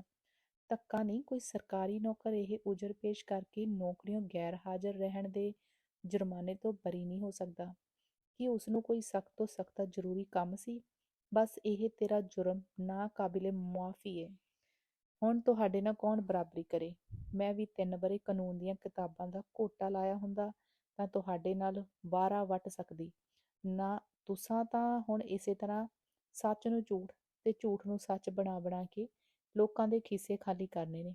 ਪਰ ਤੁਹਾਡੀ ਸਲਾਹ ਏ ਜੋ ਬੋਹਣੀ ਪਹਿਲੋਂ ਘਰੋਂ ਹੀ ਕਰੀਏ। ਅੱਛਾ, ਇਸ ਦੀ ਕੀ ਸਜ਼ਾ ਦਿਓਗੇ? ਇਹ ਸਜ਼ਾ ਬੜੀ ਸਖਤ ਹੈ। ਨਾ ਜੀ, ਇਤਨਾ ਜ਼ੁਲਮ ਤੇ ਨਾ ਕਰੋ। ਜ਼ੁਲਮ ਨਹੀਂ, ਬਲਕਿ ਗੱਲ ਇਹ ਵੇ ਕਿ ਜਿਹੜਾ ਮੁਜਰਮ ਇੱਕ ਵਾਰੀ ਸਜ਼ਾ ਪਾ ਚੁੱਕਾ ਹੋਵੇ, ਦੁਬਾਰਾ ਉਸਨੂੰ ਆਮ ਮੁਲਾਜ਼ਮਾਂ ਨਾਲੋਂ ਵਧੇਰੇ ਸਜ਼ਾ ਮਿਲਦੀ ਹੁੰਦੀ ਹੈ। ਸੋ ਚੂੰਕਿ ਤੂੰ ਇੱਕ ਜੁਰਮ ਵਿੱਚ ਸਜ਼ਾਯਾਬ ਹੋ ਚੁੱਕੀ ਹੈ, ਇਸ ਕਰਕੇ ਤੈਨੂੰ ਸਖਤ ਤੋਂ ਸਖਤ ਸਜ਼ਾ ਦਿੱਤੀ ਜਾਵੇਗੀ, ਤੇ ਤੁਸੀਂ ਮੇਰਾ ਕੁਝ ਵੀ ਲਿਹਾਜ਼ ਨਾ ਕਰੋਗੇ। ਕਾਨੂੰਨ ਸਭ ਲਈ ਇੱਕੋ ਜਿਹਾ ਲਾਗੂ ਹੁੰਦਾ ਹੈ, ਇਸ ਵਿੱਚ ਰੋਹ ਰਿਆਇਤ ਦਾ ਕੋਈ ਕੰਮ ਨਹੀਂ। ਅੱਛਾ ਦੱਸੋ ਤਾਂ ਸਹੀ ਕੀ ਸਜ਼ਾ ਦਿੰਦੇ ਹੋ? ਪਰ ਛੇਤੀ ਕਰੋ, ਵੇਖੋ ਕਿੱਡਾ ਚਾਨਣ ਹੋ ਗਿਆ ਏ। ਹਾਏ ਮੈਂ ਮਰ ਗਈ, ਦੁਪਹਿਰ ਹੋ ਚੱਲੀ ਹੈ। ਦੱਸਣ ਦਾ ਕੀ ਮਤਲਬ, ਤੈਨੂੰ ਹੁਕਮ ਦਿੱਤਾ ਜਾਂਦਾ ਏ। ਅੱਛਾ ਦਿਓ ਹੁਕਮ ਫਿਰ। ਬਸ ਹੁਕਮ ਇੱਕੋ, ਇਹੋ, ਇੱਕ ਵਾਰੀ ਮੈਨੂੰ ਮੱਦੋ ਕਹਿ ਕੇ ਬੁਲਾ। ਸ਼ਾਂਤੀ ਨੂੰ ਇਹ ਗੱਲ ਸੁਣ ਕੇ ਇਤਨੀ ਸ਼ਰਮ ਆਈ ਕਿ ਉਸਨੇ ਦੋਹਾਂ ਹੱਥਾਂ ਨਾਲ ਆਪਣਾ ਮੂੰਹ ਲੁਕਾ ਲਿਆ ਤੇ ਨੁਹਾਰੇ ਨਾਲ ਬੋਲੀ, ਛੱਡੋ ਵੀ, ਜਾਣ ਦਿਓ ਮੈਨੂੰ। ਨਹੀਂ ਨਹੀਂ, ਇਹ ਜੁਰਮਾਨਾ ਤੈਨੂੰ ਤਾਰਨਾ ਪਵੇਗਾ। ਅੱਛਾ ਫੇਰ ਕਦੇ ਤਾਰ ਦਿਆਂਗੀ, ਹੁਣ ਹੱਥ ਜੁੜਾ ਲਓ, ਜਾਣ ਦਿਓ। ਮਦਨ ਨੇ ਉਸਦੇ ਹੱਥ ਨਾਲ ਬੱਧੇ ਹੋਏ ਕਾਨੇ ਨੂੰ ਫੜ ਕੇ ਕਿਹਾ, ਤੈਨੂੰ ਪਤਾ ਹੈ, ਮੁਲਜ਼ਮ ਜਦ ਤੱਕ ਜੁਰਮਾਨਾ ਨਾ ਤਾਰੇ ਤਦ ਤੱਕ ਉਹ ਹਵਾਲਾਤ ਵਿੱਚ ਰੱਖਿਆ ਜਾਂਦਾ ਹੈ। ਵਿਚਾਰੀ ਸ਼ਾਂਤੀ ਦੀ ਸ਼ਾਮਤ ਆ ਗਈ। ਇੱਕ ਦੋ ਅੱਖਰੇ ਸ਼ਬਦ ਨੂੰ ਜ਼ਬਾਨ ਤੇ ਲਿਆਉਣਾ ਉਸ ਲਈ ਸੁਖਾਲਾ ਕੰਮ ਨਹੀਂ ਸੀ। ਉਸਨੇ ਸੋਚਿਆ ਇਸ ਤਰ੍ਹਾਂ ਛੁਟਕਾਰਾ ਨਹੀਂ ਹੋਣਾ। ਉਹ ਕੁਝ ਸੋਚ ਕੇ ਬੋਲੀ, ਅੱਛਾ ਕਹਿੰਨੀ ਆ, ਛੱਡੋ ਤਾਂ ਸਹੀ। ਮੈਨੂੰ ਬੂਹਾ ਖੋਲ ਕੇ ਵੇਖ ਤਾਂ ਆਉਣ ਦਿਓ, ਜੋ ਬਾਹਰ ਕੁੜੀਆਂ ਕਿਤੇ ਸਾਡੀਆਂ ਗੱਲਾਂ ਤੇ ਨਹੀਂ ਸੁਣਦੀਆਂ ਪਈਆਂ। ਉਹ ਪਲੰਘ ਤੋਂ ਉਤਰੀ ਤੇ ਜਾ ਕੇ ਬੂਹਾ ਖੋਲ੍ਹਿਆ। ਮਦਨ ਨੇ ਆਵਾਜ਼ ਮਾਰ ਕੇ ਕਿਹਾ, ਆ ਜਾ, ਕੋਈ ਨਹੀਂ। ਸ਼ਾਂਤੀ ਨੇ ਉੱਤਰ ਦਿੱਤਾ, ਮੈਂ ਜਾਣਨੀ ਆ ਪੌੜੀਆਂ ਵਿੱਚ ਕੋਈ ਲੁਕੀ ਖੜੀ ਹੈ। ਇਹ ਕਹਿ ਕੇ ਉਹ ਬਾਹਰ ਨਿਕਲ ਗਈ। ਮਦਨ ਹੋਰੀ ਮੂੰਹ ਤੱਕਦੇ ਰਹਿ ਗਏ। ਅੰਗ 17। ਮਦਨ ਤੇ ਸ਼ਾਂਤੀ ਦੀਆਂ ਮਨ ਦੀਆਂ ਮੁਰਾਦਾਂ ਪੂਰੀਆਂ ਹੋ ਗਈਆਂ। ਇਹ ਸੁਲੱਖਣੀ ਜੋੜੀ ਘਰ ਤੋਂ ਬਾਅਦ ਛਾਉਣੀ ਵਾਲੀ ਕੋਠੀ ਵਿੱਚ ਸੁੱਖ ਤੇ ਚੈਨ ਦੇ ਦਿਨ ਬਿਤਾਉਣ ਲੱਗੀ। ਕੁਝ ਦਿਨ ਪਾ ਕੇ ਖਜ਼ਾਨਚੀ ਦੀ ਵੀ ਪੈਨਸ਼ਨ ਹੋ ਗਈ ਤੇ ਉਹ ਇਲਾਹਾਬਾਦ ਨੂੰ ਛੱਡ ਕੇ ਅੰਬਾਲੇ ਆਪਣੀ ਗਲੀ ਵਾਲੇ ਮਕਾਨ ਵਿੱਚ ਆ ਕੇ ਵਸਣ ਲੱਗੇ। ਮਦਨ ਹੁਣ ਮਦਨ ਨਹੀਂ ਸੀ। ਉਸ ਨੂੰ ਸਰਕਾਰ ਵੱਲੋਂ ਸਰਦਾਰ ਬਹਾਦਰ ਦਾ ਖਿਤਾਬ ਮਿਲ ਚੁੱਕਾ ਸੀ। ਇਸ ਤੋਂ ਛੁੱਟ ਖਜ਼ਾਨਚੀ ਦੀ ਸਿਫਾਰਿਸ਼ ਨਾਲ ਸਰਕਾਰੀ ਵਕੀਲ ਬਣ ਗਿਆ ਸੀ। ਦੌਲਤ ਦੀ ਅੱਗੇ ਹੀ ਕਮੀ ਨਹੀਂ ਸੀ। ਹੁਣ 1000 ਕੁ ਰੁਪਏ ਮਹੀਨਾ ਦੀ ਹੋਰ ਆਮਦਨੀ ਹੋ ਗਈ। ਇਹ ਹੁਣ ਸਰਦਾਰ ਬਹਾਦਰ ਸਰਦਾਰ ਮਦਨ ਸਿੰਘ ਕਰਕੇ ਸੱਦੀਦਾ ਸੀ। ਸ਼ਾਂਤੀ ਦੇ ਭਾਗਾਂ ਦਾ ਸਿਤਾਰਾ ਖੂਬ ਚਮਕਿਆ। ਉਹ ਹਰ ਦੂਜੇ ਤੀਜੇ ਦਿਨ ਘਰ ਦੀ ਮੋਟਰ ਤੇ ਬੈਠ ਕੇ ਮਾਂ ਨੂੰ ਮਿਲਣ ਜਾਂਦੀ ਤੇ ਉਸਦੀ ਮਾਂ ਜਦ ਵੇਖਦੀ ਤੇ ਉਸਦਾ ਰੋਮ ਰੋਮ ਵਿੱਚ ਖੁਸ਼ੀ ਦੀ ਲਹਿਰ ਚੱਲ ਪੈਂਦੀ ਸੀ। ਧੀ ਜਵਾਈ ਅਥਵਾ ਨੂੰਹ ਪੁੱਤਰ ਨੂੰ ਦਿਨੋਂ ਦਿਨ ਵੱਧਦੇ ਫੁੱਲਦੇ ਵੇਖ ਕੇ ਬੁੱਢੀ ਬੁੱਢੇ ਦੀਆਂ ਖੁਸ਼ੀਆਂ ਦਾ ਕੋਈ ਪਾਰਾਵਾਰ ਨਹੀਂ ਸੀ। ਇੱਕ ਦਿਨ ਜਦ ਮਦਨ ਆਪਣੇ ਕੰਮ ਵਿੱਚ ਲੱਗਾ ਹੋਇਆ ਸੀ ਤਾਂ ਇੱਕ ਐਸਾ ਮੁਕੱਦਮਾ ਉਸਦੀ ਅਦਾਲਤ ਵਿੱਚ ਪੇਸ਼ ਹੋਇਆ ਜਿਸ ਦਾ ਭੇਤ ਖੁੱਲ੍ਹਣ ਤੇ ਉਸਦਾ ਦਿਲ ਪਾਰਾ ਪਾਰਾ ਹੋ ਗਿਆ। ਇੱਕ ਬੁੱਢੀ ਤੇ ਮਰੀਅਲ ਜੀ ਜਨਾਨੀ ਨੂੰ 2 ਵਰਦੀ ਵਾਲੇ ਸਿਪਾਹੀਆਂ ਨੇ ਪੇਸ਼ ਕੀਤਾ। ਇਸ ਦੇ ਨਾਲ ਹੀ 2-3 ਜੱਟਾਂ ਦੀਆਂ ਗਵਾਹੀਆਂ ਵੀ ਹੋਈਆਂ। ਤਿੰਨਾਂ ਹੀ ਗਵਾਹੀਆਂ ਦੀ ਗਵਾਹੀ ਦਾ ਮਤਲਬ ਇੱਕੋ ਸੀ। ਉਹਨਾਂ ਦੱਸਿਆ, ਅਸੀਂ ਆਪਣੇ ਖੂਹ ਦੇ ਲਾਗੇ ਬੈਠੇ ਸਾਂ ਜੋ ਅਚਾਨਕ ਸਾਨੂੰ ਖੂਹ ਵਿੱਚ ਕੋਈ ਭਾਰੀ ਚੀਜ਼ ਡਿੱਗਣ ਦੀ ਆਵਾਜ਼ ਆਈ। ਅਸੀਂ ਛੇਤੀ ਨਾਲ ਭੱਜ ਕੇ ਖੂਹ ਵੱਲ ਗਏ। ਝਾਤ ਪਾ ਕੇ ਡਿੱਠਾ ਤਾਂ ਸਾਨੂੰ ਕੋਈ ਕਾਲੀ ਜਿਹੀ ਸ਼ੈ ਨਜ਼ਰ ਆਈ। ਇਹ ਕੋਈ ਕੱਪੜਾ ਮਾਲੂਮ ਹੁੰਦਾ ਸੀ। ਸਾਡੇ ਵਿੱਚੋਂ ਇੱਕ ਬੰਦਾ ਖੂਹ 'ਚ ਉਤਰ ਗਿਆ। ਉਸਨੇ ਜਦ ਟੁੱਬੀ ਮਾਰੀ ਤਾਂ ਕਿਸੇ ਦੀ ਬਾਂਹ ਉਸਦੇ ਹੱਥ ਵਿੱਚ ਆਈ। ਉਸਨੇ ਆਵਾਜ਼ ਦਿੱਤੀ, ਓਏ, ਇਹ ਤਾਂ ਕੋਈ ਬੰਦਾ ਜੇ। ਸਾਡੇ ਵਿੱਚੋਂ ਇੱਕ ਹੋਰ ਖੂਹ ਵਿੱਚ ਉਤਰ ਗਿਆ ਤੇ ਅਸਾਂ ਬੜੀ ਔਖਿਆਈ ਨਾਲ ਉਸਨੂੰ ਬਾਹਰ ਕੱਢਿਆ। ਉਹ ਇਹੋ ਬੁੱਢੀ ਸੀ। ਅਸਾਂ ਸੋਚਿਆ ਮਰ ਗਈ। ਸਾਡੀ ਖਾਨਿਓ ਗਈ ਕਿ ਖੌਰੇ ਸਾਡੇ ਨਾਲ ਕੀ ਵਾਪਰਦੀ ਏ। ਅਸਾਂ ਇੱਕ ਬੰਦੇ ਨੂੰ ਥਾਣੇ ਭਜਾਇਆ ਤੇ ਆਪ ਇਹਨੂੰ ਅੱਗ ਬਾਲ ਕੇ ਸੇਕ ਦੇਣ ਲੱਗ ਪਏ ਤੇ ਨਾਲ ਹੀ ਘੜੇ ਤੇ ਮੂਧਿਆਂ ਪਾਇਆ। ਇਸ ਦੇ ਅੰਦਰੋਂ ਢੇਰ ਸਾਰਾ ਪਾਣੀ ਨਿਕਲਿਆ। ਅਸਾਂ ਘਰੋਂ ਚਾਦਰ ਮੰਗਾ ਕੇ ਤੇ ਇੱਕ ਤੀਵੀਂ ਸੱਦ ਕੇ ਇਸ ਦੇ ਗਿੱਲੇ ਕੱਪੜੇ ਜਿਹੜੇ ਲੀਰੋ ਲੀਰ ਹੋਏ ਪਏ ਸਨ ਲੁਹਾ ਦਿੱਤੇ ਤੇ ਚਾਦਰ ਵਿੱਚ ਲਪੇਟ ਦਿੱਤੀ। ਇੰਨੇ ਨੂੰ ਇਸ ਦੀ ਅੱਖ ਖੁੱਲੀ। ਉਧਰੋਂ ਥਾਣਿਓਂ ਪੁਲਿਸ ਆ ਗਈ ਤੇ ਉਹ ਇਹਨੂੰ ਚੁੱਕ ਕੇ ਲੈ ਗਈ। ਅਦਾਲਤ ਨੇ ਸਾਰੀ ਕਾਰਵਾਈ ਮਿਲਣ ਤੇ ਲਿਖ ਲਈ। ਬੁੱਢੀ ਘਬਰਾਈ ਹੋਈ ਨਜ਼ਰ ਨਾਲ ਅਦਾਲਤ ਦੀਆਂ ਕੰਧਾਂ ਤੇ ਛੱਤ ਵੱਲ ਤੱਕ ਰਹੀ ਸੀ। ਉਹ ਪੱਖੇ ਵਾਂਗ ਝੂਲ ਰਹੀ ਸੀ ਤੇ ਇਹੋ ਜਾਪਦਾ ਸੀ ਕਿ ਹੁਣ ਡਿੱਗੀ ਕਿ ਡਿੱਗੀ। ਉਸਦਾ ਚਿਹਰਾ ਬੜਾ ਡਰਾਉਣਾ ਮਾਲੂਮ ਹੁੰਦਾ ਸੀ। ਉਸਦੇ ਰੁੱਖੇ ਤੇ ਭੂਰੇ ਵਾਲ ਉਹਦੇ ਮੂੰਹ ਤੇ ਅੱਖਾਂ ਉੱਤੇ ਖਿੱਲਰੇ ਹੋਏ ਸਨ, ਜਿਨ੍ਹਾਂ ਨੂੰ ਉਸਨੇ ਹੱਥ ਨਾਲ ਪਿੱਛੇ ਹਟਾਇਆ। ਉਸਦੇ ਹੱਥ ਪੈਰ ਤੇ ਚਿਹਰਾ ਵੇਖ ਕੇ ਇਹੋ ਜਾਪਦਾ ਸੀ ਜਿਵੇਂ ਹੁਣੇ ਕਬਰ ਵਿੱਚੋਂ ਨਿਕਲ ਕੇ ਆਈ ਹੈ। ਮਦਨ ਨੇ ਸਰਕਾਰੀ ਵਕੀਲ ਦੀ ਹੈਸੀਅਤ ਵਿੱਚ ਬੁੱਢੀ ਉੱਤੇ ਜਰ੍ਹਾਂ ਕੀਤੀ। ਬੁੱਢੀ ਦਾ ਬਿਆਨ ਸੁਣ ਕੇ ਉਸਦੇ ਲੂਹ ਕੰਡੇ ਖੜੇ ਹੋ ਗਏ। ਦਿਲ ਵਿੱਚ ਤੀਰ ਜਿਹਾ ਵੱਜਾ ਤੇ ਸਿਰ ਤੋਂ ਪੈਰਾਂ ਤੱਕ ਉਹ ਥਰਥਰਾ ਉੱਠਿਆ। ਪਰ ਕਿਉਂਕਿ ਸਰਕਾਰੀ ਡਿਊਟੀ ਤੇ ਸੀ, ਇਸ ਲਈ ਉਸਨੇ ਮੁਸ਼ਕਲ ਨਾਲ ਆਪਣੇ ਆਪ ਨੂੰ ਸੰਭਾਲਿਆ ਤੇ ਕੁਝ ਚਿਰ ਲਈ ਦਿਲ ਦੇ ਨਵੇਂ ਤੂਫਾਨ ਨੂੰ ਰੋਕ ਕੇ ਆਪਣੇ ਕੰਮ ਲੱਗ ਪਿਆ। ਬੁੱਢੀ ਦੇ ਬਿਆਨ ਦਾ ਸੰਖੇਪ ਭਾਵ ਇਹ ਸੀ, ਮੇਰਾ ਨਾਂਉ ਦਿਆਲੀ ਹੈ। ਮੇਰਾ ਪਤੀ ਮਰ ਚੁੱਕਾ ਹੈ। ਮੇਰੇ ਨਿੱਤ ਦੇ ਕਲੇਸ਼ ਨੇ ਇੱਕ ਦਿਨ ਮੇਰੇ ਪਤੀ ਨੂੰ ਮੰਜੇ ਤੇ ਪਾ ਦਿੱਤਾ। ਮੇਰਾ ਮਤਰੇਆ ਪੁੱਤਰ, ਜਿਸ ਨੂੰ ਮੈਂ ਰਾਤ ਦਿਨ ਵੱਢੂ ਵੱਢੂ ਕਰਦੀ ਰਹਿੰਦੀ ਸਾਂ, ਮੇਰੇ ਹੱਥੋਂ ਦੁਖੀ ਹੋ ਕੇ ਗੁਆਂਢੀਆਂ ਦੇ ਘਰ ਜਾ ਰਿਹਾ। ਮੈਂ ਨਿਕਰਮਨ ਦੀ ਖਬਰੇ ਮੱਤ ਨੂੰ ਕੀ ਹੋ ਗਿਆ। ਬਿਮਾਰ ਪਤੀ ਨੂੰ ਛੱਡ ਕੇ ਪੇਕੀ ਜਾ ਵੜੀ। ਮੈਂ ਜਦ ਪੇਕਿਓਂ ਵਾਪਸ ਆਈ ਤਾਂ ਪਤੀ ਚੜ੍ਹਾਈ ਕਰ ਚੁੱਕਾ ਸੀ। ਰੱਬ ਨੇ ਮੈਨੂੰ ਨੀਤ ਦਾ ਫਲ ਦਿੱਤਾ। ਪੁੱਤਰ ਨਲਾਇਕ ਨਿਕਲ ਪਿਆ। ਦਿਨਾਂ ਵਿੱਚ ਹੀ ਸਭ ਛੱਲੀ ਪੂਣੀ ਵਿਕ ਗਈ। ਮੈਂ ਮਿਹਨਤ ਮਜ਼ਦੂਰੀ ਕਰਕੇ ਗੁਜ਼ਾਰਾ ਕਰਨ ਲੱਗੀ। ਮੁੰਡੇ ਨੂੰ, ਜਿਸ ਦਾ ਨਾਂ ਜੀਤ ਸਿੰਘ ਸੀ, ਭੈੜੀਆਂ ਵਾਦੀਆਂ ਪੈ ਗਈਆਂ। ਕਿਸੇ ਤਰੀਮਤ ਨਾਲ ਉਸਦਾ ਮੇਲ ਜੋਲ ਹੋ ਗਿਆ। ਉਸ ਨੂੰ ਨਾਲ ਲੈ ਕੇ ਨਿਕਲ ਗਿਆ। ਰਸਤੇ ਵਿੱਚ ਗੱਡਿਓਂ ਉਤਰ ਕੇ ਉਸ ਨੂੰ ਜੰਗਲ ਵੱਲ ਲੈ ਗਿਆ। ਉਸਦਾ ਗਹਿਣਾ ਗੱਟਾ ਲਾਹ ਕੇ ਉਸ ਨੂੰ ਵੱਢ ਕੇ ਨਹਿਰ 'ਚ ਸੁੱਟ ਦਿੱਤਾ। ਫੜਿਆ ਗਿਆ ਤੇ ਸਾਰੀ ਉਮਰ ਕਾਲੇ ਪਾਣੀ ਦੀ ਸਜ਼ਾ ਪਾ ਗਿਆ। ਮੇਰਾ ਗਲੀ ਵਾਲਾ ਘਰ ਤਾਂ ਵਿਕ ਚੁੱਕਾ ਸੀ। ਕਿਰਾਏ ਤੇ ਰਹਿਣ ਲੱਗੀ, ਪਰ ਉੱਥੋਂ ਵੀ ਨਿਕਲਣਾ ਪਿਆ। ਕਿਰਾਇਆ ਕਿੱਥੋਂ ਦਿੰਦੀ। ਅੰਤ ਮੰਗ ਭਿੰਨ ਕੇ ਢਿੱਡ ਭਰਨ ਲੱਗੀ, ਪਰ ਲੋਕ ਮੈਨੂੰ ਡੈਣ ਕਹਿ ਕੇ ਪੁਕਾਰਦੇ। ਮੁੰਡੇ ਮੈਨੂੰ ਰੋੜੇ ਮਾਰਦੇ ਤੇ ਮਗਰ ਹੋਏ ਹੋਏ ਕਰਦੇ ਫਿਰਦੇ ਸਨ। ਮੇਰੀਆਂ ਭੈੜੀਆਂ ਕਰਤੂਤਾਂ ਤੋਂ ਲੋਕ ਇਤਨੇ ਖਿਜੇ ਹੋਏ ਸਨ ਕਿ ਕੋਈ ਰੋਟੀ ਦਾ ਟੁੱਕਰ ਵੀ ਨਹੀਂ ਸੀ ਦਿੰਦਾ। ਸਿਆਲ ਦੀ ਰੁੱਤ ਆ ਗਈ, ਨਾ ਮੇਰੇ ਤਨ ਤੇ ਕੱਪੜਾ ਤੇ ਨਾ ਢਿੱਡ ਵਿੱਚ ਇੱਕ ਭੋਰਾ ਅੰਨ ਦਾ। ਜਿੱਧਰ ਜਾਵਾਂ ਸੈਂਕੜੇ ਮੁੰਡੇ ਡੈਣ ਓਏ ਕਹਿ ਕੇ ਮੇਰੇ ਮਗਰ ਹੋ ਤੁਰਦੇ। ਇੱਥੋਂ ਤੱਕ ਨੌਬਤ ਆ ਗਈ ਜੋ 5 ਦਿਨਾਂ ਵਿੱਚ ਮੈਨੂੰ ਰੋਟੀ ਦਾ ਇੱਕ ਟੁਕੜਾ ਵੀ ਕਿਤੋਂ ਨਾ ਮਿਲਿਆ। ਸਾਰੀ ਸਾਰੀ ਰਾਤ ਸ਼ਹਿਰੋਂ ਬਾਹਰ ਪਾਲੇ ਨਾਲ ਠਰਦੀ ਰਹਿੰਦੀ ਸੀ। ਸ਼ਹਿਰ ਵਿੱਚ ਤਾਂ ਕੋਈ ਟਿਕਣ ਨਹੀਂ ਸੀ ਦਿੰਦਾ।